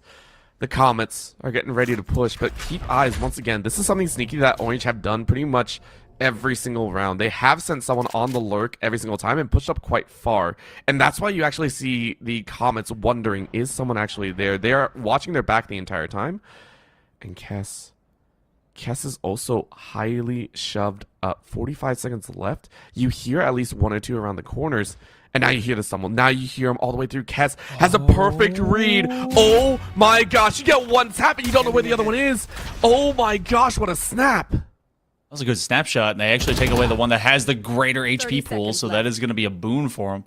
But TXM on the swing, able to get one. And they hits the floor. So this becomes a weird 2v2. Look how separated everyone is. The Spike is in fact down, and Fish is just trying to be able to exist. They get on top of the box, and they down with the paranoia. Good defense by UT of Austin. And they're able to get another one. They're 2 away. Now let's look at that. That was a gun round. Not going to be able to force them up this buy unless they want to get weird with it. So now they're kind of stuck in this situation. We haven't seen a timeout this entire time. Remember, you have a 1 timeout per side. So use them. That's a total pool of 4 timeouts. Be able to talk about the macro game. But if you want to be able to just use this as a heat check, get some of your reps going. It's Haven. Split's going to be coming up next. Be able to get just your reps up. This is a force. If they cannot get this one, Comets are going to be in a weak position going into the last round. I mean, it's going to be painful. It's something that they have thought about, of course. And again, this is UT Orange's map pick. But T-Swift says, watch your back all the time. That's going to be a revive as well, as it is just murder central here on the B's site. And honestly, Avnish goes, what the heck did I just walk into? You walked into pain, you walked into death, and you walked into your own demise. Caught, seen, identified, and killed. It is UTD Esports wiped as the Orange squad is currently on map point. Signed, sealed, and delivered. And completely unaware of when they're just getting decimated. 2 judge shots laid them to waste. See what's even going to be able to get bought. We got a Vandal in one hand, and then Hopes and Dreams in the other. For Comets, UTD maybe seeing the last round happening right now as the Longhorns are just setting themselves up. 24-7 right now. Kess has been an absolute Russian menace on that Sova. They're gonna try and force this one a little bit faster. I don't doubt the speed right now. They just want to be able to get onto site, see if they can enforce a little bit of pressure. No early trades. That's a good first look. They force Kess to come off of position. That's something that's been very difficult for them to do. They actually do get a paranoia blind onto Kosin, so he will drop. But it's gonna be Kess that finds another. As long as that man is alive, there's success for him. They will actually look for clearing sight off of this Hunter's Fury, find no marks. Now comes the lockdown, and T-Swift's theirs too. T-Swift was just waiting for the plan. That's gonna be a right click that misses T-Swift. No, that's illegal. You cannot get away with that just because you're a celebrity. That is ridiculous. What a way to end game 1. A missed right click to full time to pull the gun out. It is UT Orange that sprint ahead in the series. Goodness gracious. Haven was a blitzkrieg bloodbath in favor of the Longhorns. You had a few cool looks, a couple different times. The Comets looked like they had a chance to be able to start this one catching up, but everyone was just lining up for Kess to get those kills. Aether came around, put glasses on their head, but became nothing but dust and echoes, a memory to be forgotten, at least through this first one. That's something that the Comets definitely want to forget, but give it to Kess. As soon as he went to defense, it was nearly unstoppable, and this just should not have happened. Nope. One of the few mistakes that we do see is you have to be ready for some of those quicker fights, especially with the Jet on the table. You should understand what's coming at you. It's going to be a quick play. It's going to be a very mobile play, I guess is the better way to put it. Not fast, but mobile. And again, that wasn't the end-all be-all. I don't want to harp on it too much. It was game number 1. It was UT Orange's map pick, but so far in this series, it does look like the Orange squad does have a little bit of a leg up. They feel a little bit more vibrant. They feel a little bit more up to the challenge to take the games. And for the Comets, they better step it up a little bit. Now on their map pick, they're on the back foot, and they got to win 2 in a row if they want to make it to the semifinals. They don't want to be on an early pathway to go back home over into Dallas, but for right now, we're going to be taking a pathway to a short break. It's going to be map 2, the split decision. Who's going to be able to win the battle for Texas and advance on into the semifinals? You're going to find out, maybe, right after this.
Welcome back, everyone. We're getting into map number 2, and welcome back to the playoffs here at NECC. I'm Hail Monkey Man, and this is Orbital, and you are looking pretty great as we get into our continuation between these two Texas schools. I just love to be able to pass compliments, Orbital. You're looking awesome today. It's been so awesome to be able to cast alongside you, especially for these great Texas schools tonight, too.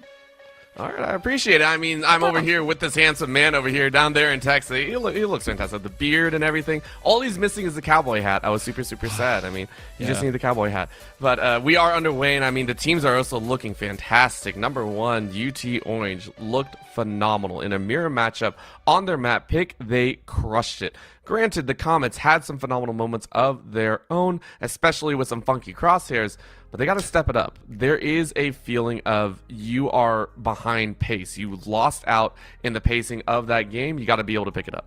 Yeah, if it's going to be the same composition, it's all down to execution, and it's about getting diffed out there. Well, you know, you got to make sure that you are the one that is diffing and not the differential, as it was Kess who was just by and far one of the best in the entirety of that lobby. 26-8, 363 combat score, but we're switching pace, switching maps, and switching sides, as the starting sides will be flipped around between the Comets and the Longhorns here onto this. Now, we've seen a lot of Sage. Sage is pretty much your mainstay. We get a lot of Astra as well, because you can be able to just kind of move yourself around cosmically as well in a big macro sense onto this map. I think it comes down to Initiator, because some go very raw. There's no intel into Breach. Sometimes you get the KOs, but then it's also about diffing it up between your duelists, and it looks like we're going to get the same one on either side for that raise. And I do want to point out, it was actually the Jets that made all the difference. As much as I hate to say that, T-Swift had a phenomenal game. True. Right? That was some crazy action that we got to swing through. And it was terrifying, to say the least. There were moments where you're just like, that shouldn't be legal, and it just cannot. Oh? We're actually getting double duelists. And a chamber? Right? What? I didn't want to say anything until it was fully locked in, but that is a chamber. Proximal.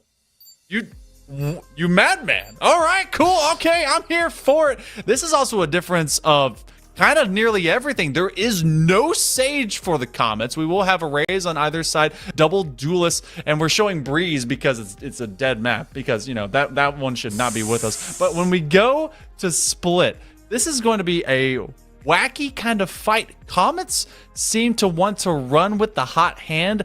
They have to do that onto that attack, and they're gonna have to be just pile driving against the wall that is that Sage. They will have no extra revives, no extra heals. The only one they will have extra is if the KO finally has his null command, battle bots his way through, and we get to revive off of someone else. But this is very standard versus completely non-standard. This is definitely the Comets going, okay, we don't really have a choice. We got to pull out all the stops, and I mean, that's what it is, right? That's one of those moments. To get serious, you don't see a lot of these agents a whole lot. You also don't see double duelists. This is going to be, if Aetha and Avnish do not top the leaderboard, something is drastically wrong. That's how rough this composition is. It hinges on that fact. If we do not see the assist coming out of Proximal, it's also a terrifying thought. So many things currently running through their heads. UT Orange, as long as they can adapt to maybe an over-aggressive playstyle from the Comets, this should be a game that they feel comfortable with on their a little bit more meta pickups. Can the meta be unseated by whatever we want to call this? Right now, breaking down the wall. And you also have DXM that does get traded out as T-Swift continues to be an absolute menace, both on the top of the charts, but now they are laid low just outside of ropes, as they did get aggressive coming into that defensive position. So now they're going to have a free plant onto A, and A is going to try and build up into that null command as they do get the kill off of T-Swift. Now this is going to be a plan for open column. Proximal off of the swing. Ooh, doesn't even need to use that golden gun. They're going to get popped out, though, as Fish is going to try and repel them backwards. They're going to be receded into Marketplace, but it's Proximal that comes out the better. So already, they didn't even use their trademark. They just simply had to run it in. But I'm gonna, you know, obviously that trademark is more for post-plan. So job well done by the Comets for setting this tone. Yeah, I didn't expect them to want to start that aggressive, but we did say they had to be aggressive, right? Like, we literally just said that, and we were like, yeah, that's what they got to do. And then bam, they did it. So I'm excited for it. If this is the standard that they're gonna start with, this is gonna be great. Now, of course, it is only the first round. We do want to wait till that third or fourth one before we get super excited. But it does mean that the Comets have not lost their spirit yet. This time around, they are running with a lot of shotguns.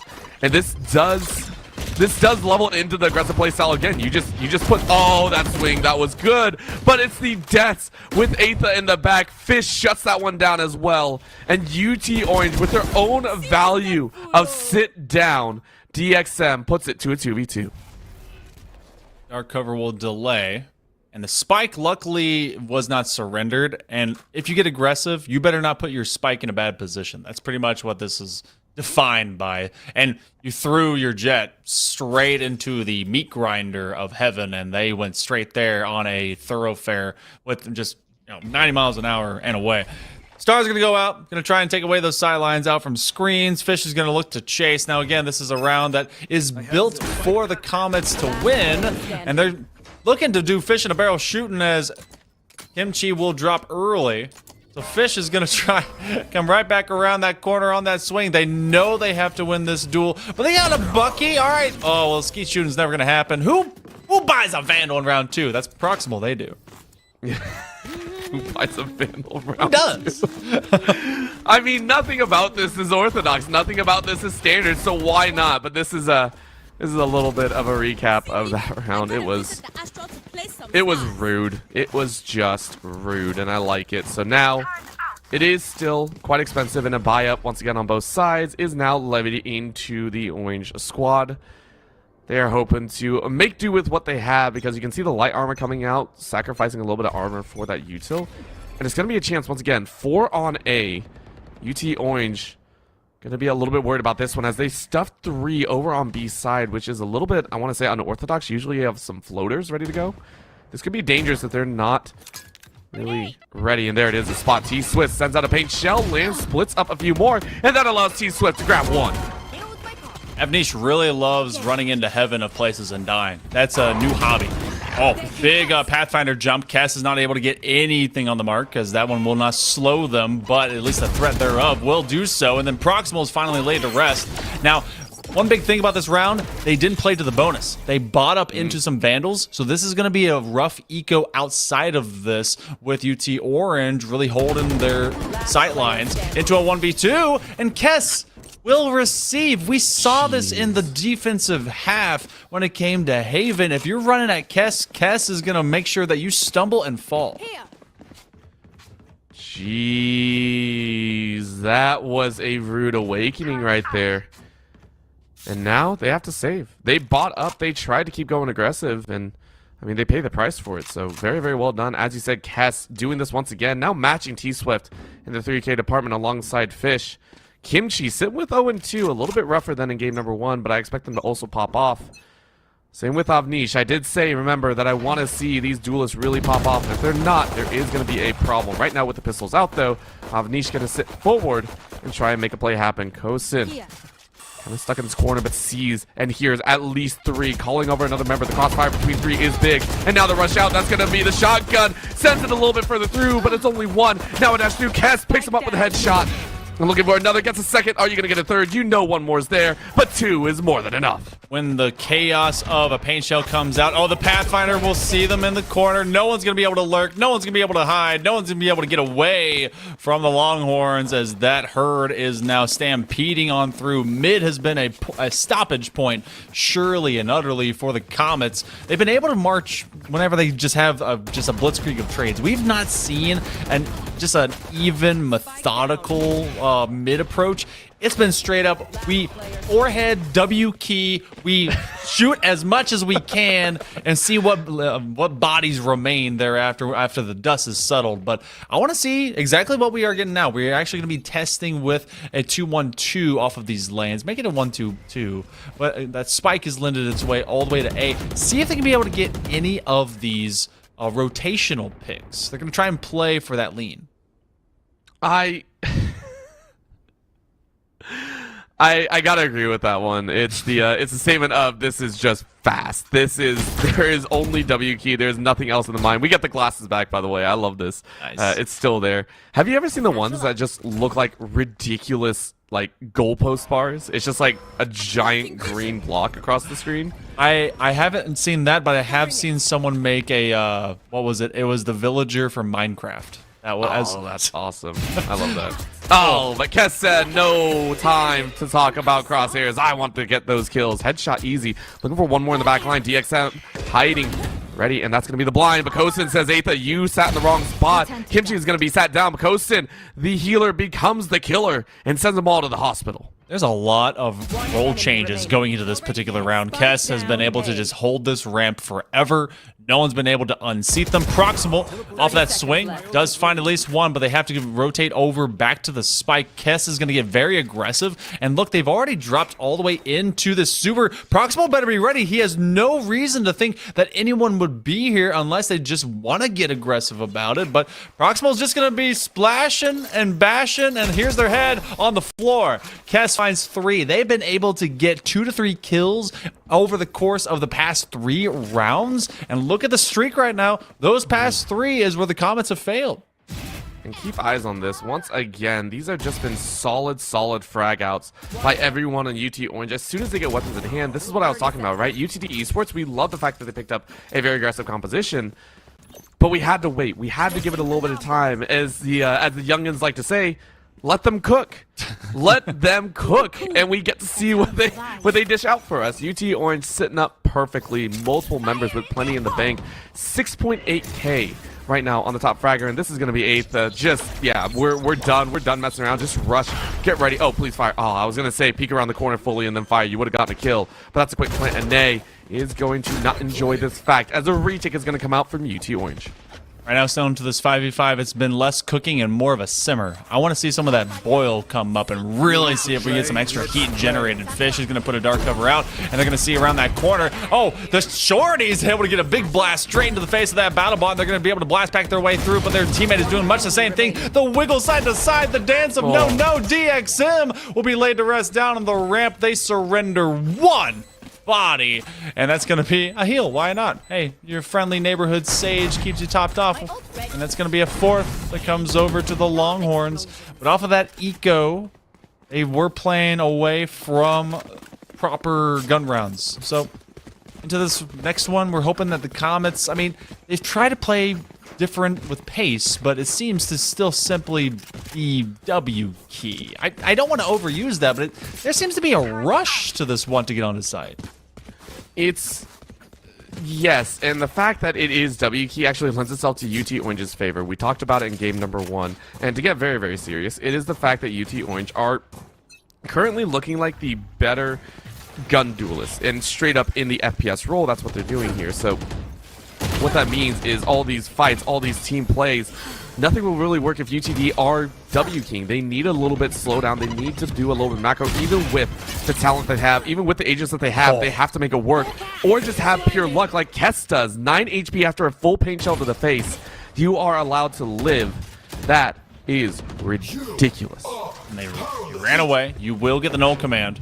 They're going to try and push in with this. Losing 1.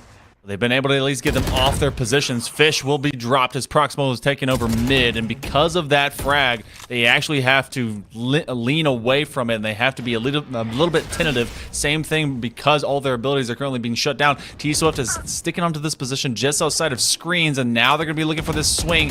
Kess and the gang. Oh, it will be T-Swift. They get 2 right from outside of heaven, and Proximal's trying to be able to approximate where they gotta go. Launch straight out of the sky! They're body blocked, and now you have a very low HP Kess in a 1v1 against Proximal, nearly completely topped off. 30 seconds left. I just want to point out, Kess has been at this HP for far too long. Oh no, and is now going to pay for it. Such a very nice wait by Proximal. That is a round back that the Comets desperately needed, and they'll happily stay within 1 here. Now this right here, this is ridiculous. I don't understand how that works, but Proximal made it spicy. And with 3k at the end of the day, it is Orange still feeling okay. Look at the bank in their pockets after buying up. They are happy. It's really UTD Esports that are still working with that coverage. Avnish sitting with the Blade Storm, going to try and make the best out of this. If you get at least 1 frag, you can pick up their weapon and run with it. Aetha's going to have 0 armor. Oh, and then just immediately put down. Kess knew the play.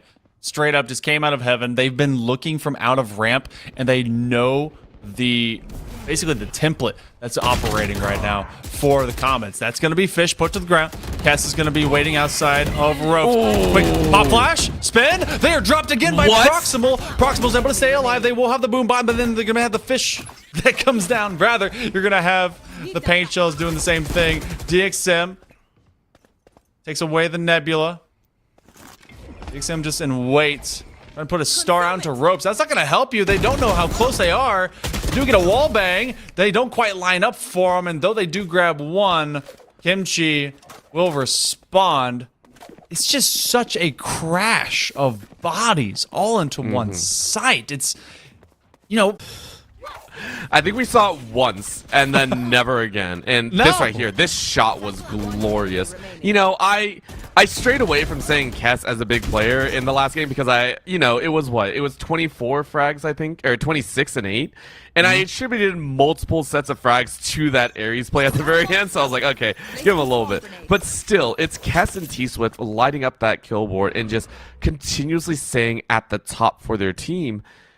And it's never going to end as long as UTD Esports are just straight up rocks crashing into a wall over and over again without a secondary thought at another path. This time around, they're going to give it a shot, but they're shut down because they keep trying to go through mid. The mid is unsafe. That is, of course, a save round, but, you know, they take it where it stands 6-3 as UT Orange pick up a round that they were slated to win from the start. This is a util funnel. Are we just... What are we just ego checking mid until it doesn't exist anymore? I think they're trying to actually break down the walls of the mailroom, see if anyone still has a late tax return that's coming out or anything. Oh my goodness. Oh, that reminds me. Oh dear. Yeah. By the way, people, I think it's already. Is the deadline today? Tomorrow? Don't tell me that. Please don't. It's very soon, Orbital. I'm pretty sure it's like tomorrow, and I'm freaking out right now. Oh my gosh! For all of you, you better know how to do your taxes. Go ask your parents. Get that one done. Oh yeah, get your extensions, by the way. Quick tailwind, and finally Fish is dropped early. Eighth is able to follow up and get another one, but T-Swift will have a kill from the grave, and then flashing yourself, not exactly the best look, but they finally make their way onto heaven, but Kess is going to track them down, and they're going to try and send out the Seekers. Oh my gosh, the Australian is going down under. They're trying to be able to lay down the thunder. Where's the battle bot? They do at least get a plant off of Niche. Looking at the slow orb, they are laid down. Proximal to Nay. Oh, Comets. This is what they've been trying to do the whole time. Battering ram, trying to slam. Wham, bam, thank you, ma'am. They finally get this round. They are literally coin tossing the rounds. Every time. That's what it feels like. I'm pretty sure they're just coin tossing it. They're like, all right, listen. We know we don't exactly have the best comp. We know game one didn't go well, so you know what? Leave it up to fate.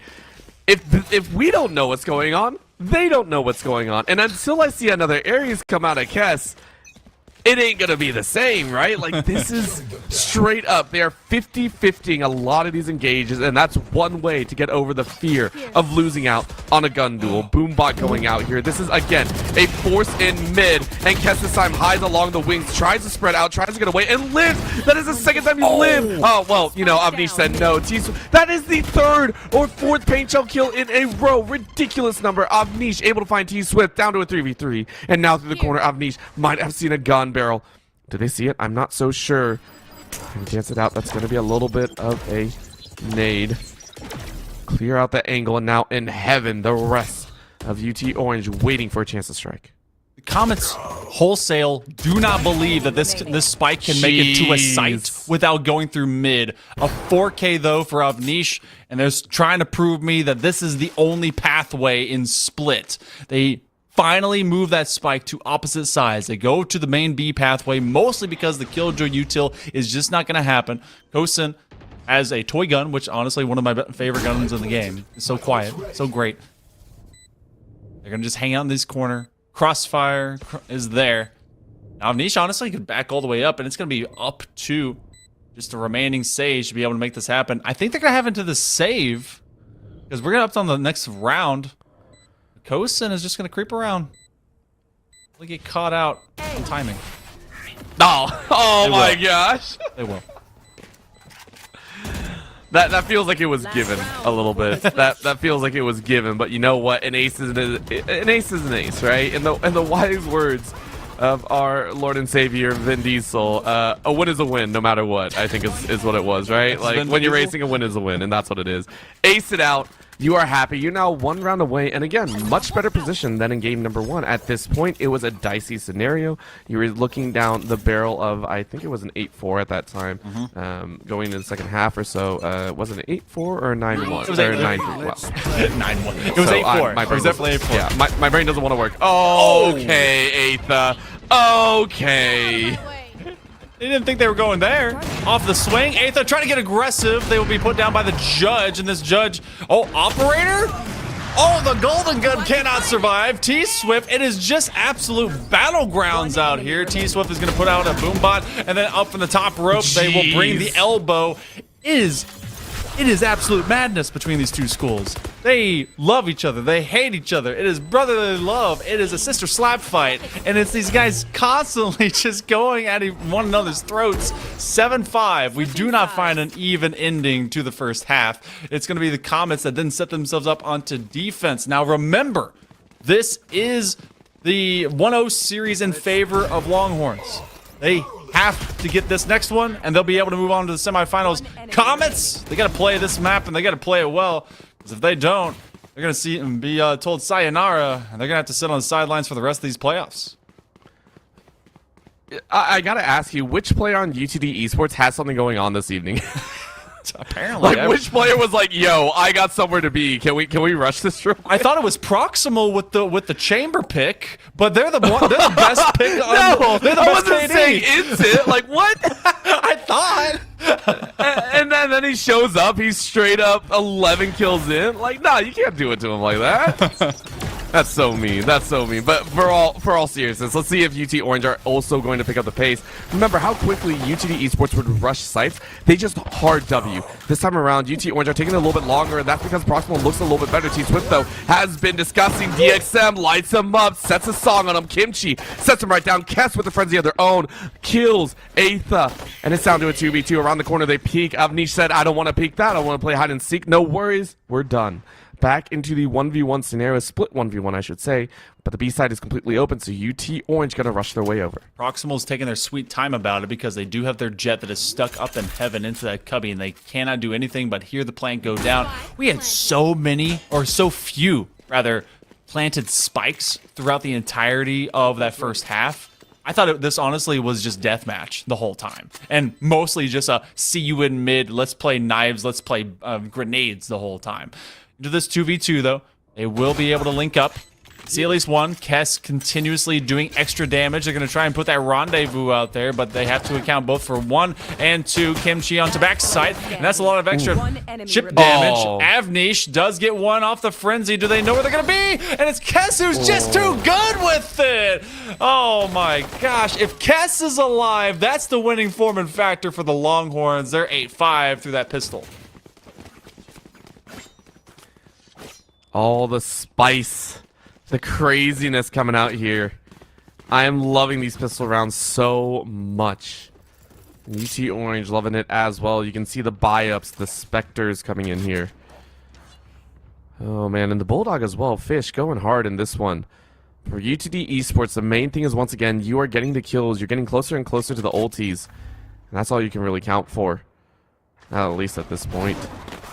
2 days, T-Swift rushing forward, and that's going to be Coastin and Fish backing up T-Swift. Says no one hurts family. And DXM going to rush their way forward again. T-Swift in mid. UT Orange taking a page out of UTD Esports book. And they're now going to rush through vents. It's an A-side hit as Fish finishes off Aetha. Nothing stronger than family. Quick burst onto the scene. T-Swift actually getting shot from behind. Thought that one was going to grab him. Ooh. Nice high pop. You peek. Gonna be able to just line them up. Oh. And that distance battle is just not gonna get won with classics. So on to the save. Our University of Texas, the Longhorns, were able to take 2 in a row into this next half. Now, they did have that 7-5 coming out of it, so they're 1 away from that mental distress. Whenever you see 10 across from you and you're in single digits, it seems to do something just terrible to people. But we will see a bonus round, so they're going to be operating just a little bit less than full standard. But Same thing for the Comets. If they can't win this round, it is going to be on their heels maybe for the remainder of this half in this game. Oh, man. I might just hang over their heads. So for right now, the Comets are waiting, but Cass is just stronger again. These gun duels are constantly in favor of UT Orange. DX is only able to get one, trading out headshots. But that's not a trade that you enjoy when you already lost teammates earlier. UTD Esports, they lose 3 guns, realize they're now up against formidable opponents, and are stuck back to back, shoulder to shoulder, side by side. And just like that, T-Swift said, no, I see your gun, you're dead. Full side takeover. This will be doppelganger syndrome on this swing. Aether better be ready. T-Swift's right there. What are you looking at? Oh, looking at the rope. 10-5. No timeouts have been taken at all. That's something that Comets should have been looking at a long time ago. So that's all of a galaxy far, far away. T-Swift, though, is, you know, outside of our KD race, basically our kill race. They are at 22-7, doing the great and big work that they need to as a duelist. That really should be the prominent feature whenever you do pick that role. But it's been Kess that just seems to be in just a consistency pattern. You have the burst from T-Swift when you need to, but Kess is the one that's able to be that point of deterrence and dismay if you are the Comets. On this attack, they're trying to be able to get rid of Proximal, and Proximal cannot escape the pressure. Oh, that's going to be a lot of damage. They throw it straight into the pit, and it's going to be misery for everyone. They're just stuck down there. Oh, 11, the Longhorns. Have you ever heard the phrase, fish in a barrel? Mm-hmm. That was literally fish in a barrel. Look at this. You ever gone to the carnival? You ever seen those pop-up, you know, little, what is it, the cork shot, or right now, what is it, the pellet guns and all that? Like, that was it. That was it. That was UTD Esports having fun, right? It was a save round. You knew you probably weren't coming out with the big guns, but now you're coming out with the major big guns. Operator in hand of Proximal, simulating the ulti. This is going to be dangerous. That's Proximal saying, sit down, I'll take one. Looking for another, but you're blinded, you're dead. You lose that massive gun. We do at least get the trade. Kess is going to bring out the guiding light off the flash. It does flash a teammate, but they do find another one. Wallbang, headshot. That's going to be another one. Kosin, and becomes a 1v4. No matter how these trades begin, they always end with the Longhorns and the herd just rampaging through. 12-5. Are we going to have the same outcome we did before? If you buy up into this, they bought up into the previous, trying to be able to take that fight, take that straight up, it's been so tough for the Comets to just repel the Longhorns. They've been able to move at will, and now look at their buy. This is a very rough ending for them if they're going to try and survive these later rounds. It's do or die. Yep. It is that do or die moment. Let's see what they can do. One last defense. Hold the line as well. Oh, all right. Avnish said, nah, my line's dying here. Kess goes ahead and puts that one away. They are chasing their glory. Oh. They go flying, and T-Swift flies through the air. Yes, you die, but Kimchi's there to back you up. It is 2v4. Spike goes down, and 2 members left alive, but Aether said it ain't done yet. In comes the showstopper. Fire where you will. Around the corner, you lose out. Kimchi finds a headshot. It is down to 1v1. Proximal wants to keep their hopes alive. Brings out that Duradors. Oh man, they were praying. It's 20 HP on either side. 20 and I think 30 or so. Oh, but oh my gosh, please body him. Please do it, Proximal. You are a genius. If you get this one, you have to go for the fuse. You tap, you fake, and maybe you saw the gun, but the turret's enough. There it is. Information given. They're still dancing. Another tap, but the lockdown, are you kidding me? Are you kidding me? Oh my Baiting God. time, there is none left, and it is all over. UT Orange, the Longhorns carry it home, and it is GG as they move on to the semifinals. The final bout. No one dies. It's a couple of folks at the old timers home just hanging out around the mid column on B. And man, where T-Swift was playing Titanfall or Apex Legends and flying around the map, everyone else was playing Solitaire and just being too slow. Kess was a menace in mid. Can't get rid of him unless you got a ginormous showstopper, some level of highlight for the Comets. But that streaking star is a dying star, as the Longhorns are going to be the herd that was heard around all of Texas. Fish in a barrel, hit him with a grenade, why not? Just ruining UT and Dallas. Oh my gosh. Look at that flight. T-Swift, too good. That was amazing. And huge shout out to Aetha at the very end there. That was a moment above all. And you know what? We had some fun. We made our jokes and we had our laughs. We had our puns and everything, missing out on the hats, whatever you want to say. It was phenomenal. I congratulate the Longhorns on their victory, but at the same time, the Comets, it's difficult when you're in playoffs, especially against a team that you probably play very often. There's probably some, a little bit of rivalry in there. To be able to have fun like that in the last game, to go crazy, to let go, to realize this is it. You are now done for the season. I give a lot of props their way. So huge props to both these squads for making it entertaining to end the night. Hey, and I'm sure that both of those esports programs also know each other quite well. So, props to both of them. There's a lot of camaraderie there, a lot of rivalry as well, as should be in video games because they are for fun. But we will also be going to a short break because some of those people that make it all happen behind the keyboards and the mice are also going to be able to talk with us. We have an interview with a player from the University of Texas, the Longhorns. They're going to be stampeding in, so why not? Join us right after this.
Welcome back, everyone, as we go into an interview with one of the winning players from the University of Texas. The Longhorns go 2-0 over the Comets, and we have Kosen that's able to join us today. Congratulations. Your squad, they were looking pretty darn good and dominant. How's the entire team feeling? You didn't play these guys in the regular season, but you dominated them here in the first round of the playoffs. I can just say that we're feeling really good. I think our team chemistry was really good. We were having some good calls, some good banter in between some of the rounds. I think you could tell toward the end that we were just having a little bit of fun there. But toward the start, we were, just taking it things normally like a scrim. And I think our results will speak for themselves in this match. Of course, and that does lead us to the next thing. Number one, it does feel like you guys have played each other quite a bit. Is this a team that you are quite familiar with, or is this the first time you guys are kind of meeting? Because it seems that you both definitely understood some things about each other. Okay, so this will be our second match together. We played one match earlier in a different league, but yeah, so it's probably our second match together.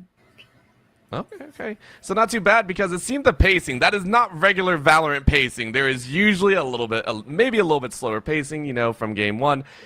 Were you expecting to have such an accelerated game number two? Because that was literally, there was no stopping, it felt like. You guys kept going forward. Was that something that you expected? Because it seemed you all seemed to adapt very quickly. Is that something that you planned for against some of your opponents? Yeah, as you said, it's all about adapting, and we realized how they were starting to play. So we were picking up on their weaknesses and how they like to play, and we took it to our advantage and sped up the pace. Hey, did a great job about it. But hey, we're going in now from the quarterfinals to the semifinals. If I were to, caution a guess, it's going to be a wild one with you guys versus Dark Knights. Last time that you played against them, this is all of an assumption. If they don't, if they are able to overcome Georgia Tech, which you guys did also beat. But last time that you guys played them, you went 0-2, 5-13, 8-13. Is there any big plans or at least change-ups in a general sense? You don't have to give me your full strategies, but anything that you guys have been working on just to make sure that you're ready to face the number one seed? Well, I can't reveal all the secrets here, but let's just say we've been cooking. We've been cooking in the scrims and everything. We've been cooking. Yeah. Hey, you know what? They're cooking. All right. It's not a simmer. It's not a boil. It's a full-on fry. And they're going to get out there and try and do it with T-Swift and the gang. But Kosen, you guys, congratulations. Going 2-0 on the day. Able to really win the battle for Texas. I'm going to give you a platform right now. Any shout-outs to any of your fans, your friends, your family, anyone in the program that's been able to help you guys so far? Well, first I'd like to thank UT Valorant and LG Esports for giving us this amazing opportunity. I want to shout out Joe Mateo. He's our Valorant team leader, captain, manager. He does basically everything. He's a great dude. I just want to say thank you to all of our players and everyone who plays with us. Hey, you know what? Thank you. Congratulations. Enjoy it and prepare for next week. We can't wait to see you in the semifinals. All right. You too. Thank you. Thank you. All right. Well, Orbital, got to see that one be very, very swift, if you will. It was very T-Swift. A lot of the time, T-Swift and Kess, honestly, that wombo combo, so hard to overcome. And that's going to be something the Longhorns can really ride behind in that stampede going into that second round. They looked pretty darn good. They looked phenomenal. I mean, dodging all the comments that came their way. They didn't let anything stop their direction. And at the same time, it is something that I really hope to continue seeing. As we heard, they're cooking up some stuff in the background. They got the kitchen set.